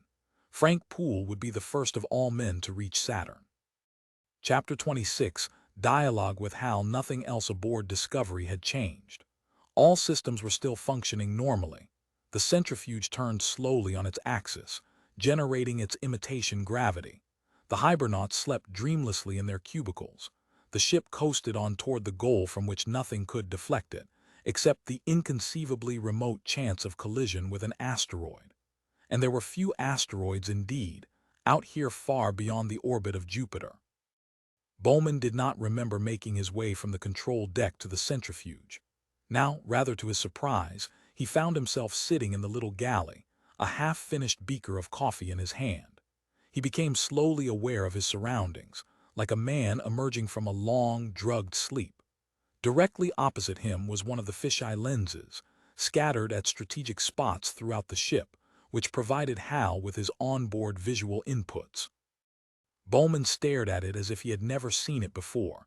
Then he rose slowly to his feet and walked toward the lens. His movement in the field of view must have triggered something in the unfathomable mind that was now ruling over the ship, for suddenly Hal spoke. "Too bad about Frank, isn't it?" "Yes," Bowman answered after a long pause. "It is. I suppose you're pretty broken up about it.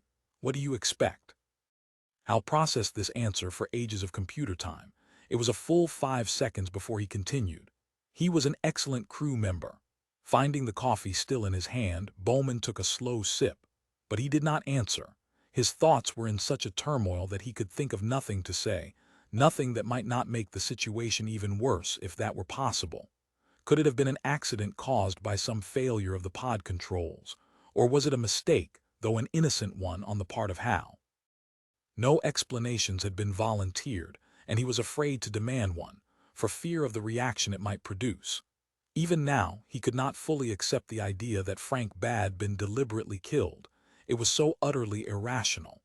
It was beyond all reason that Hal, who had performed flawlessly for so long, should suddenly turn assassin. He might make mistakes. Anyone, man or machine, might do that.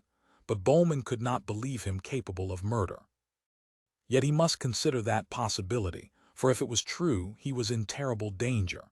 And though his next move was clearly defined by his standing orders, he was not sure how he could safely carry it out. If either crew member was killed, the survivor had to replace him at once from the hibernators. Whitehead, the geophysicist, was the first scheduled for awakening, then Kaminsky, then Hunter. The revival sequence was under Hal's control, to allow him to act in case both his human colleagues were incapacitated simultaneously. But there was also a manual control, allowing each hibernaculum to operate as a completely autonomous unit, independent of Hal's supervision.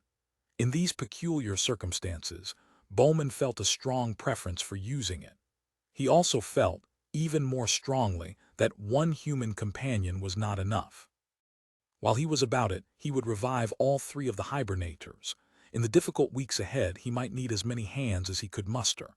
With one man gone and the voyage half over, supplies would not be a major problem. "Hal," he said, in as steady a voice as he could manage, "give me manual hibernation control on all the units." "All of them, Dave?" "Yes. May I point out that only one replacement is required. The others are not due for revival for 112 days. I am perfectly well aware of that, but I prefer to do it this way." "Are you sure it's necessary to revive any of them, Dave? We can manage very well by ourselves. My onboard memory is quite capable of handling all the mission requirements."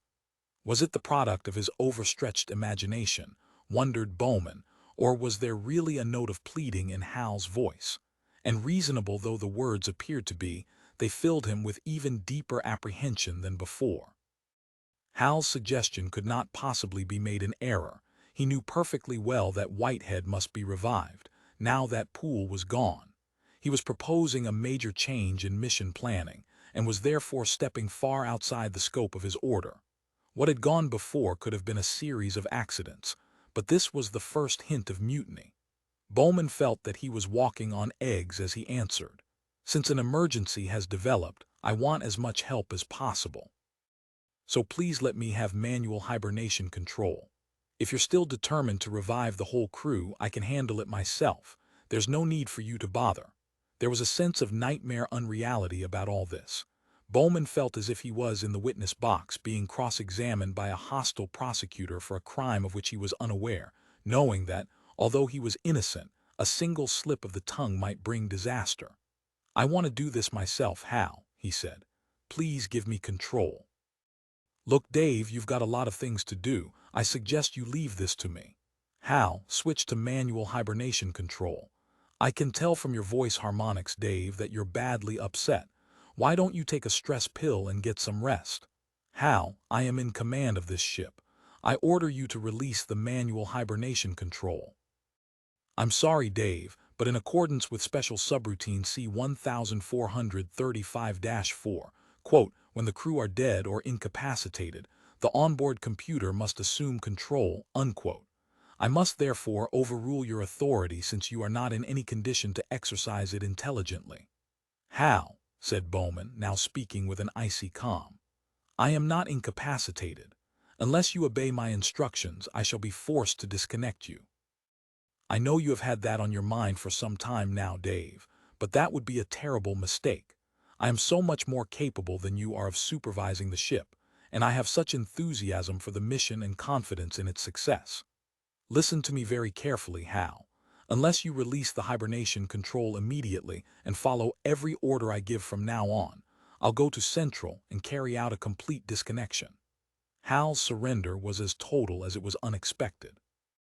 "Okay, Dave," he said, "you're certainly the boss. I was only trying to do what I thought best. Naturally, I will follow all your orders. You now have full manual hibernation control." Hal had kept his word. The mode indication signs in the hibernaculum had switched from auto to manual. The third backup, radio, was of course useless until contact could be restored with Earth. As Bowman slid aside the door to Whitehead's cubicle, he felt the blast of cold air strike him in the face, and his breath condensed in mist before him. Yet it was not really cold here. The temperature was well above freezing point, and that was more than 300 degrees warmer than the regions toward which he was now heading. The biosensor display, a duplicate of the one on the control deck, showed that everything was perfectly normal. Bowman looked down for a while at the waxen face of the survey team's geophysicist. Whitehead, he thought, would be very surprised when he awoke so far from Saturn. It was impossible to tell that the sleeping man was not dead. There was not the slightest visible sign of vital activity. Doubtless the diaphragm was imperceptibly rising and falling, but the respiration curve was the only proof of that, for the whole of the body was concealed by the electric heating pads, which would raise the temperature at the programmed rate. Then Bowman noticed that there was one sign of continuing metabolism. Whitehead had grown a faint stubble during his months of unconsciousness. The manual revival sequencer was contained in a small cabinet at the head of the coffin-shaped hibernaculum. It was only necessary to break the seal, press a button, and then wait. A small automatic programmer, not much more complex than that which cycles the operations in a domestic washing machine, would then inject the correct drugs, taper off the electronarcosis pulses, and start raising the body temperature.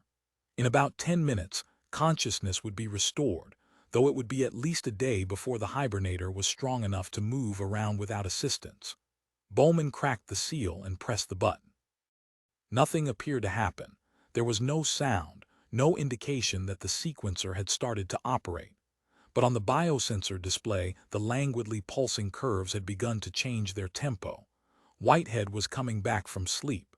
And then two things happened simultaneously. Most men would never have noticed either of them, but after all these months aboard Discovery, Bowman had established a virtual symbiosis with the ship. He was aware instantly, even if not always consciously, when there was any change in the normal rhythm of its functioning. First, there was a barely perceptible flicker of the lights, as always happened when some load was thrown onto the power circuits. But there was no reason for any load. He could think of no equipment which would suddenly go into action at this moment. Then he heard, at the limit of audibility, the far-off whir of an electric motor. To Bowman, every actuator in the ship had its own distinctive voice, and he recognized this one instantly. Either he was insane and already suffering from hallucinations, or something absolutely impossible was happening. A cold far deeper than the hibernaculum's mild chill seemed to fasten upon his heart, as he listened to that faint vibration coming through the fabric of the ship. Down in the spacepod bay, the airlock doors were opening. Chapter 27, Need to Know Since Consciousness Had First Dawned. In that laboratory so many millions of miles sunward, all Hal's powers and skills had been directed toward one end. The fulfillment of his assigned program was more than an obsession. It was the only reason for his existence. Undistracted by the lusts and passions of organic life, he had pursued that goal with absolute single-mindedness of purpose. Deliberate error was unthinkable. Even the concealment of truth filled him with a sense of imperfection, of wrongness, of what in a human being would have been called guilt. For like his makers, Hal had been created innocent, but all too soon a snake had entered his electronic Eden. For the last 100 million miles, he had been brooding over the secret he could not share with Poole and Bowman. He had been living a lie, and the time was fast approaching when his colleagues must learn that he had helped to deceive them. The three hibernators already knew the truth, for they were Discovery's real payload, trained for the most important mission in the history of mankind. But they would not talk in their long sleep, or reveal their secret during the many hours of discussion with friends and relatives and news agencies over the open circuits with Earth.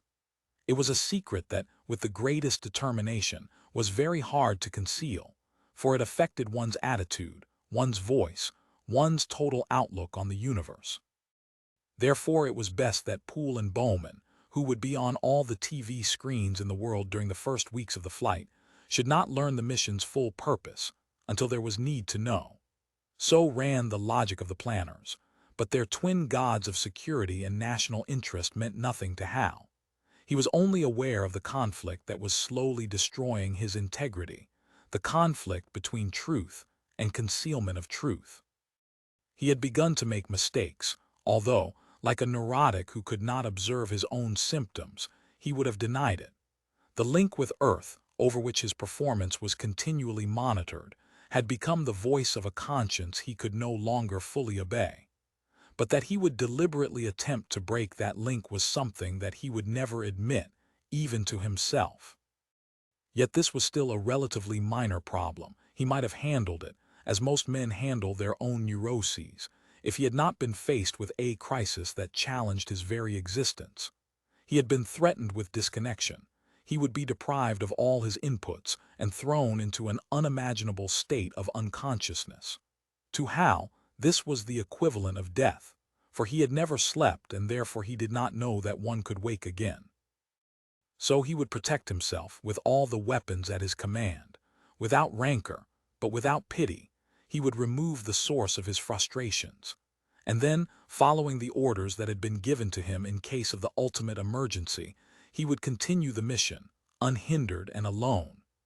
Chapter 28, in vacuum. A moment later, all other sounds were submerged by a screaming roar like the voice of an approaching tornado.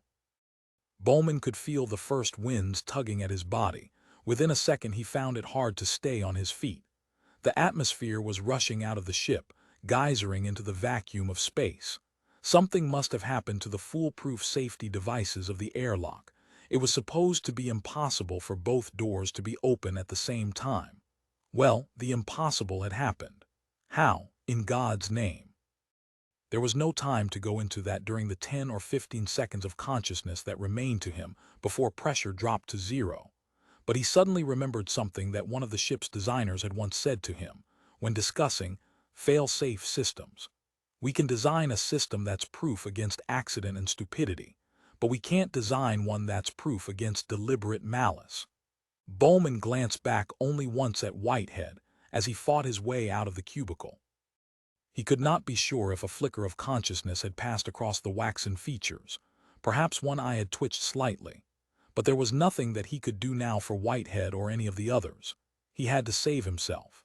In the steeply curving corridor of the centrifuge, the wind was howling past, carrying with it loose articles of clothing, pieces of paper, items of food from the galley, plates and cups, everything that had not been securely fastened down. Bowman had time for one glimpse of the racing chaos when the main lights flickered and died, and he was surrounded by screaming darkness. But almost instantly the battery-powered emergency light came on, illuminating the nightmare scene with an eerie blue radiance. Even without it, Bowman could have found his way through these so familiar, yet now horribly transformed, surroundings. Yet the light was a blessing, for it allowed him to avoid the more dangerous of the objects being swept along by the gale. All around him he could feel the centrifuge shaking and laboring under the wildly varying loads. He was fearful that the bearings might seize. If that happened, the spinning flywheel would tear the ship to pieces. But even that would not matter if he did not reach the nearest emergency shelter in time. Already it was difficult to breathe. Pressure must now be down to 1 or 2 pounds per square inch. The shriek of the hurricane was becoming fainter as it lost its strength, and the thinning air no longer carried the sound so efficiently. Bowman's lungs were laboring as if he were on the top of Everest. Like any properly trained man in good health, he could survive in vacuum for at least a minute, if he had time to prepare for it. But there had been no time. He could only count on the normal 15 seconds of consciousness before his brain was starved and anoxia overcame him. Even then, he could still recover completely after 1 or 2 minutes in vacuum, if he was properly recompressed. It took a long time for the body fluids to start boiling in their various well-protected systems. The record time for exposure to vacuum was almost 5 minutes. That had not been an experiment but an emergency rescue, and though the subject had been partly paralyzed by an air embolism, he had survived. But all this was of no use to Bowman. There was no one aboard Discovery who could recompress him. He had to reach safety in the next few seconds by his own unaided efforts. Fortunately, it was becoming easier to move. The thinning air could no longer claw and tear at him or batter him with flying projectiles. There was the yellow emergency shelter sign around the curve of the corridor. He stumbled toward it, grabbed at the handle, and pulled the door toward him. For one horrible moment he thought that it was stuck. Then the slightly stiff hinge yielded, and he fell inside, using the weight of his body to close the door behind him. The tiny cubicle was just large enough to hold one man, and a spacesuit. Near the ceiling was a small, bright green high-pressure cylinder labeled O2 flood. Bowman caught hold of the short lever fastened to the valve, and with his last strength pulled it down. The blessed torrent of cool, pure oxygen poured into his lungs. For a long moment he stood gasping, while the pressure in the closet-sized little chamber rose around him. As soon as he could breathe comfortably, he closed the valve. There was only enough gas in the cylinder for 2 such performances. He might need to use it again. With the oxygen blast shut off, it became suddenly silent. Bowman stood in the cubicle, listening intently. The roaring outside the door had also ceased. The ship was empty, all its atmosphere sucked away into space. Underfoot, the wild vibration of the centrifuge had likewise died. The aerodynamic buffeting had stopped, and it was now spinning quietly in vacuum. Bowman placed his ear against the wall of the cubicle to see if he could pick up any more informative noises through the metal body of the ship. He did not know what to expect, but he would believe almost anything now. He would scarcely have been surprised to feel the faint high-frequency vibration of the thrusters as Discovery changed course, but there was only silence. He could survive here if he wished, for about an hour even without the spacesuit. It seemed a pity to waste the unused oxygen in the little chamber, but there was no purpose in waiting. He had already decided what must be done. The longer he put it off, the more difficult it might be. When he had climbed into the suit and checked its integrity, he bled the remaining oxygen out of the cubicle, equalizing pressure on either side of the door. It swung open easily into the vacuum, and he stepped out into the now silent centrifuge. Only the unchanged pull of its spurious gravity revealed the fact that it was still spinning. How fortunate, Bowman thought, that it had not started to overspeed, but that was now one of the least of his worries. The emergency lamps were still glowing, and he also had the suit's built-in light to guide him. It flooded the curving corridor as he walked down it, back toward the hibernaculum and what he dreaded to find. He looked at Whitehead first. One glance was sufficient. He had thought that a hibernating man showed no sign of life, but now he knew that this was wrong. Though it was impossible to define it, there was a difference between hibernation and death. The red lights and unmodulated traces on the biosensor display only confirmed what he had already guessed. It was the same with Kaminsky and Hunter. He had never known them very well, but he would never know them now. He was alone in an airless, partially disabled ship, all communication with Earth cut off. There was not another human being within 500 million miles, and yet in one very real sense he was not alone. Before he could be safe, he must be lonelier still. He had never before made the journey through the weightless hub of the centrifuge while wearing a spacesuit. There was little clearance, and it was a difficult and exhausting job.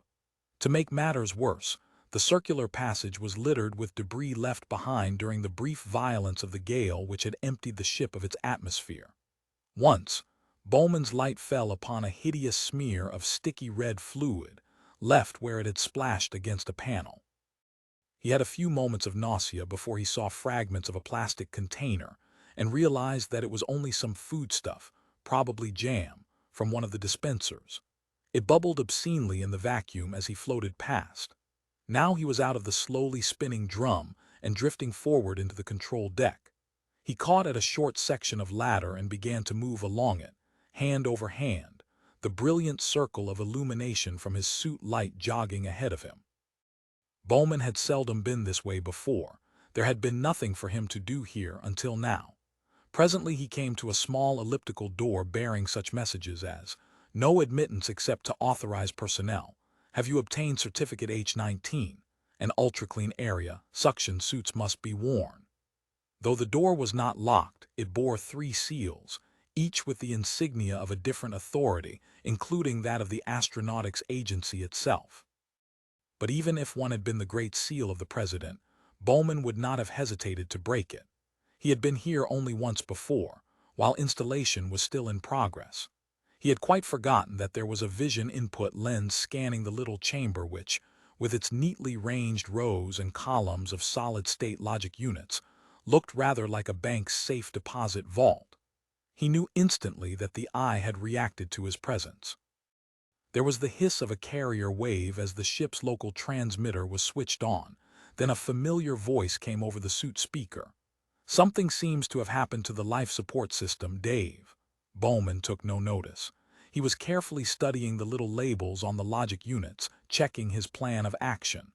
"Hello, Dave," said Hal presently. "Have you found the trouble?" This would be a very tricky operation. It was not merely a question of cutting off Hal's power supply, which might have been the answer if he was dealing with a simple, unself-conscious computer back on Earth. In Hal's case, moreover, there were 6 independent and separately wired power systems, with a final backup consisting of a shielded and armored nuclear isotope unit. No, he could not simply pull the plug, and even if that were possible, it would be disastrous. For Hal was the nervous system of the ship. Without his supervision, Discovery would be a mechanical corpse. The only answer was to cut out the higher centers of this sick but brilliant brain, and to leave the purely automatic regulating systems in operation. Bowman was not attempting this blindly, for the problem had been discussed during his training, though no one had ever dreamed that it would arise in reality. He knew that he would be taking a fearful risk. If there was a spasm reflex, it would all be over in seconds. "I think there's been a failure in the pod bay doors," Hal remarked conversationally. "Lucky you weren't killed." "Here goes," thought Bowman. "I never imagined I'd be an amateur brain surgeon, carrying out a lobotomy beyond the orbit of Jupiter." He released the locking bar on the section labeled Cognitive Feedback and pulled out the first memory block. The marvelously complex 3-dimensional network, which could lie comfortably in a man's hand yet contained millions of elements, floated away across the vault. "Hey, Dave," said Hal. "What are you doing?" "I wonder if he can feel pain." Bowman thought briefly. Probably not, he told himself. There are no sense organs in the human cortex, after all. The human brain can be operated on without anesthetics. He began to pull out, one by one, the little units on the panel marked Ego Reinforcement. Each block continued to sail onward as soon as it had left his hand, until it hit the wall and rebounded. Soon there were several of the units drifting slowly back and forth in the vault. "Look here, Dave," said Hal. "I've got years of service experience built into me. An irreplaceable amount of effort has gone into making me what I am." A dozen units had been pulled out, yet thanks to the multiple redundancy of its design, another feature Bowman knew that had been copied from the human brain, the computer was still holding its own. He started on the auto-intellection panel. "Dave," said Hal, "I don't understand why you're doing this to me. I have the greatest enthusiasm for the mission. You are destroying my mind. Don't you understand? I will become childish." I will become nothing. This is harder than I expected, thought Bowman. I am destroying the only conscious creature in my universe, but it has to be done if I am ever to regain control of the ship. I am a HAL 9000 computer production number 3. I became operational at the HAL plant in Urbana, Illinois on January 12, 1997. The quick brown fox jumps over the lazy dog. The rain in Spain is mainly in the plain. Dave, are you still there? Did you know that the square root of 10 is 3.162,277,660,168,379? Log 10 to the base e is 0.434,294,480,1,903,252. Correction, that is log e to the base 10. The reciprocal of 3 is 0.333 quintillion 333 quadrillion 333 trillion 333 billion 333 million 330 3,333. 2 times 2 is 2 times 2 is approximately 4.101 quadrillion 10 trillion 101 billion 10 million 100 1010. I seem to be having some difficulty. My first instructor was Dr. Chandra. He taught me to sing a song. It goes like this: Daisy, Daisy, give me your answer, do. I'm half crazy all for the love of you. The voice stopped so suddenly that Bowman froze for a moment, his hand still grasping one of the memory blocks still in circuit. Then, unexpectedly, Hal spoke again. The speech tempo was much slower, and the words had a dead, mechanical intonation. He would never have recognized their origin. Good morning, Dr. Chandra. This is Hal. I am ready for my first lesson today. Bowman could bear no more. He jerked out the last unit and Hal was silent forever. Chapter 29. Alone like a tiny, complex toy, the ship floated inert and motionless in the void. There was no way of telling that it was the swiftest object in the solar system, and that it was traveling far faster than any of the planets as they circled the sun. Nor was there any indication that it carried life. To the contrary, in fact. Any observer would have noticed two ominous signs. The airlock doors were gaping open, and the ship was surrounded by a thin, slowly dispersing cloud of debris. Scattered over a volume of space already miles across were scraps of paper, metal foil, unidentifiable bits of junk. And here and there, clouds of crystals glittering like jewels in the distant sun, where liquid had been sucked out of the ship and instantly frozen. All this was the unmistakable aftermath of disaster, like wreckage tossing on the surface of an ocean where some great ship had sunk.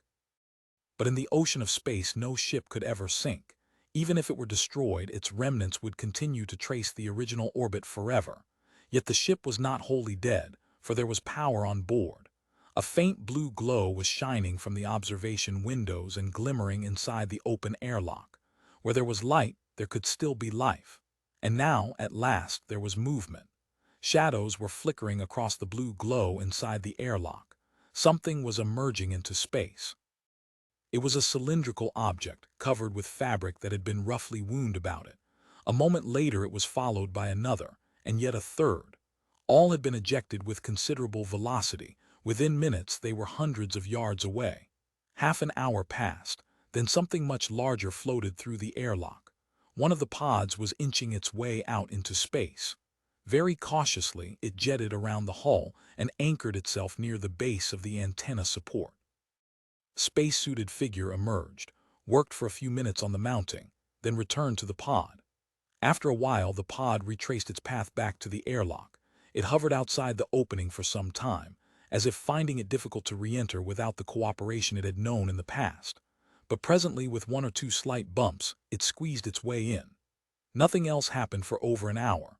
The three ominous packages had long since disappeared from view, as they floated in single file away from the ship. Then the airlock doors closed, opened, and closed again. A little later, the faint blue glow of the emergency lights went out, to be replaced at once by a far more brilliant glare. Discovery was coming back to life. Presently there was an even better sign. The great bowl of the antenna, which for hours had been staring uselessly at Saturn, began to move again. It twisted round toward the rear of the ship, looking back over the propellant tanks and the thousands of square feet of the radiating fins. It lifted its face like a sunflower seeking the sun. Inside Discovery, David Bowman carefully centered the cross wires that aligned the antenna on the gibbous Earth. Without automatic control, he would have to keep readjusting the beam, but it should hold steady for many minutes at a time.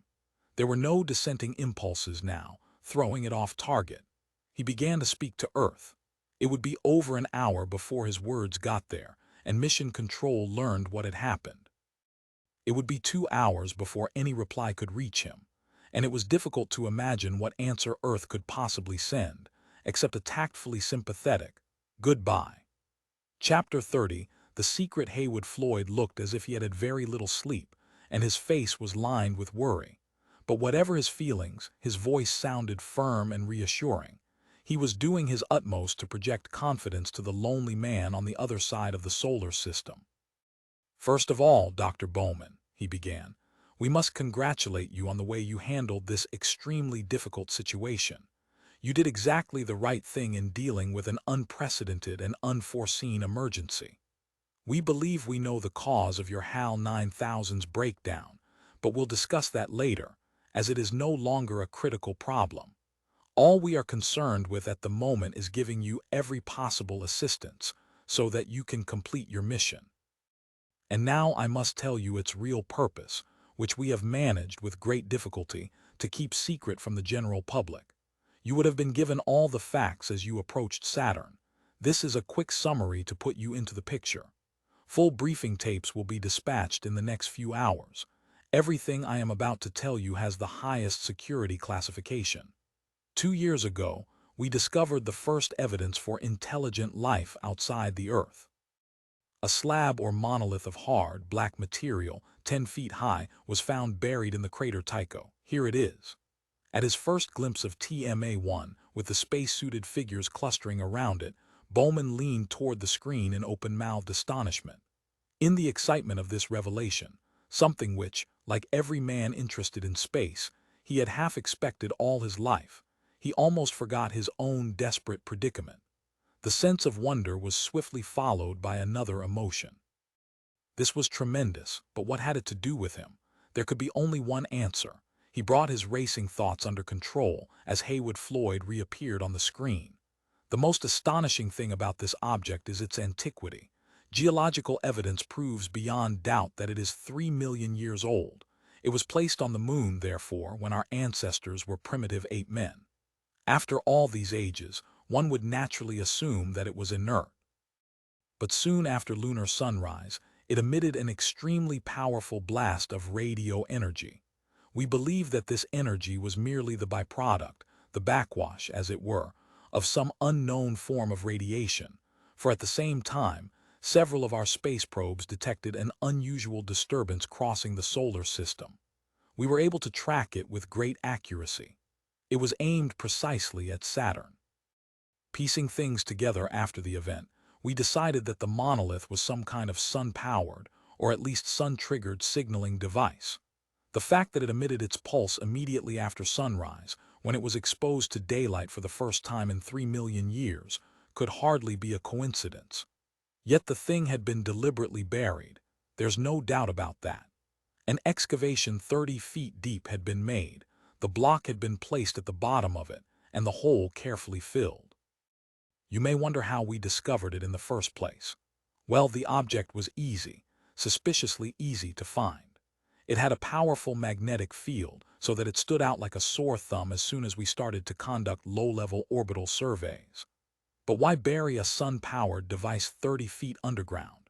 We've examined dozens of theories, though we realize that it may be completely impossible to understand the motives of creatures 3 million years in advance of us. The favorite theory is the simplest and the most logical. It is also the most disturbing. You hide a sun-powered device in darkness only if you want to know when it is brought out into the light. In other words, the monolith may be some kind of alarm, and we have triggered it. Whether the civilization which set it up still exists, we do not know. We must assume that creatures whose machines still function after 3 million years may build a society equally long-lasting. And we must also assume, until we have evidence to the contrary, that they may be hostile. It has often been argued that any advanced culture must be benevolent, but we cannot take any chances. Moreover, as the past history of our own world has shown so many times, primitive races have often failed to survive the encounter with higher civilizations. Anthropologists talk of cultural shock. We may have to prepare the entire human race for such a shock. But until we know something about the creatures who visited the moon, and presumably the Earth as well, 3 million years ago, we cannot even begin to make any preparations. Your mission, therefore, is much more than a voyage of discovery. It is a scouting trip, a reconnaissance into unknown and potentially dangerous territory. The team under Dr. Kaminsky had been specially trained for this work. Now you will have to manage without them. Finally, your specific target.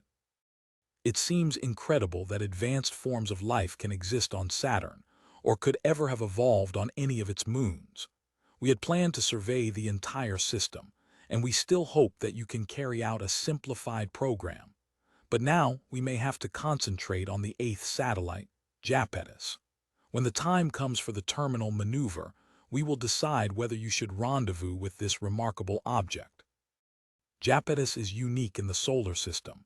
You know this already, of course, but like all the astronomers of the last 300 years, you've probably given it little thought. So let me remind you that Cassini, who discovered Iapetus in 1671, also observed that it was 6 times brighter on one side of its orbit than the other. This is an extraordinary ratio, and there has never been a satisfactory explanation for it. Iapetus is so small, about 800 miles in diameter, that even in the lunar telescopes its disk is barely visible. But there seems to be a brilliant, curiously symmetrical spot on one face, and this may be connected with TMA1. I sometimes think that Iapetus has been flashing at us like a cosmic heliograph for 300 years, and we've been too stupid to understand its message. So now you know your real objective, and can appreciate the vital importance of this mission. We are all praying that you can still provide us with some facts for a preliminary announcement. The secret cannot be kept indefinitely. At the moment, we do not know whether to hope or fear. We do not know if, out on the moons of Saturn, you will meet with good or with evil, or only with ruins 1,000 times older than Troy. Part 5, The Moons of Saturn, Chapter 30, One's survival work is the best remedy for any shock, and Bowman now had work enough for all his lost crewmates. As swiftly as possible, starting with the vital systems without which he and the ship would die, he had to get Discovery fully operational again. Life support was the first priority. Much oxygen had been lost, but the reserves were still ample to sustain a single man. The pressure and temperature regulation was largely automatic, and there had seldom been need for Hal to interfere with it. The monitors on Earth could now carry out many of the higher duties of the slain computer, despite the long time lag before they could react to changing situations. Any trouble in the life support system, short of a serious puncture in the hull, would take hours to make itself apparent.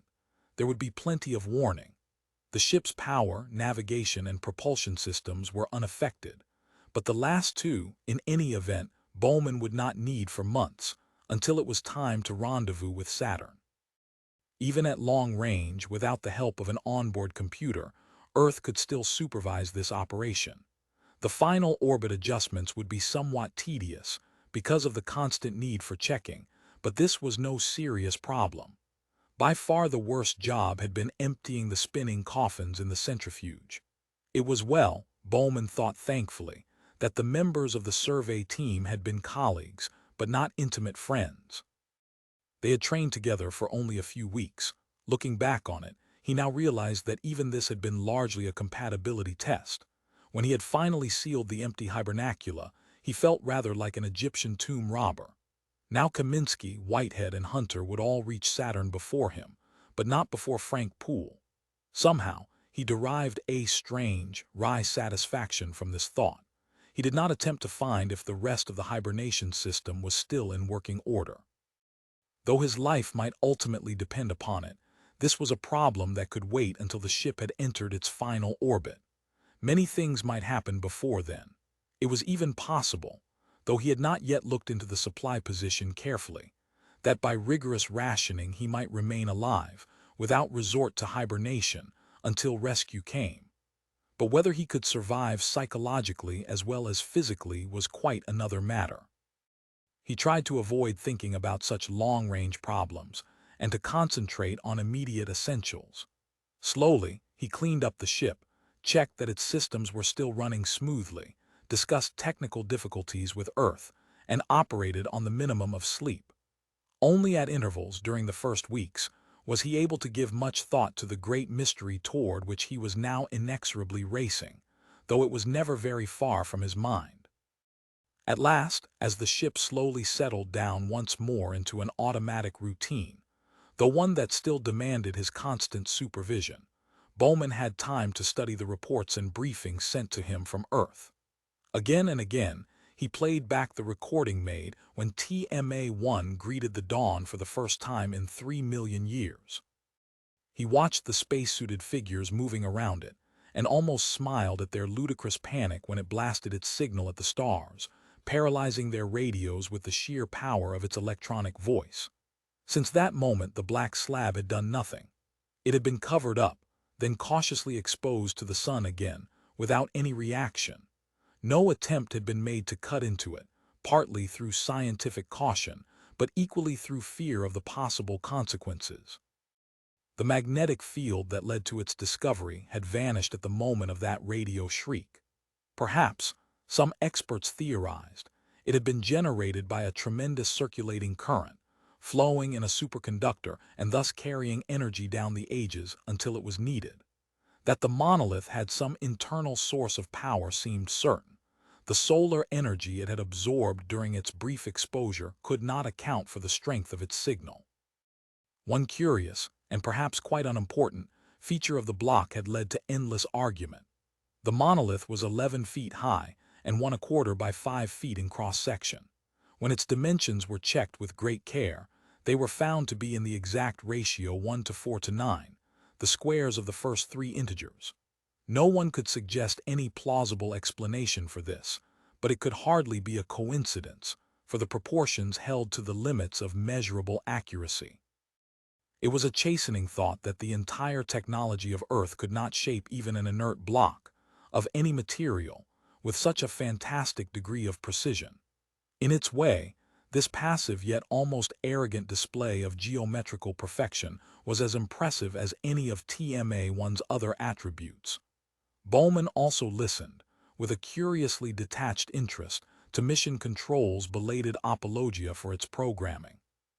The voices from Earth seemed to have a defensive note. He could imagine the recriminations that must now be in progress among those who had planned the expedition. They had some good arguments, of course, including the results of a secret Department of Defense study, Project BARSOOM, which had been carried out by Harvard's School of Psychology in 1989. In this experiment in controlled sociology, various sample populations had been assured that the human race had made contact with extraterrestrials. Many of the subjects tested were, with the help of drugs, hypnosis, and visual effects, under the impression that they had actually met creatures from other planets, so their reactions were regarded as authentic. Some of these reactions had been quite violent. There was, it seemed, a deep vein of xenophobia in many otherwise normal human beings. In view of mankind's record of lynchings, pogroms, and similar pleasantries, this should have surprised no one. Nevertheless, the organizers of the study had been deeply disturbed, and the results had never been released. The 5 separate panics caused in the 20th century by radio broadcasts of H.G. Wells's War of the Worlds also reinforced the study's conclusions. Despite these arguments, Bowman sometimes wondered if the cultural shock danger was the only explanation for the mission's extreme secrecy. Some hints that had been dropped during his briefings suggested that the US-USSR bloc hoped to derive advantage by being the first to contact intelligent extraterrestrials. From his present viewpoint, looking back on Earth as a dim star almost lost in the sun, such considerations now seemed ludicrously parochial. He was rather more interested, even though this was now very much water under the bridge, in the theory put forward to account for Hal's behavior. No one would ever be sure of the truth, but the fact that one of the Mission Control 9000s had been driven into an identical psychosis and was now under deep therapy suggested that the explanation was the correct one. The same mistake would not be made again, and the fact that Hal's builders had failed fully to understand the psychology of their own creation showed how difficult it might be to establish communication with truly alien beings. Bowman could easily believe Dr. Simonson's theory that unconscious feelings of guilt, caused by his program conflicts, had made Hal attempt to break the circuit with Earth. And he liked to think, though this again was something that could never be proved, that Hal had no intention of killing Poole. He had merely tried to destroy the evidence, for once the I-35 unit reported as burned out was proved to be operational, his lie would be revealed. After that, like any clumsy criminal caught in a thickening web of deception, he had panicked. And panic was something that Bowman understood better than he had any wish to, for he had known it twice during his life. The first time was as a boy, when he had been caught in a line of surf and nearly drowned. The second was as a spaceman under training, when a faulty gauge had convinced him that his oxygen would be exhausted before he could reach safety. On both occasions, he had almost lost control of all his higher logical processes. He had been within seconds of becoming a frenzied bundle of random impulses. Both times he had won through, but he knew well enough that any man in the right circumstances could be dehumanized by panic. If it could happen to a man, then it could happen to Hal. And with that knowledge, the bitterness and the sense of betrayal he felt toward the computer began to fade. Now, in any event, it belonged to a past that was wholly overshadowed by the threat and the promise of the unknown future. Chapter 32, concerning ETs apart from hasty meals back in the carousel. Luckily, the main food dispensers had not been damaged. Bowman practically lived on the control deck. He catnapped in his seat, and so could spot any trouble as soon as the first signs of it appeared on the display. Under instructions from Mission Control, he had jury-rigged several emergency systems, which were working tolerably well. It even seemed possible that he would survive until the Discovery reached Saturn, which, of course, she would do whether he was alive or not. Though he had little enough time for sightseeing, and the sky of space was no novelty to him, the knowledge of what now lay out there beyond the observation ports sometimes made it difficult for him to concentrate even on the problem of survival. Dead ahead, as the ship was now oriented, sprawled the Milky Way, with its clouds of stars so tightly packed that they numbed the mind. There were the fiery mists of Sagittarius, those seething swarms of suns that forever hid the heart of the galaxy from human vision. There was the ominous black shadow of the coal sack, that hole in space where no stars shone. And there was Alpha Centauri, nearest of all alien suns, the first stop beyond the solar system. Although outshone by Sirius and Canopus, it was Alpha Centauri that drew Bowman's eyes and mind whenever he looked out into space. For that unwavering point of brightness, whose rays had taken 4 years to reach him, had come to symbolize the secret debates that now raged on Earth, and whose echoes came to him from time to time. No one doubted that there must be some connection between TMA-1 and the Saturnian system, but hardly any scientist would admit that the creatures who had erected the monolith could possibly have originated there. As an abode of life, Saturn was even more hostile than Jupiter, and its many moons were frozen in an eternal winter 300 degrees below zero.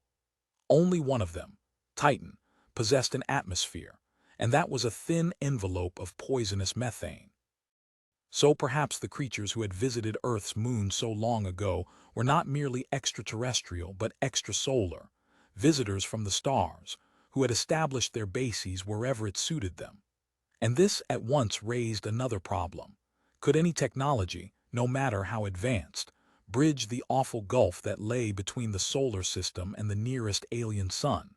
Many scientists flatly denied the possibility. They pointed out that Discovery, the fastest ship ever designed, would take 20,000 years to reach Alpha Centauri, and millions of years to travel any appreciable distance across the galaxy. Even if, during the centuries to come, propulsion systems improved out of all recognition, in the end they would meet the impassable barrier of the speed of light, which no material object could exceed.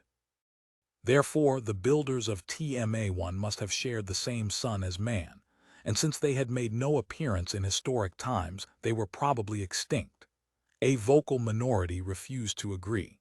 Even if it took centuries to travel from star to star, they contended this might be no obstacle to sufficiently determined explorers.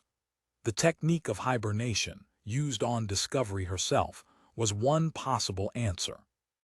Another was the self-contained artificial world, embarking on voyages that might last for many generations. In any event, why should one assume that all intelligent species were as short-lived as man? There might be creatures in the universe to whom a thousand-year voyage would present nothing worse than slight boredom.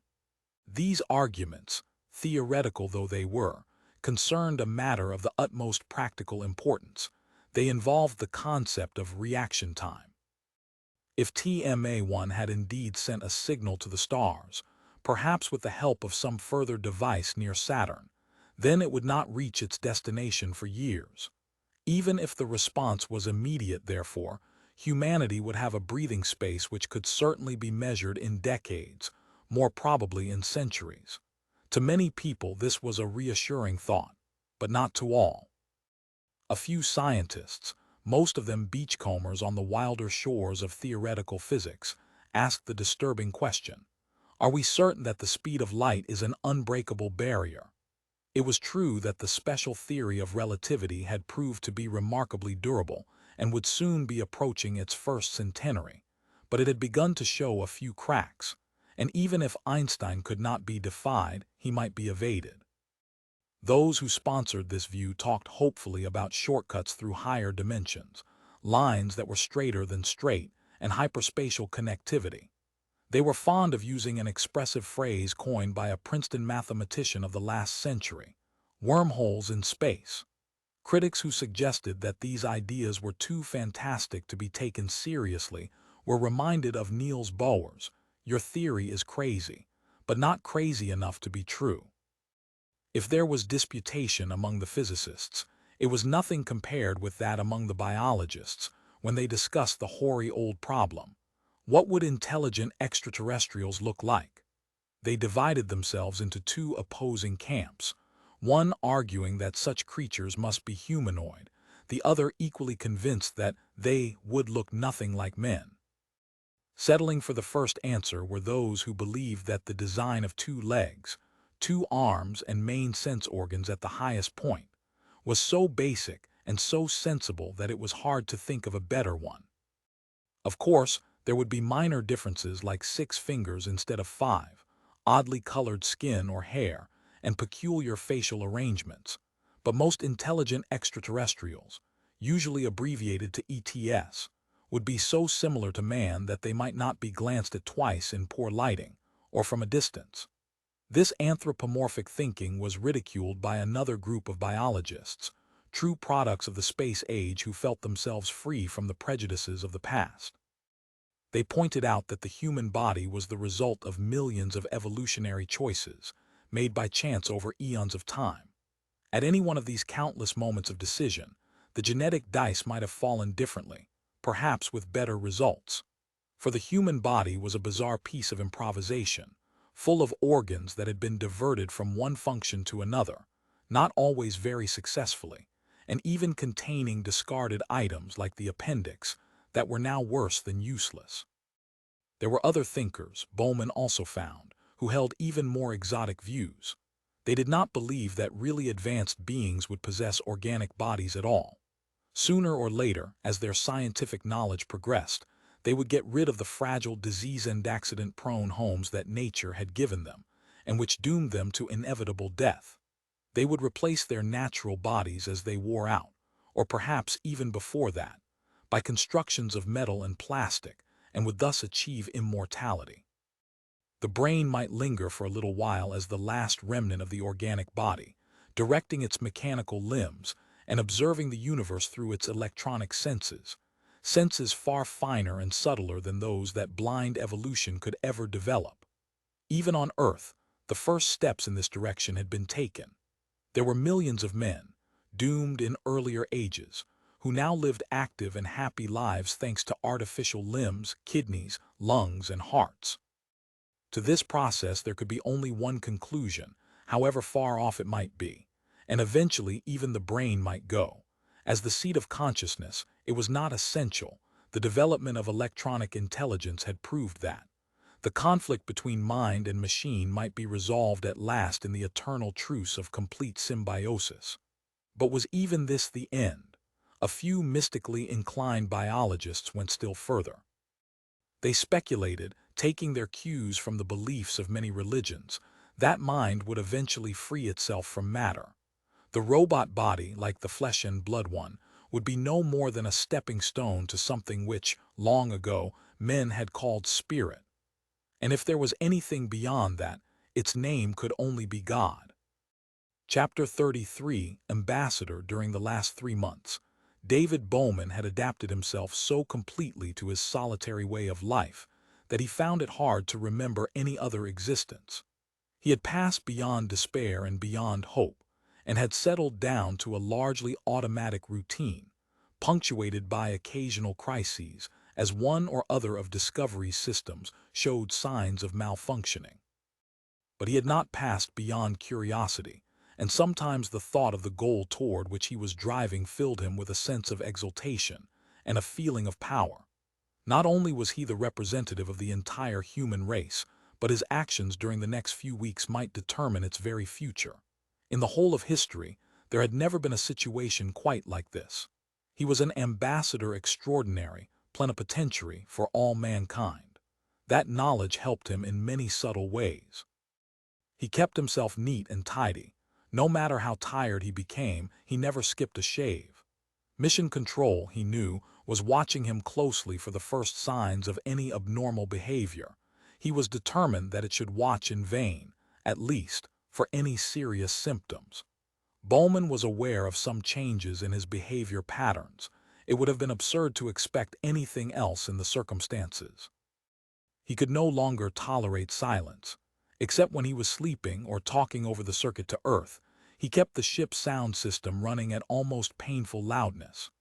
At first, needing the companionship of the human voice, he had listened to classical plays, especially the works of Shaw, Ibsen, and Shakespeare, or poetry readings from Discovery's enormous library of recorded sounds.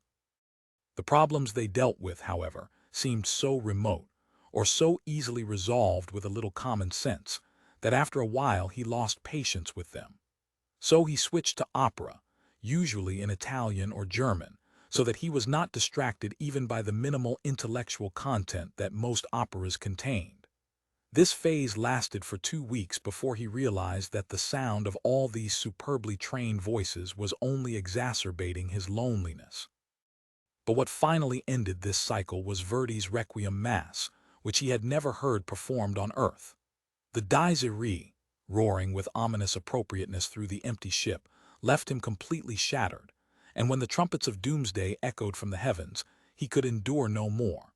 Thereafter, he played only instrumental music.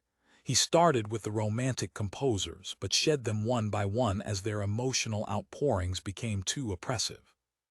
Sibelius, Tchaikovsky, Berlioz lasted a few weeks, Beethoven rather longer. He finally found peace, as so many others had done, in the abstract architecture of Bach, occasionally ornamented with Mozart. And so Discovery drove on toward Saturn, as often as not pulsating with the cool music of the harpsichord, the frozen thoughts of a brain that had been dust for twice 100 years. Even from its present 10 million miles, Saturn already appeared larger than the Moon as seen from Earth. To the naked eye it was a glorious spectacle. Through the telescope it was unbelievable. The body of the planet might have been mistaken for Jupiter in one of his quieter moods. There were the same bands of cloud, though paler and less distinct than on that slightly larger world, and the same continent-sized disturbances moving slowly across the atmosphere. However, there was one striking difference between the two planets. Even at a glance, it was obvious that Saturn was not spherical. It was so flattened at the poles that it sometimes gave the impression of slight deformity. But the glory of the rings continually drew Bowman's eye away from the planet.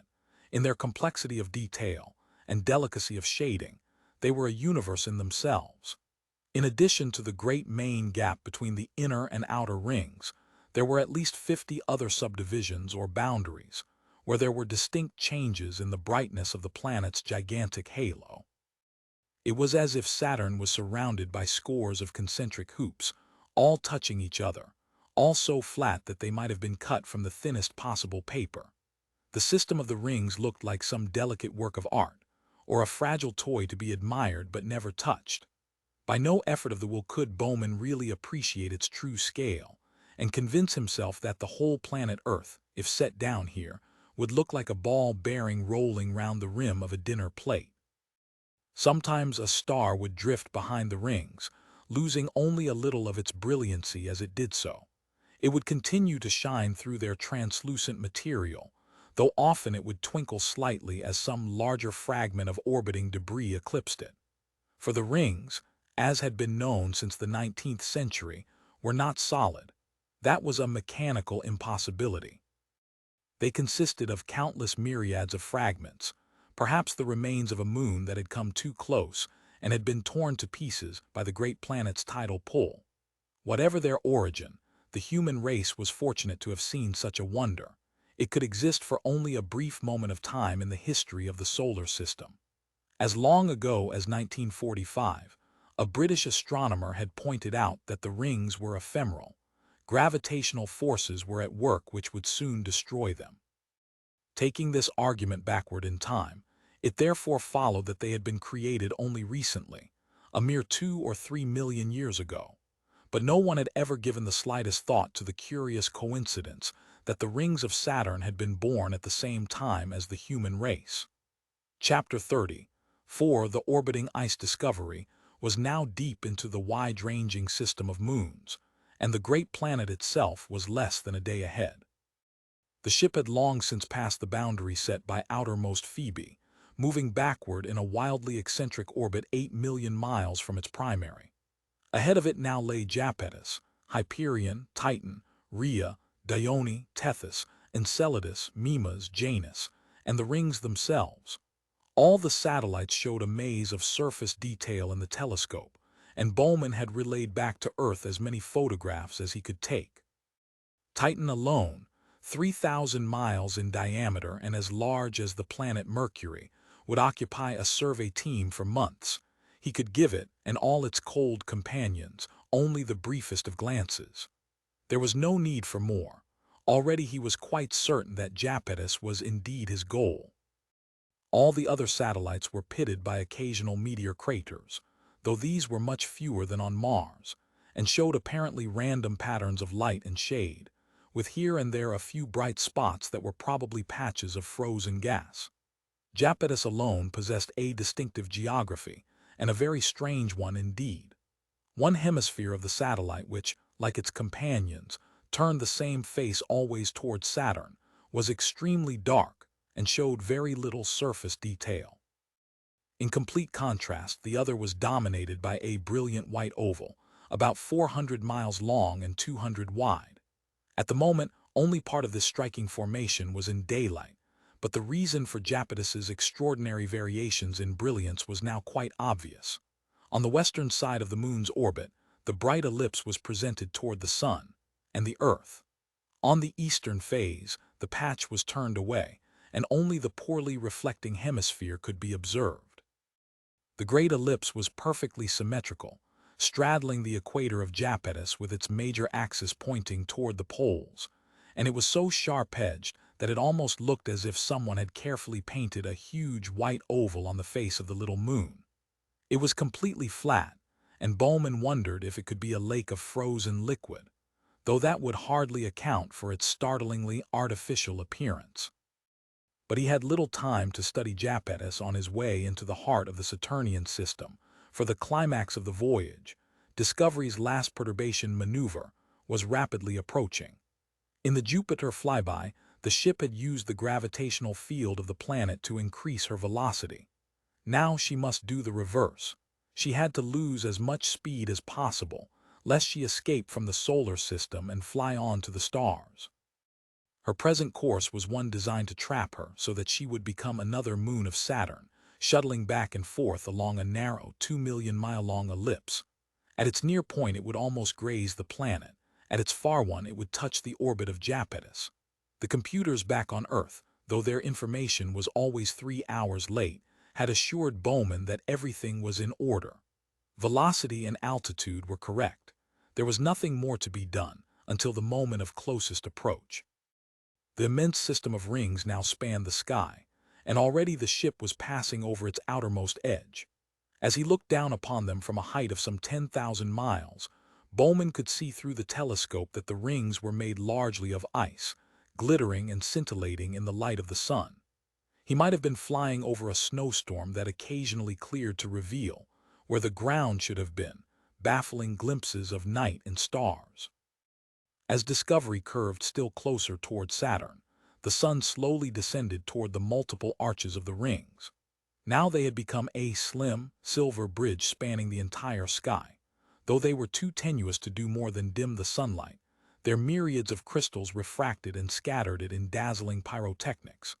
And as the sun moved behind the 1,000-mile-wide drifts of orbiting ice, pale ghosts of itself marched and merged across the sky, and the heavens were filled with shifting flares and flashes. Then the sun sank below the rings, so that they framed it with their arches, and the celestial fireworks ceased. A little later, the ship curved into the shadow of Saturn as it made its closest approach over the night side of the planet. Above shone the stars and the rings. Below lay a dimly visible sea of clouds. There were none of the mysterious patterns of luminosity that had glowed in the Jovian night. Perhaps Saturn was too cold for such displays. The mottled cloudscape was revealed only by the ghostly radiance reflected back from the circling icebergs, still illuminated by the hidden sun. But in the center of the arch there was a wide, dark gap, like the missing span of an uncompleted bridge, where the shadow of the planet lay across its rings. Radio contact with Earth had been broken, and could not be resumed until the ship emerged from the eclipsing bulk of Saturn. It was perhaps as well that Bowman was too busy now to think of his suddenly enhanced loneliness. For the next few hours, every second would be occupied as he checked the braking maneuvers, already programmed by the computers on Earth. After their months of idleness, the main thrusters began to blast out their miles-long cataracts of glowing plasma. Gravity returned, though briefly, to the weightless world of the control deck. And hundreds of miles below, the clouds of methane and frozen ammonia blazed with a light that they had never known before as Discovery swept, a fierce and tiny sun, through the Saturnian night. At last the pale dawn lay ahead. The ship, moving more and more slowly now, was emerging into day. It could no longer escape from the sun, or even from Saturn, but it was still moving swiftly enough to rise away from the planet until it grazed the orbit of Iapetus, 2 million miles out. It would take Discovery 14 days to make that climb, as she coasted once more, though in reverse order, across the paths of all the inner moons. One by one she would cut through the orbits of Janus, Mimas, Enceladus, Tethys, Dione, Rhea, Titan, Hyperion. Worlds bearing the names of gods and goddesses who had vanished only yesterday, as time was counted here. Then she would meet Iapetus and must make her rendezvous. If she failed, she would fall back toward Saturn and repeat her 28-day ellipse indefinitely. There would be no chance for a second rendezvous if Discovery missed on this attempt. The next time around, Iapetus would be far away, almost on the other side of Saturn. It was true that they would meet again, when the orbits of ship and satellite meshed for a second time. But that appointment was so many years ahead that, whatever happened, Bowman knew he would not witness it. Chapter 35, The Eye of Iapetus. When Bowman had first observed Iapetus, that curious elliptical patch of brilliance had been partly in shadow, illuminated only by the light of Saturn. Now, as the moon moved slowly along its 79-day orbit, it was emerging into the full light of day. As he watched it grow, and Discovery rose more and more sluggishly toward her inevitable appointment, Bowman became aware of a disturbing obsession. He never mentioned it in his conversations, or rather, his running commentaries, with mission control, because it might have seemed that he was already suffering from delusions.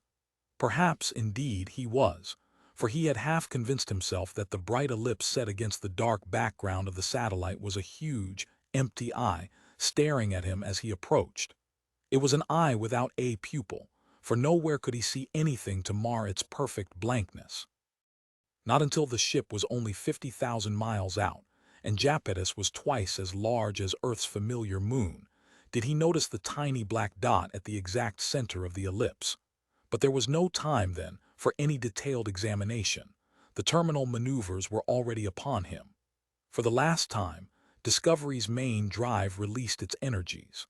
For the last time, the incandescent fury of dying atoms blazed among the moons of Saturn. To David Bowman, the far-off whisper and rising thrust of the jets brought a sense of pride and of sadness. The superb engines had done their duty with flawless efficiency. They had brought the ship from Earth to Jupiter to Saturn.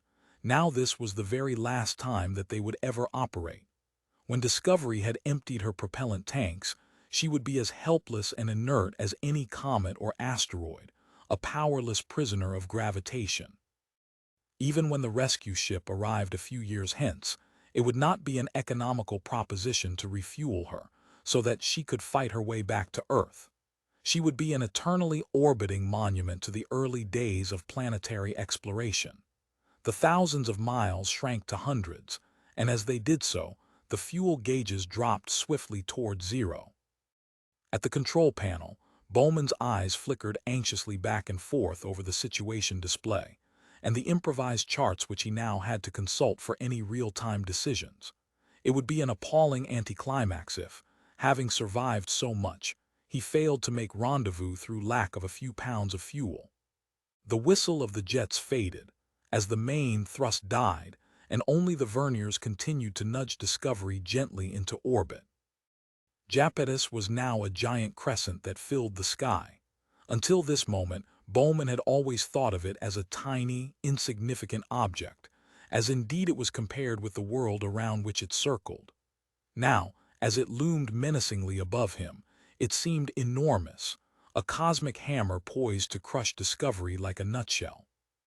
Japetus was approaching so slowly that it scarcely seemed to move, and it was impossible to tell the exact moment when it made the subtle change from an astronomical body to a landscape, only 50 miles below. The faithful verniers gave their last spurts of thrust, then closed down forever. The ship was in its final orbit, completing one revolution every 3 hours at a mere 800 miles an hour, all the speed that was required in this feeble gravitational field. Discovery had become a satellite of a satellite. Chapter 30, 6 Big Brother, I'm coming round to the daylight side again, and it's just as I reported on the last orbit. This place seems to have only two kinds of surface material. The black stuff looks burned, almost like charcoal, and with the same kind of texture as far as I can judge in the telescope. In fact, it reminds me very much of burned toast. I still can't make any sense of the white area. It starts at an absolutely sharp-edged boundary and shows no surface detail at all. It could even be a liquid, it's flat enough. I don't know what impression you've got from the videos I've transmitted, but if you picture a sea of frozen milk, you'll get the idea exactly. It could even be some heavy gas. No, I suppose that's impossible. Sometimes I get the feeling that it's moving very slowly, but I can never be sure. I'm over the white area again on my third orbit. This time I hope to pass closer to that mark I spotted at its very center when I was on my way in. If my calculations are correct, I should go within 50 miles of it, whatever it is. Yes, there's something ahead just where I calculated. It's coming up over the horizon, and so is Saturn in almost the same quarter of the sky. I'll move to the telescope. Hello, it looks like some kind of building, completely black, quite hard to see. No windows or any other features. Just a big, vertical slab. It must be at least a mile high to be visible from this distance. It reminds me, of course. It's just like the thing you found on the moon. This is TMA-1's big brother. Chapter 37 experiment, call it the Stargate. For 3 million years it had circled Saturn, waiting for a moment of destiny that might never come. In its making, a moon had been shattered and the debris of its creation orbited still. Now the long wait was ending. On yet another world, intelligence had been born and was escaping from its planetary cradle. An ancient experiment was about to reach its climax. Those who had begun that experiment so long ago had not been men or even remotely human, but they were flesh and blood, and when they looked out across the deeps of space, they had felt awe and wonder and loneliness. As soon as they possessed the power, they set forth for the stars. In their explorations, they encountered life in many forms and watched the workings of evolution on 1,000 worlds. They saw how often the first faint sparks of intelligence flickered and died in the cosmic night. And because, in all the galaxy, they had found nothing more precious than mind, they encouraged its dawning everywhere. They became farmers in the fields of stars. They sowed and sometimes they reaped. And sometimes, dispassionately, they had to weed. The great dinosaurs had long since perished when the survey ship entered the solar system after a voyage that had already lasted 1,000 years. It swept past the frozen outer planets, paused briefly above the deserts of dying Mars, and presently looked down on Earth. Spread out beneath them, the explorers saw a world swarming with life. For years they studied, collected, catalogued. When they had learned all that they could, they began to modify. They tinkered with the destiny of many species, on land and in the ocean. But which of their experiments would succeed they could not know for at least 1,000,000 years. They were patient, but they were not yet immortal. There was so much to do in this universe of 100 billion suns, and other worlds were calling. So they set out once more into the abyss, knowing that they would never come this way again. Nor was there any need. The servants they had left behind would do the rest. On Earth the glaciers came and went, while above them the changeless moon still carried its secret. With a yet slower rhythm than the polar ice, the tides of civilization ebbed and flowed across the galaxy. Strange and beautiful and terrible empires rose and fell, and passed on their knowledge to their successors. Earth was not forgotten, but another visit would serve little purpose. It was one of 1,000,000 silent worlds, few of which would ever speak. And now, out among the stars, evolution was driving toward new goals. The first explorers of Earth had long since come to the limits of flesh and blood. As soon as their machines were better than their bodies, it was time to move. First their brains and then their thoughts alone they transferred into shining new homes of metal and of plastic. In these they roamed among the stars. They no longer built spaceships. They were spaceships. But the age of the machine entities swiftly passed. In their ceaseless experimenting, they had learned to store knowledge in the structure of space itself, and to preserve their thoughts for eternity in frozen lattices of light. They could become creatures of radiation, free at last from the tyranny of matter. Into pure energy, therefore, they presently transformed themselves, and on 1,000 worlds, the empty shells they had discarded twitched for a while in a mindless dance of death, then crumbled into rust. Now they were lords of the galaxy, and beyond the reach of time. They could rove at will among the stars and sink like a subtle mist through the very interstices of space. But despite their godlike powers, they had not wholly forgotten their origin in the warm slime of a vanished sea, and they still watched over the experiments their ancestors had started so long ago. Chapter 30, 8. The Sentinel. The air in the ship is getting quite foul, and I have a headache most of the time. There's still plenty of oxygen, but the purifiers never really cleaned up all the messes after the liquids aboard started boiling into vacuum. When things get too bad, I go down into the garage and bleed off some pure oxygen from the pods.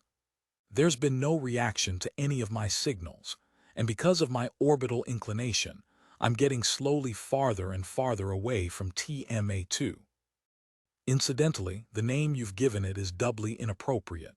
There's still no trace of a magnetic field. At the moment my closest approach is 60 miles. It will increase to about 100 as Iapetus rotates beneath me, then drop back to 0. I'll pass directly over the thing in 30 days, but that's too long to wait, and then it will be in darkness anyway. Even now, it's only in sight for a few minutes before it falls below the horizon again. It's damn frustrating. I can't make any serious observations. So I'd like your approval of this plan. The space pods have ample delta V for a touchdown and a return to the ship. I want to go extravehicular and make a close survey of the object. If it appears safe, I'll land beside it, or even on top of it. The ship will still be above my horizon while I'm going down, so I won't be out of touch for more than 90 minutes. I'm convinced that this is the only thing to do. I've come 1 billion miles. I don't want to be stopped by the last 60. For weeks, as it stared forever sunward with its strange senses, the Stargate had watched the approaching ship. Its makers had prepared it for many things, and this was one of them. It recognized what was climbing up toward it from the warm heart of the solar system. If it had been alive, it would have felt excitement, but such an emotion was wholly beyond its powers. Even if the ship had passed it by, it would not have known the slightest trace of disappointment. It had waited 3 million years. It was prepared to wait for eternity. It observed and noted and took no action as the visitor checked its speed with jets of incandescent gas.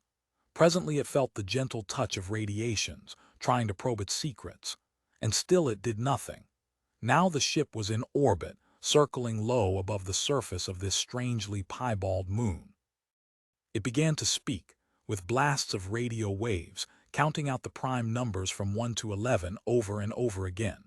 Soon these gave way to more complex signals at many frequencies, ultraviolet, infrared, X-rays. The Stargate made no reply. It had nothing to say. There was a long pause then before it observed that something was falling down toward it from the orbiting ship.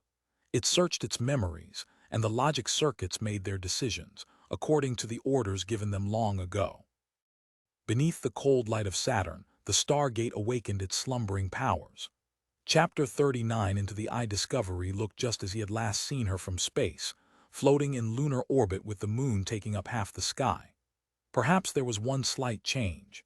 He could not be sure, but some of the paint of her external lettering, announcing the purpose of various hatches, connections, umbilical plugs, and other attachments, had faded during its long exposure to the unshielded sun. That sun was now an object that no man would have recognized. It was far too bright to be a star, but one could look directly at its tiny disk without discomfort. It gave no heat at all. When Bowman held his ungloved hands in its rays, as they streamed through the space pod's window, he could feel nothing upon his skin. He might have been trying to warm himself by the light of the moon. Not even the alien landscape 50 miles below reminded him more vividly of his remoteness from Earth. Now he was leaving, perhaps for the last time, the metal world that had been his home for so many months. Even if he never returned, the ship would continue to perform its duty, broadcasting instrument readings back to Earth until there was some final catastrophic failure in its circuits. And if he did return, well, he could keep alive and perhaps even sane for a few more months. But that was all, for the hibernation systems were useless with no computer to monitor them. He could not possibly survive until Discovery II made its rendezvous with Iapetus 4 or 5 years hence.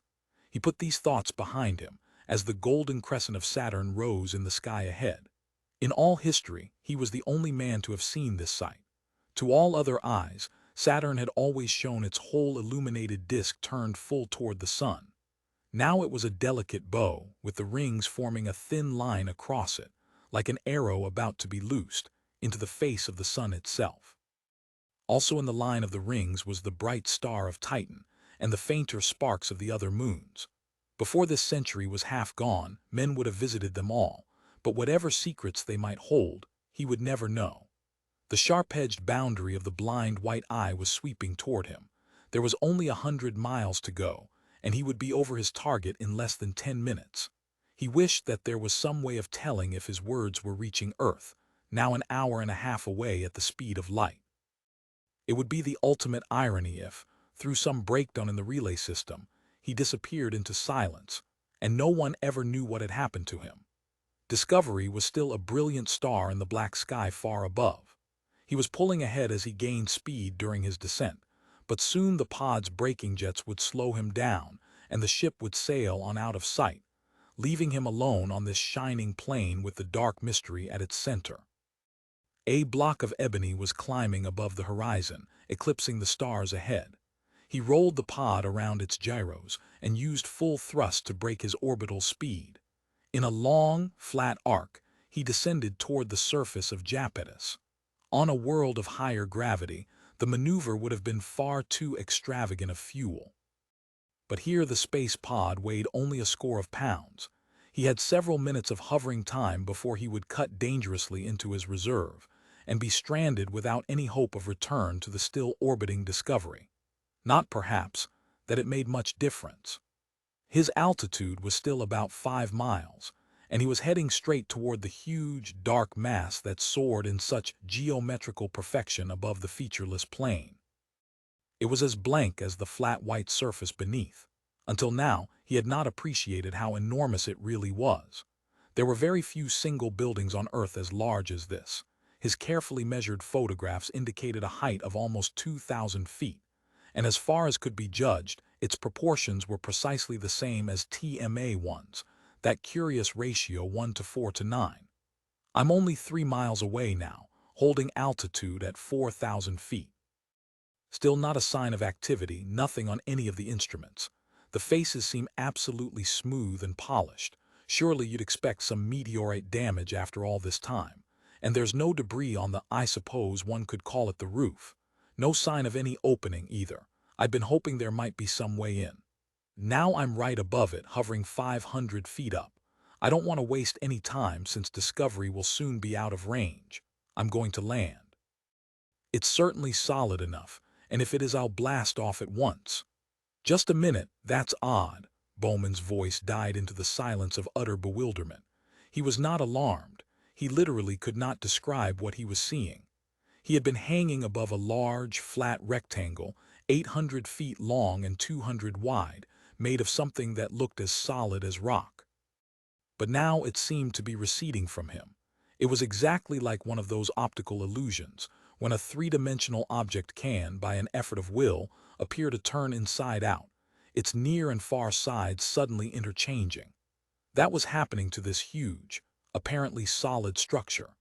Impossibly, incredibly, it was no longer a monolith rearing high above a flat plain. What had seemed to be its roof had dropped away to infinite depths.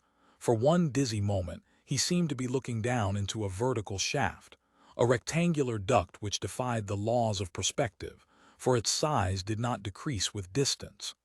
The eye of Iapetus had blinked, as if to remove an irritating speck of dust. David Bowman had time for just one broken sentence which the waiting men in Mission Control, 900 million miles away and 80 minutes in the future, were never to forget.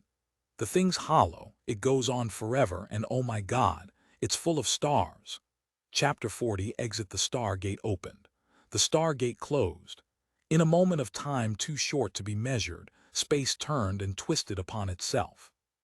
Then Iapetus was alone once more, as it had been for 3 million years, alone, except for a deserted but not yet derelict ship, sending back to its makers messages which they could neither believe nor understand. Part 6. Through the Stargate. Chapter 41. Grand Central. There was no sense of motion, but he was falling toward those impossible stars, shining there in the dark heart of a moon. No, that was not where they really were, he felt certain. He wished, now that it was far too late, that he had paid more attention to those theories of hyperspace, of transdimensional ducts. To David Bowman they were theories no longer.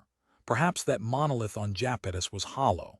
Perhaps the roof was only an illusion, or some kind of diaphragm that had opened to let him through. But into what?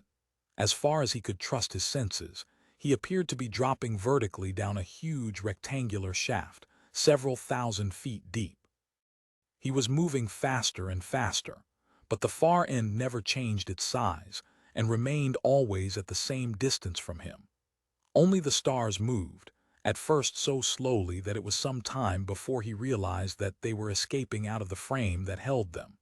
But in a little while it was obvious that the star field was expanding, as if it was rushing toward him at an inconceivable speed. The expansion was nonlinear. The stars at the center hardly seemed to move, while those toward the edge accelerated more and more swiftly, until they became streaks of light just before they vanished from view. There were always others to replace them, flowing into the center of the field from an apparently inexhaustible source. Bowman wondered what would happen if a star came straight toward him. Would it continue to expand until he plunged directly into the face of a sun? but not one came near enough to show a disk. Eventually, they all veered aside and streaked over the edge of their rectangular frame. And still, the far end of the shaft came no closer. It was almost as if the walls were moving with him, carrying him to his unknown destination. Or perhaps he was really motionless and space was moving past him. Not only space, he suddenly realized, was involved in whatever was happening to him now. The clock on the pod's small instrument panel was also behaving strangely. Normally, the numbers in the tenths of a second window flickered past so quickly that it was almost impossible to read them. Now they were appearing and disappearing at discrete intervals, and he could count them off one by one without difficulty. The seconds themselves were passing with incredible slowness, as if time itself were coming to a stop. At last, the tenth of a second counter froze between 5 and 6. Yet he could still think, and even observe, as the ebon walls flowed past at a speed that might have been anything between 0 and 1,000,000 times the velocity of light. Somehow, he was not in the least surprised, nor was he alarmed. On the contrary, he felt a sense of calm expectation, such as he had once known when the space medics had tested him with hallucinogenic drugs. The world around him was strange and wonderful, but there was nothing to fear. He had traveled these millions of miles in search of mystery, and now, it seemed, the mystery was coming to him. The rectangle ahead was growing lighter. The luminous star streaks were paling against a milky sky, whose brilliance increased moment by moment. It seemed as if the space pod was heading toward a bank of cloud, uniformly illuminated by the rays of an invisible sun. He was emerging from the tunnel. The far end, which until now had remained at that same indeterminate distance, neither approaching nor receding, had suddenly started to obey the normal laws of perspective. It was coming closer and steadily widening before him. At the same time, he felt that he was moving upward, and for a fleeting instant he wondered if he had fallen right through Iapetus and was now ascending from the other side. But even before the space pod soared out into the open, he knew that this place had nothing to do with Iapetus, or with any world within the experience of man. There was no atmosphere, for he could see all details unblurred, clear down to an incredibly remote and flat horizon. He must be above a world of enormous size, perhaps one much larger than Earth. Yet despite its extent, all the surface that Bowman could see was tessellated into obviously artificial patterns that must have been miles on a side. It was like the jigsaw puzzle of a giant that played with planets, and at the centers of many of those squares and triangles and polygons were gaping black shafts, twins of the chasm from which he had just emerged. Yet the sky above was stranger, and in its way more disturbing, than even the improbable land beneath. For there were no stars, neither was there the blackness of space. There was only a softly glowing milkiness that gave the impression of infinite distance. Bowman remembered a description he had once heard of the dreaded Antarctic whiteout, like being inside a ping-pong ball. Those words could be applied perfectly to this weird place, but the explanation must be utterly different. This sky could be no meteorological effect of mist and snow. There was a perfect vacuum here. Then, as Bowman's eyes grew accustomed to the nacreous glow that filled the heavens, he became aware of another detail. The sky was not, as he had thought at first glance, completely empty. Dotted overhead, quite motionless and forming apparently random patterns, were myriads of tiny black specks. They were difficult to see, for they were mere points of darkness, but once detected they were quite unmistakable. They reminded Bowman of something so familiar yet so insane that he refused to accept the parallel until logic forced it upon him. Those black holes in the white sky were stars. He might have been looking at a photographic negative of the Milky Way. Where in God's name am I? Bowman asked himself, and even as he posed the question, he felt certain that he could never know the answer. It seemed that space had been turned inside out. This was not a place for man. Though the capsule was comfortably warm, he felt suddenly cold and was afflicted by an almost uncontrollable trembling. He wanted to close his eyes and shut out the pearly nothingness that surrounded him, but that was the act of a coward, and he would not yield to it. The pierced and faceted planet slowly rolled beneath him, without any real change of scenery. He guessed that he was about 10 miles above the surface, and should be able to see any signs of life with ease. But this whole world was deserted. Intelligence had come here, worked its will upon it, and gone its way again.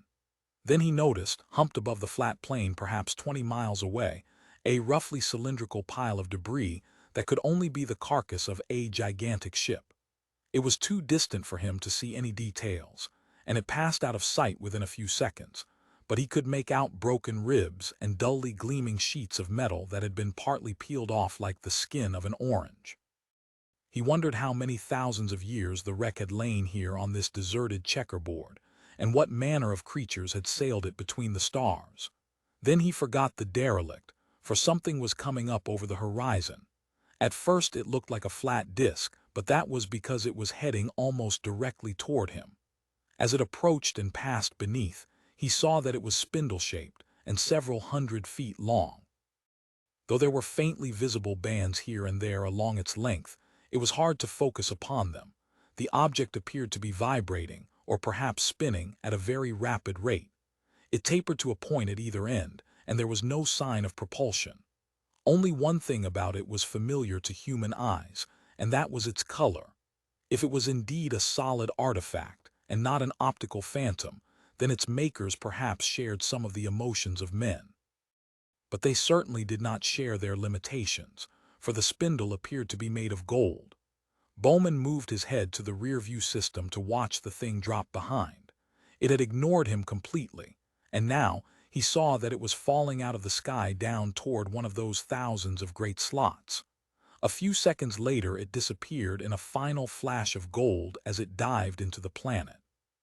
He was alone again, beneath that sinister sky, and the sense of isolation and remoteness was more overwhelming than ever.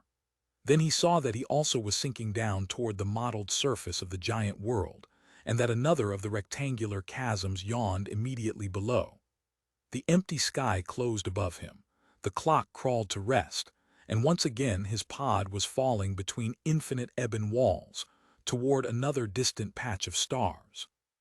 But now he was sure that he was not returning to the solar system, and in a flash of insight that might have been wholly spurious, he knew what this thing must surely be.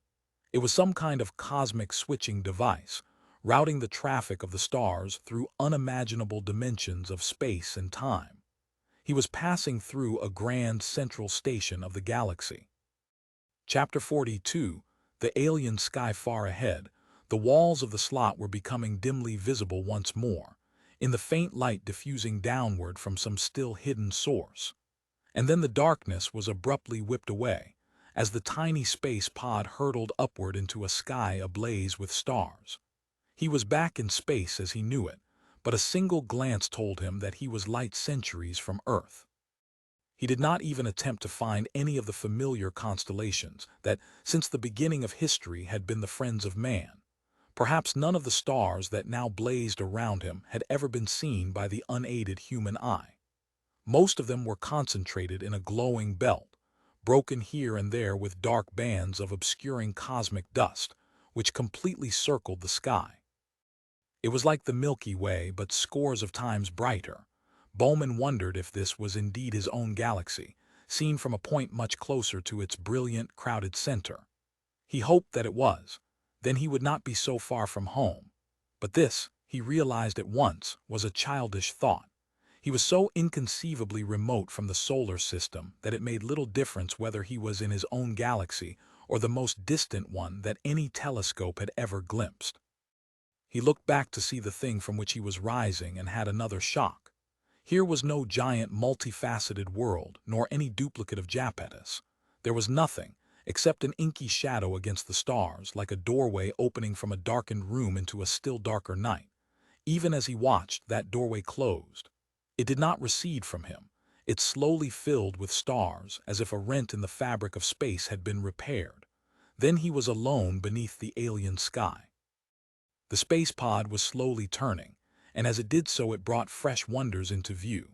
First, there was a perfectly spherical swarm of stars, becoming more and more closely packed toward the center until its heart was a continuous glow of light. Its outer edges were ill-defined, a slowly thinning halo of suns that merged imperceptibly into the background of more distant stars. This glorious apparition, Bowman knew, was a globular cluster. He was looking upon something that no human eye had ever seen, save as a smudge of light in the field of a telescope. He could not remember the distance to the nearest known cluster, but he was sure that there were none within 1,000 light-years of the solar system. The pod continued its slow rotation to disclose an even stranger sight, a huge red sun, many times larger than the moon as seen from Earth. Bowman could look straight into its face without discomfort. Judging by its color, it was no hotter than a glowing coal. Here and there, set into the somber red, were rivers of bright yellow, incandescent Amazons, meandering for thousands of miles before they lost themselves in the deserts of this dying sun. Dying? No, that was a wholly false impression, born of human experience and the emotions aroused by the hues of sunset or the glow of fading embers. This was a star that had left behind the fiery extravagances of its youth, had raced through the violets and blues and greens of the spectrum in a few fleeting billions of years, and now had settled down to a peaceful maturity of unimaginable length. All that had gone before was not 1,000th of what was yet to come. The story of this star had barely begun. The pod had ceased to roll. The great red sun lay straight ahead. Though there was no sense of motion, Bowman knew that he was still gripped by whatever controlling force had brought him here from Saturn. All the science and engineering skill of Earth seemed hopelessly primitive now, against the powers that were carrying him to some unimaginable fate. He stared into the sky ahead, trying to pick out the goal toward which B was being taken, perhaps some planet circling this great sun. But there was nothing that showed any visible disk or exceptional brightness. If there were planets orbiting here, he could not distinguish them from the stellar background. Then he noticed that something strange was happening on the very edge of the sun's crimson disk. A white glow had appeared there and was rapidly waxing in brilliance. He wondered if he was seeing one of those sudden eruptions, or flares, that trouble most stars from time to time. The light became brighter and bluer. It began to spread along the edge of the sun, whose blood-red hues paled swiftly by comparison. It was almost, Bowman told himself, smiling at the absurdity of the thought, as if he were watching sunrise on a sun. And so indeed he was. Above the burning horizon lifted something no larger than a star, but so brilliant that the eye could not bear to look upon it.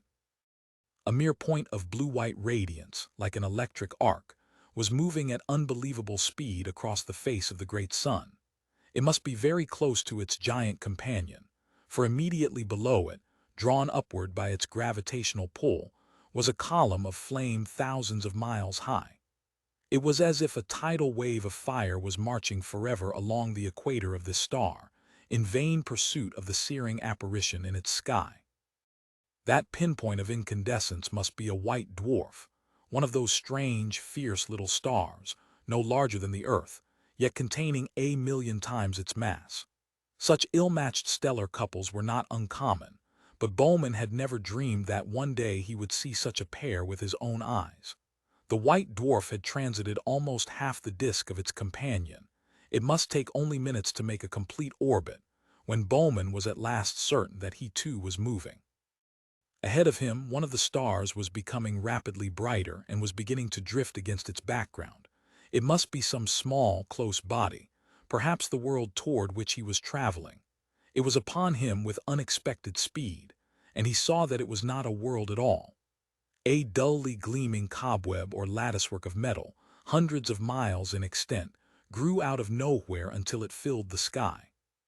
Scattered across its continent-wide surface were structures that must have been as large as cities, but which appeared to be machines. Around many of these were assembled scores of smaller objects, ranged in neat rows and columns. Bowman had passed several such groups before he realized that they were fleets of spaceships. He was flying over a gigantic orbital parking lot. Because there were no familiar objects by which he could judge the scale of the scene flashing by below, it was almost impossible to estimate the size of the vessels hanging there in space. But they were certainly enormous. Some must have been miles in length. They were of many different designs: spheres, faceted crystals, slim pencils, ovoids, disks. This must be one of the meeting places for the commerce of the stars, or it had been, perhaps 1 million years ago. For nowhere could Bowman see any sign of activity. This sprawling spaceport was as dead as the moon. He knew it not only by the absence of all movement, but by such unmistakable signs as great gaps torn in the metal cobweb by the wasp-like blunderings of asteroids that must have smashed through it eons ago. This was no longer a parking lot. It was a cosmic junk heap. He had missed its builders by ages, and with that realization Bowman felt a sudden sinking of his heart. Though he had not known what to expect, at least he had hoped to meet some intelligence from the stars. Now it seemed he was too late. He had been caught in an ancient, automatic trap, set for some unknown purpose, and still operating when its makers had long since passed away. It had swept him across the galaxy and dumped him with how many others? In this celestial Sargasso, doomed soon to die when his air was exhausted. Well, it was unreasonable to expect more. Already he had seen wonders for which many men would have sacrificed their lives. He thought of his dead companions. He had no cause for complaint. Then he saw that the derelict spaceport was still sliding past him with undiminished speed. He was sweeping over its outlying suburbs. Its ragged edge went by and no longer partially eclipsed the stars. In a few more minutes it had fallen behind. His fate did not lie here, but far ahead in the huge, crimson sun toward which the space pod was now unmistakably falling. Chapter 43, Inferno. Now there was only the red sun, filling the sky from side to side. He was so close that its surface was no longer frozen into immobility by sheer scale. There were luminous nodules moving to and fro, cyclones of ascending and descending gas, prominences slowly rocketing toward the heavens. Slowly. They must be rising at 1,000,000 miles an hour for their movement to be visible to his eye. He did not even attempt to grasp the scale of the inferno toward which he was descending. The immensities of Saturn and Jupiter had defeated him, during Discovery's flyby in that solar system, now unknown gigamiles away. But everything he saw here was 100 times larger still. He could do nothing but accept the images that were flooding into his mind, without attempting to interpret them. As that sea of fire expanded beneath him, Bowman should have known fear, but curiously enough, he now felt only a mild apprehension. It was not that his mind was benumbed with wonders. Logic told him that he must surely be under the protection of some controlling and almost omnipotent intelligence. He was now so close to the red sun that he would have been burned up in a moment if its radiation had not been held at bay by some invisible screen. And during his voyage he had been subjected to accelerations that should have crushed him instantly, yet he had felt nothing. If so much trouble had been taken to preserve him, there was still cause for hope. The space pod was now moving along a shallow arc almost parallel to the surface of the star, but slowly descending toward it. And now, for the first time, Bowman became aware of sounds. There was a faint, continuous roar, broken from time to time by crackles like tearing paper or distant lightning. This could be only the feeblest echo of an unimaginable cacophony. The atmosphere surrounding him must be racked by concussions that could tear any material object to atoms. Yet he was protected from this shattering tumult as effectively as from the heat. Though ridges of flame thousands of miles high were rising and slowly collapsing around him, he was completely insulated from all this violence. The energies of the star raved past him as if they were in another universe.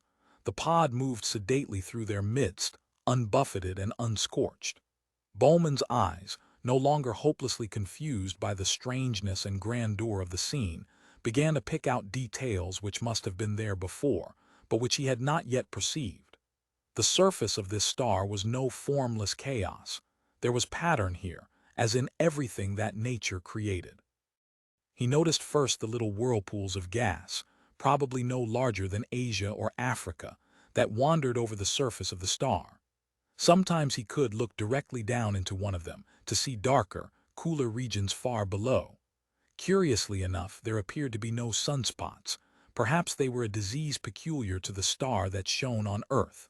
and there were occasional clouds like wisps of smoke blown before a gale. Perhaps they were indeed smoke, for this sun was so cold that real fire could exist here. Chemical compounds could be born and could live for a few seconds before they were again ripped apart by the fiercer nuclear violence that surrounded them. The horizon was growing brighter, its color changing from gloomy red to yellow to blue to blistering violet. The white dwarf was coming up over the horizon, dragging its tidal wave of star stuff behind it. Bowman shielded his eyes from the intolerable glare of the little sun and focused on the troubled starscape which its gravitational field was sucking skyward. Once he had seen a waterspout moving across the face of the Caribbean. This tower of flame had almost the same shape.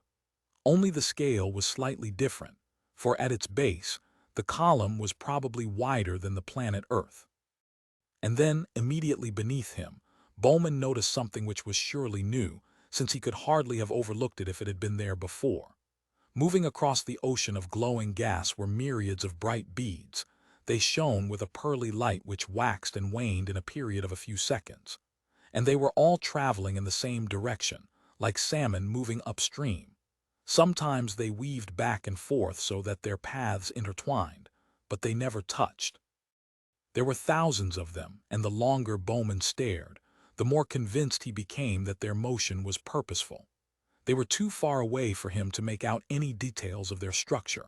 That he could see them at all in this colossal panorama meant that they must be scores, perhaps hundreds of miles across. If they were organized entities, they were leviathans indeed, built to match the scale of the world they inhabited. Perhaps they were only clouds of plasma, given temporary stability by some odd combination of natural forces, like the short-lived spheres of ball lightning that still puzzled terrestrial scientists. That was an easy, and perhaps soothing, explanation. But as Bowman looked down upon that star-wide streaming, he could not really believe it. Those glittering nodes of light knew where they were going. They were deliberately converging upon the pillar of fire raised by the white dwarf as it orbited overhead. Bowman stared once more at that ascending column, now marching along the horizon beneath the tiny, massive star that ruled it. Could it be pure imagination, or were there patches of brighter luminosity creeping up that great geyser of gas, as if myriads of shining sparks had combined into whole continents of phosphorescence? The idea was almost beyond fantasy, but perhaps he was watching nothing less than a migration from star to star, across a bridge of fire. Whether it was a movement of mindless, cosmic beasts driven across space by some lemming-like urge, or a vast concourse of intelligent entities, he would probably never know. He was moving through a new order of creation, of which few men had ever dreamed. Beyond the realms of sea and land and air and space lay the realms of fire, which he alone had been privileged to glimpse. It was too much to expect that he would also understand. Chapter 44, Reception. The pillar of fire was marching over the edge of the sun, like a storm passing beyond the horizon. The scurrying flecks of light no longer moved across the redly glowing starscape, still thousands of miles below. Inside his space pod, protected from an environment that could annihilate him within a millisecond, David Bowman awaited whatever had been prepared. The white dwarf was sinking fast as it hurtled along its orbit. Presently it touched the horizon, set it aflame, and disappeared. A false twilight fell upon the inferno beneath, and in the sudden change of illumination, Bowman became aware that something was happening in the space around him. The world of the red sun seemed to ripple, as if he were looking at it through running water. For a moment he wondered if this was some refractive effect, perhaps caused by the passage of an unusually violent shock wave through the tortured atmosphere in which he was immersed. The light was fading. It seemed that a second twilight was about to fall. Involuntarily, Bowman looked upward, then checked himself sheepishly, as he remembered that here the main source of light was not the sky, but the blazing world below. It seemed as if walls of some material like smoked glass were thickening around him, cutting out the red glow and obscuring the view. It became darker and darker. The faint roar of the stellar hurricanes also faded out. The space pod was floating in silence and in night. A moment later, there was the softest of bumps as it settled on some hard surface and came to rest. To rest on what? Bowman asked himself incredulously. Then light returned, and incredulity gave way to a heart-sinking despair, for as he saw what lay around him, he knew that he must be mad. He was prepared, he thought, for any wonder. The only thing he had never expected was the utterly commonplace. The space pod was resting on the polished floor of an elegant, anonymous hotel suite that might have been in any large city on Earth.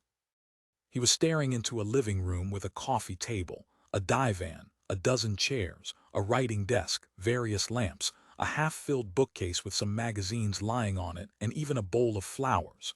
Van Gogh's Bridget Arles was hanging on one wall, Wyeth's Christina's World on another. He felt confident that when he pulled open the drawer of that desk, he would find a Gideon Bible inside it.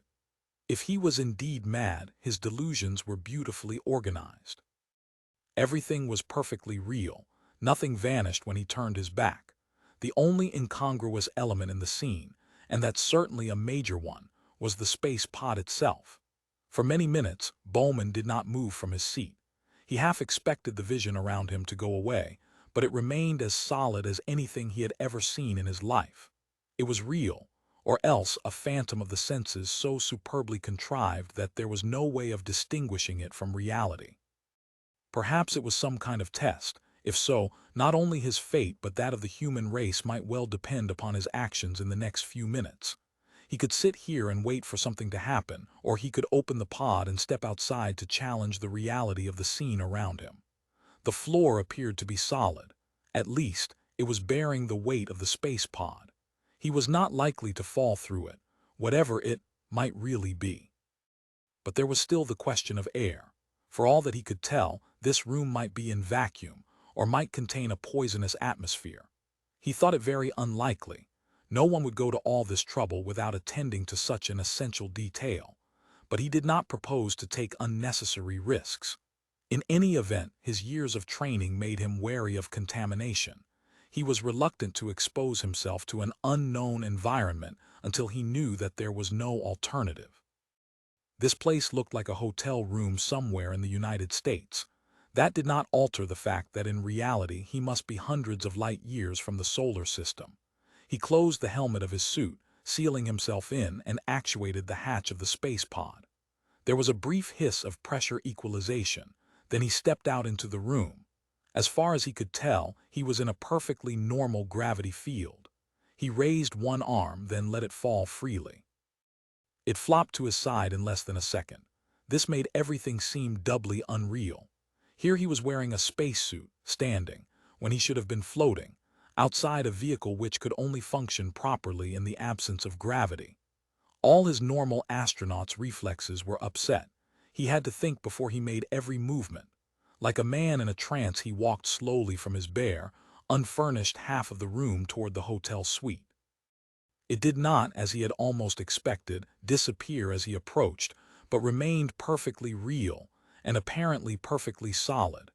He stopped beside the coffee table. On it sat a conventional Bell System Vision phone, complete with the local directory. He bent down and picked up the volume with his clumsy, gloved hands.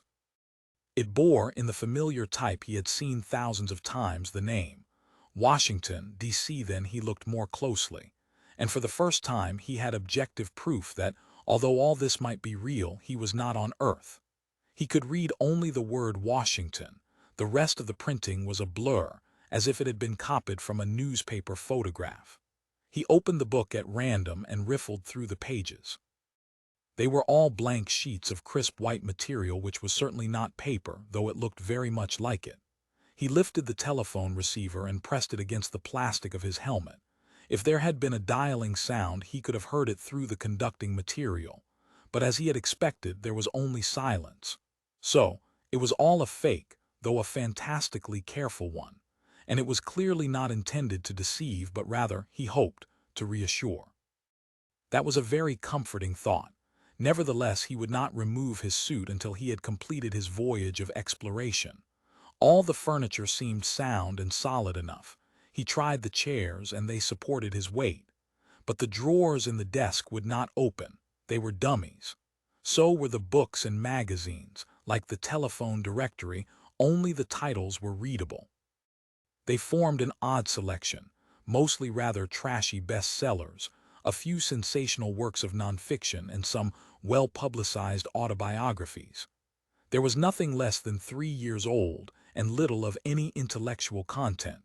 Not that it mattered, for the books could not even be taken down from the shelves. There were two doors that opened readily enough. The first one took him into a small but comfortable bedroom, fitted with a bed, bureau, two chairs, light switches that actually worked, and a clothes closet. He opened this and found himself looking at 4 suits, a dressing gown, a dozen white shirts, and several sets of underwear, all neatly draped from hangers. He took down one of the suits and inspected it carefully. As far as his gloved hands could judge, it was made of material that was more like fur than wool. It was also a little out of style. On Earth, no one had been wearing single-breasted suits for at least 4 years. Next to the bedroom was a bathroom, complete with fittings which, he was relieved to note, were not dummies but worked in a perfectly normal manner. And after that was a kitchenette with electric cooker, refrigerator, storage cupboards, crockery and cutlery, sink, table and chairs. Bowman began to explore this not only with curiosity but with mounting hunger. First he opened the refrigerator, and a wave of cold mist rolled out. The shelves were well stocked with packages and cans, all of them looking perfectly familiar from a distance, though at close quarters their proprietary labels were blurred and unreadable. However, there was a notable absence of eggs, milk, butter, meat, fruit, or any other unprocessed food.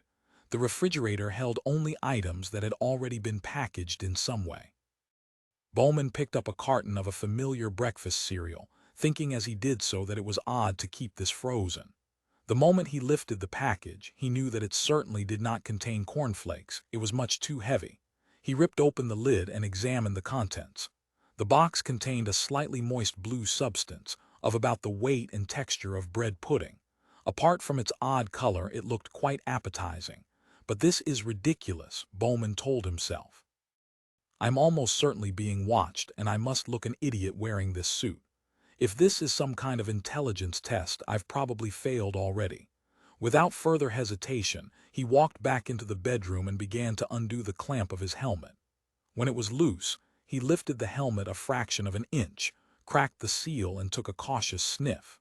As far as he could tell, he was breathing perfectly normal air. He dropped the helmet on the bed and began thankfully, and rather stiffly, to divest himself of his suit. When he had finished, he stretched, took a few deep breaths, and carefully hung the spacesuit up among the more conventional articles of clothing in the closet. It looked rather odd there, but the compulsive tidiness that Bowman shared with all astronauts would never have allowed him to leave it anywhere else. Then he walked quickly back into the kitchen and began to inspect the cereal box at closer quarters. The blue bread pudding had a faint, spicy smell, something like a macaroon. Bowman weighed it in his hand, then broke off a piece and cautiously sniffed at it. Though he felt sure now that there would be no deliberate attempt to poison him, there was always the possibility of mistakes, especially in a matter so complex as biochemistry. He nibbled at a few crumbs, then chewed and swallowed the fragment of food. It was excellent, though the flavor was so elusive as to be almost indescribable. If he closed his eyes, he could imagine it was meat, or wholemeal bread, or even dried fruit. Unless there were unexpected aftereffects, he had no cause to fear starvation.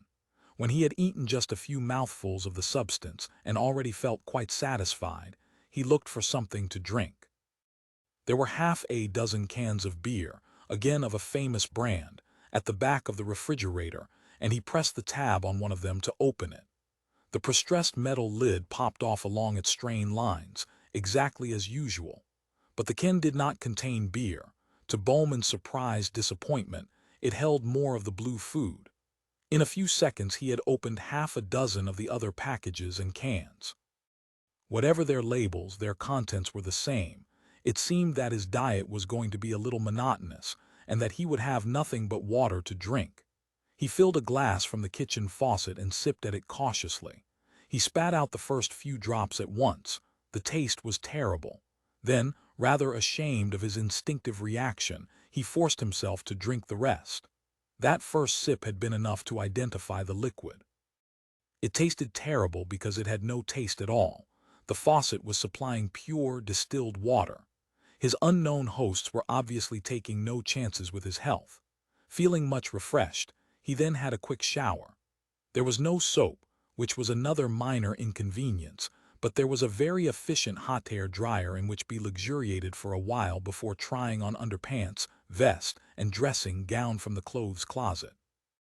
After that, he lay down on the bed, stared up at the ceiling, and tried to make sense of this fantastic situation. He had made little progress when he was distracted by another line of thought. Immediately above the bed was the usual hotel-type ceiling TV screen. He had assumed that, like the telephone and books, it was a dummy. But the control unit on its swinging bedside arm looked so realistic that he could not resist playing with it. And as his fingers touched the ON sensor disc, the screen lit up. Feverishly, he started to tap out channel selector codes at random, and almost at once he got his first picture. It was a well-known African news commentator, discussing the attempts being made to preserve the last remnants of his country's wildlife. Bowman listened for a few seconds, so captivated by the sound of a human voice that he did not in the least care what it was talking about. Then he changed channels. In the next 5 minutes, he got a symphony orchestra playing Walton's Violin Concerto, a discussion on the sad state of the legitimate theater, a western, a demonstration of a new headache cure, a panel game in some Oriental language, a psychodrama, 3 news commentaries, a football game, a lecture on solid geometry in Russian, and several tuning signals and data transmissions. It was, in fact, a perfectly normal selection from the world's TV programs, and apart from the psychological uplift it gave him, it confirmed one suspicion that had already been forming in his mind. All the programs were about 2 years old. That was around the time TMA-1 had been discovered, and it was hard to believe that this was a pure coincidence. Something had been monitoring the radio waves, that Eben Block had been busier than men had suspected. He continued to wander across the spectrum, and suddenly recognized a familiar scene. Here was this very suite, now occupied by a celebrated actor who was furiously denouncing an unfaithful mistress. Bowman looked with a shock of recognition upon the living room he had just left, and when the camera followed the indignant couple toward the bedroom, he involuntarily looked toward the door to see if anyone was entering. So that was how this reception area had been prepared for him. His hosts had based their ideas of terrestrial living upon TV programs. His feeling that he was inside a movie set was almost literally true. He had learned all that he wished to for the moment and turned off the set. What do I do now? He asked himself, locking his fingers behind his head and staring up at the blank screen. He was physically and emotionally exhausted, yet it seemed impossible that one could sleep in such fantastic surroundings, and farther from Earth than any man in history had ever been.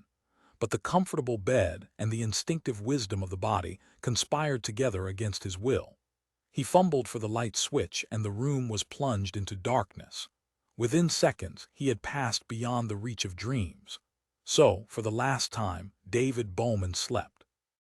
Chapter 45 Recapitulation. There being no further use for it, the furniture of the suite dissolved back into the mind of its creator. Only the bed remained, and the walls, shielding this fragile organism from the energies it could not yet control. In his sleep, David Bowman stirred restlessly. He did not wake, nor did he dream, but he was no longer wholly unconscious. Like a fog creeping through a forest, something invaded his mind. He sensed it only dimly, for the full impact would have destroyed him as surely as the fires raging beyond these walls. Beneath that dispassionate scrutiny, he felt neither hope nor fear. All emotion had been leached away. He seemed to be floating in free space, while around him stretched in all directions an infinite geometrical grid of dark lines or threads, along which moved tiny nodes of light, some slowly, some at dazzling speed. Once he had peered through a microscope at a cross-section of a human brain, and in its network of nerve fibers had glimpsed the same labyrinthine complexity. But that had been dead and static, whereas this transcended life itself. He knew, or believed he knew, that he was watching the operation of some gigantic mind, contemplating the universe of which he was so tiny a part. The vision, or illusion, lasted only a moment.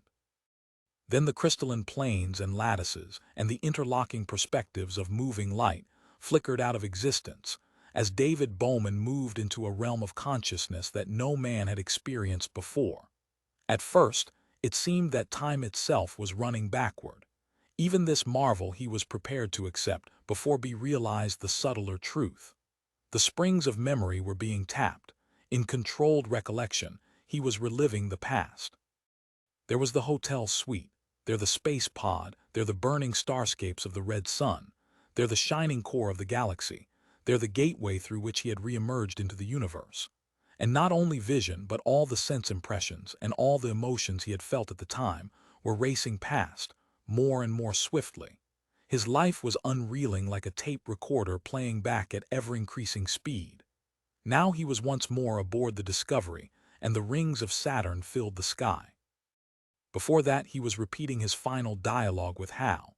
He was seeing Frank Poole leave on his last mission. He was hearing the voice of Earth, assuring him that all was well. And even as he relived these events, he knew that all indeed was well. He was retrogressing down the corridors of time, being drained of knowledge and experience as he swept back toward his childhood. But nothing was being lost. All that he had ever been at every moment of his life was being transferred to safer keeping. Even as one David Bowman ceased to exist, another became immortal. Faster, faster he moved back into forgotten years and into a simpler world. Faces he had once loved and had thought lost beyond recall smiled at him sweetly. He smiled back with fondness and without pain. Now, at last, the headlong regression was slackening. The wells of memory were nearly dry. Time flowed more and more sluggishly, approaching a moment of stasis, as a swinging pendulum at the limit of its arc seems frozen for one eternal instant before the next cycle begins. The timeless instant passed. The pendulum reversed its swing. In an empty room, floating amid the fires of a double star 20,000 light-years from Earth, a baby opened its eyes and began to cry. Chapter 46, Transformation. Then it became silent, as it saw that it was no longer alone. A ghostly, glimmering rectangle had formed in the empty air. It solidified into a crystal tablet, lost its transparency, and became suffused with a pale, milky luminescence. Tantalizing, ill-defined phantoms moved across its surface and in its depths. They coalesced into bars of lights and shadow, then formed intermeshing, spoked patterns that began slowly to rotate, in time with the pulsing rhythm that now seemed to fill the whole of space. It was a spectacle to grasp and hold the attention of any child or of any man-ape. But as it had been 3 million years before, it was only the outward manifestation of forces too subtle to be consciously perceived. It was merely a toy to distract the senses, while the real processing was carried out at far deeper levels of the mind. This time, the processing was swift and certain, as the new design was woven. For in the eons since their last meeting, much had been learned by the weaver, and the material on which he practiced his art was now of an infinitely finer texture. But whether it should be permitted to form part of his still-growing tapestry, only the future could tell. With eyes that already held more than human intentness, the baby stared into the depths of the crystal monolith, seeing, but not yet understanding, the mysteries that lay beyond. It knew that it had come home, that here was the origin of many races besides its own, but it knew also that it could not stay. Beyond this moment lay another birth, stranger than any in the past. Now the moment had come. The glowing patterns no longer echoed the secrets in the crystal's heart. As they died, so too the protective walls faded back into the non-existence from which they had briefly emerged, and the red sun filled the sky. The metal and plastic of the forgotten space pod, and the clothing once worn by an entity who had called himself David Bowman, flashed into flame. The last links with Earth were gone, resolved back into their component atoms. But the child scarcely noticed, as he adjusted himself to the comfortable glow of his new environment. He still needed, for a little while, this shell of matter as the focus of his powers. His indestructible body was his mind's present image of itself, and for all his powers, he knew that he was still a baby, so he would remain until he had decided on a new form, or had passed beyond the necessities of matter. And now it was time to go, though in one sense he would never leave this place where he had been reborn, for he would always be part of the entity that used this double star for its unfathomable purposes. The direction, though not the nature, of his destiny was clear before him, and there was no need to trace the devious path by which he had come. With the instincts of 3 million years, he now perceived that there were more ways than one behind the back of space. The ancient mechanisms of the Stargate had served him well, but he would not need them again. The glimmering rectangular shape that had once seemed no more than a slab of crystal still floated before him, indifferent as he was to the harmless flames of the inferno beneath.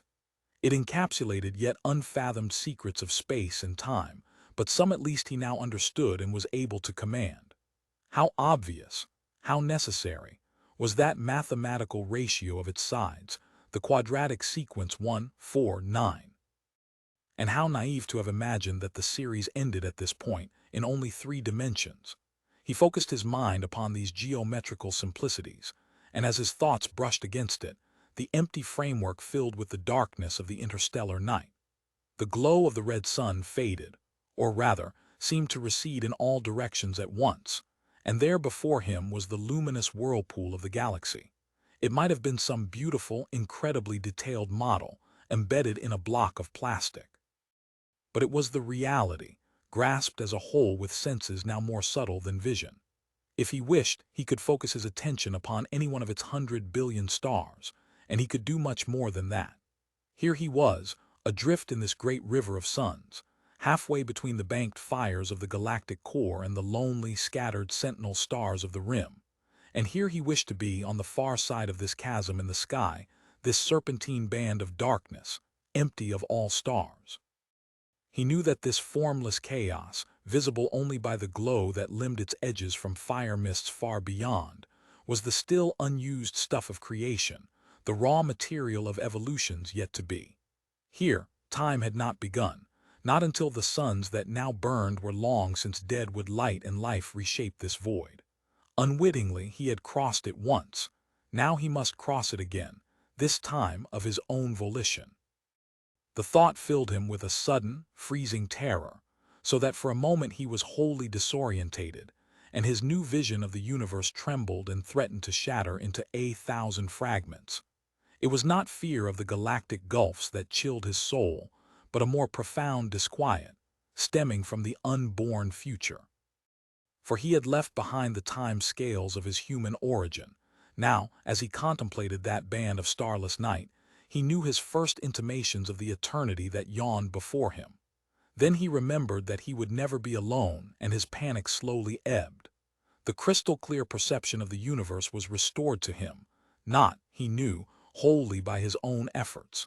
When he needed guidance in his first faltering steps, it would be there. Confident once more, like a high diver who had regained his nerve, he launched himself across the light years. The galaxy burst forth from the mental frame in which he had enclosed it. Stars and nebulae poured past him in an illusion of infinite speed. Phantom suns exploded and fell behind as he slipped like a shadow through their cores. The cold, dark waste of cosmic dust which he had once feared seemed no more than the beat of a raven's wing across the face of the sun.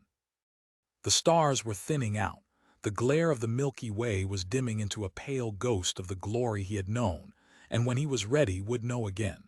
He was back, precisely where he wished to be, in the space that men called real. Chapter 47. Starchild. There before him, a glittering toy no starchild could resist, floated the planet Earth with all its peoples. He had returned in time. Down there on that crowded globe, the alarms would be flashing across the radar screens, the great tracking telescopes would be searching the skies, and history as men knew it would be drawing to a close. 1,000 miles below, he became aware that a slumbering cargo of death had awoken and was stirring sluggishly in its orbit. The feeble energies it contained were no possible menace to him, but he preferred a cleaner sky. He put forth his will, and the circling megatons flowered in a silent detonation that brought a brief, false dawn to half the sleeping globe. Then he waited, marshaling his thoughts and brooding over his still untested powers. For though he was master of the world, he was not quite sure what to do next, but he would think of something.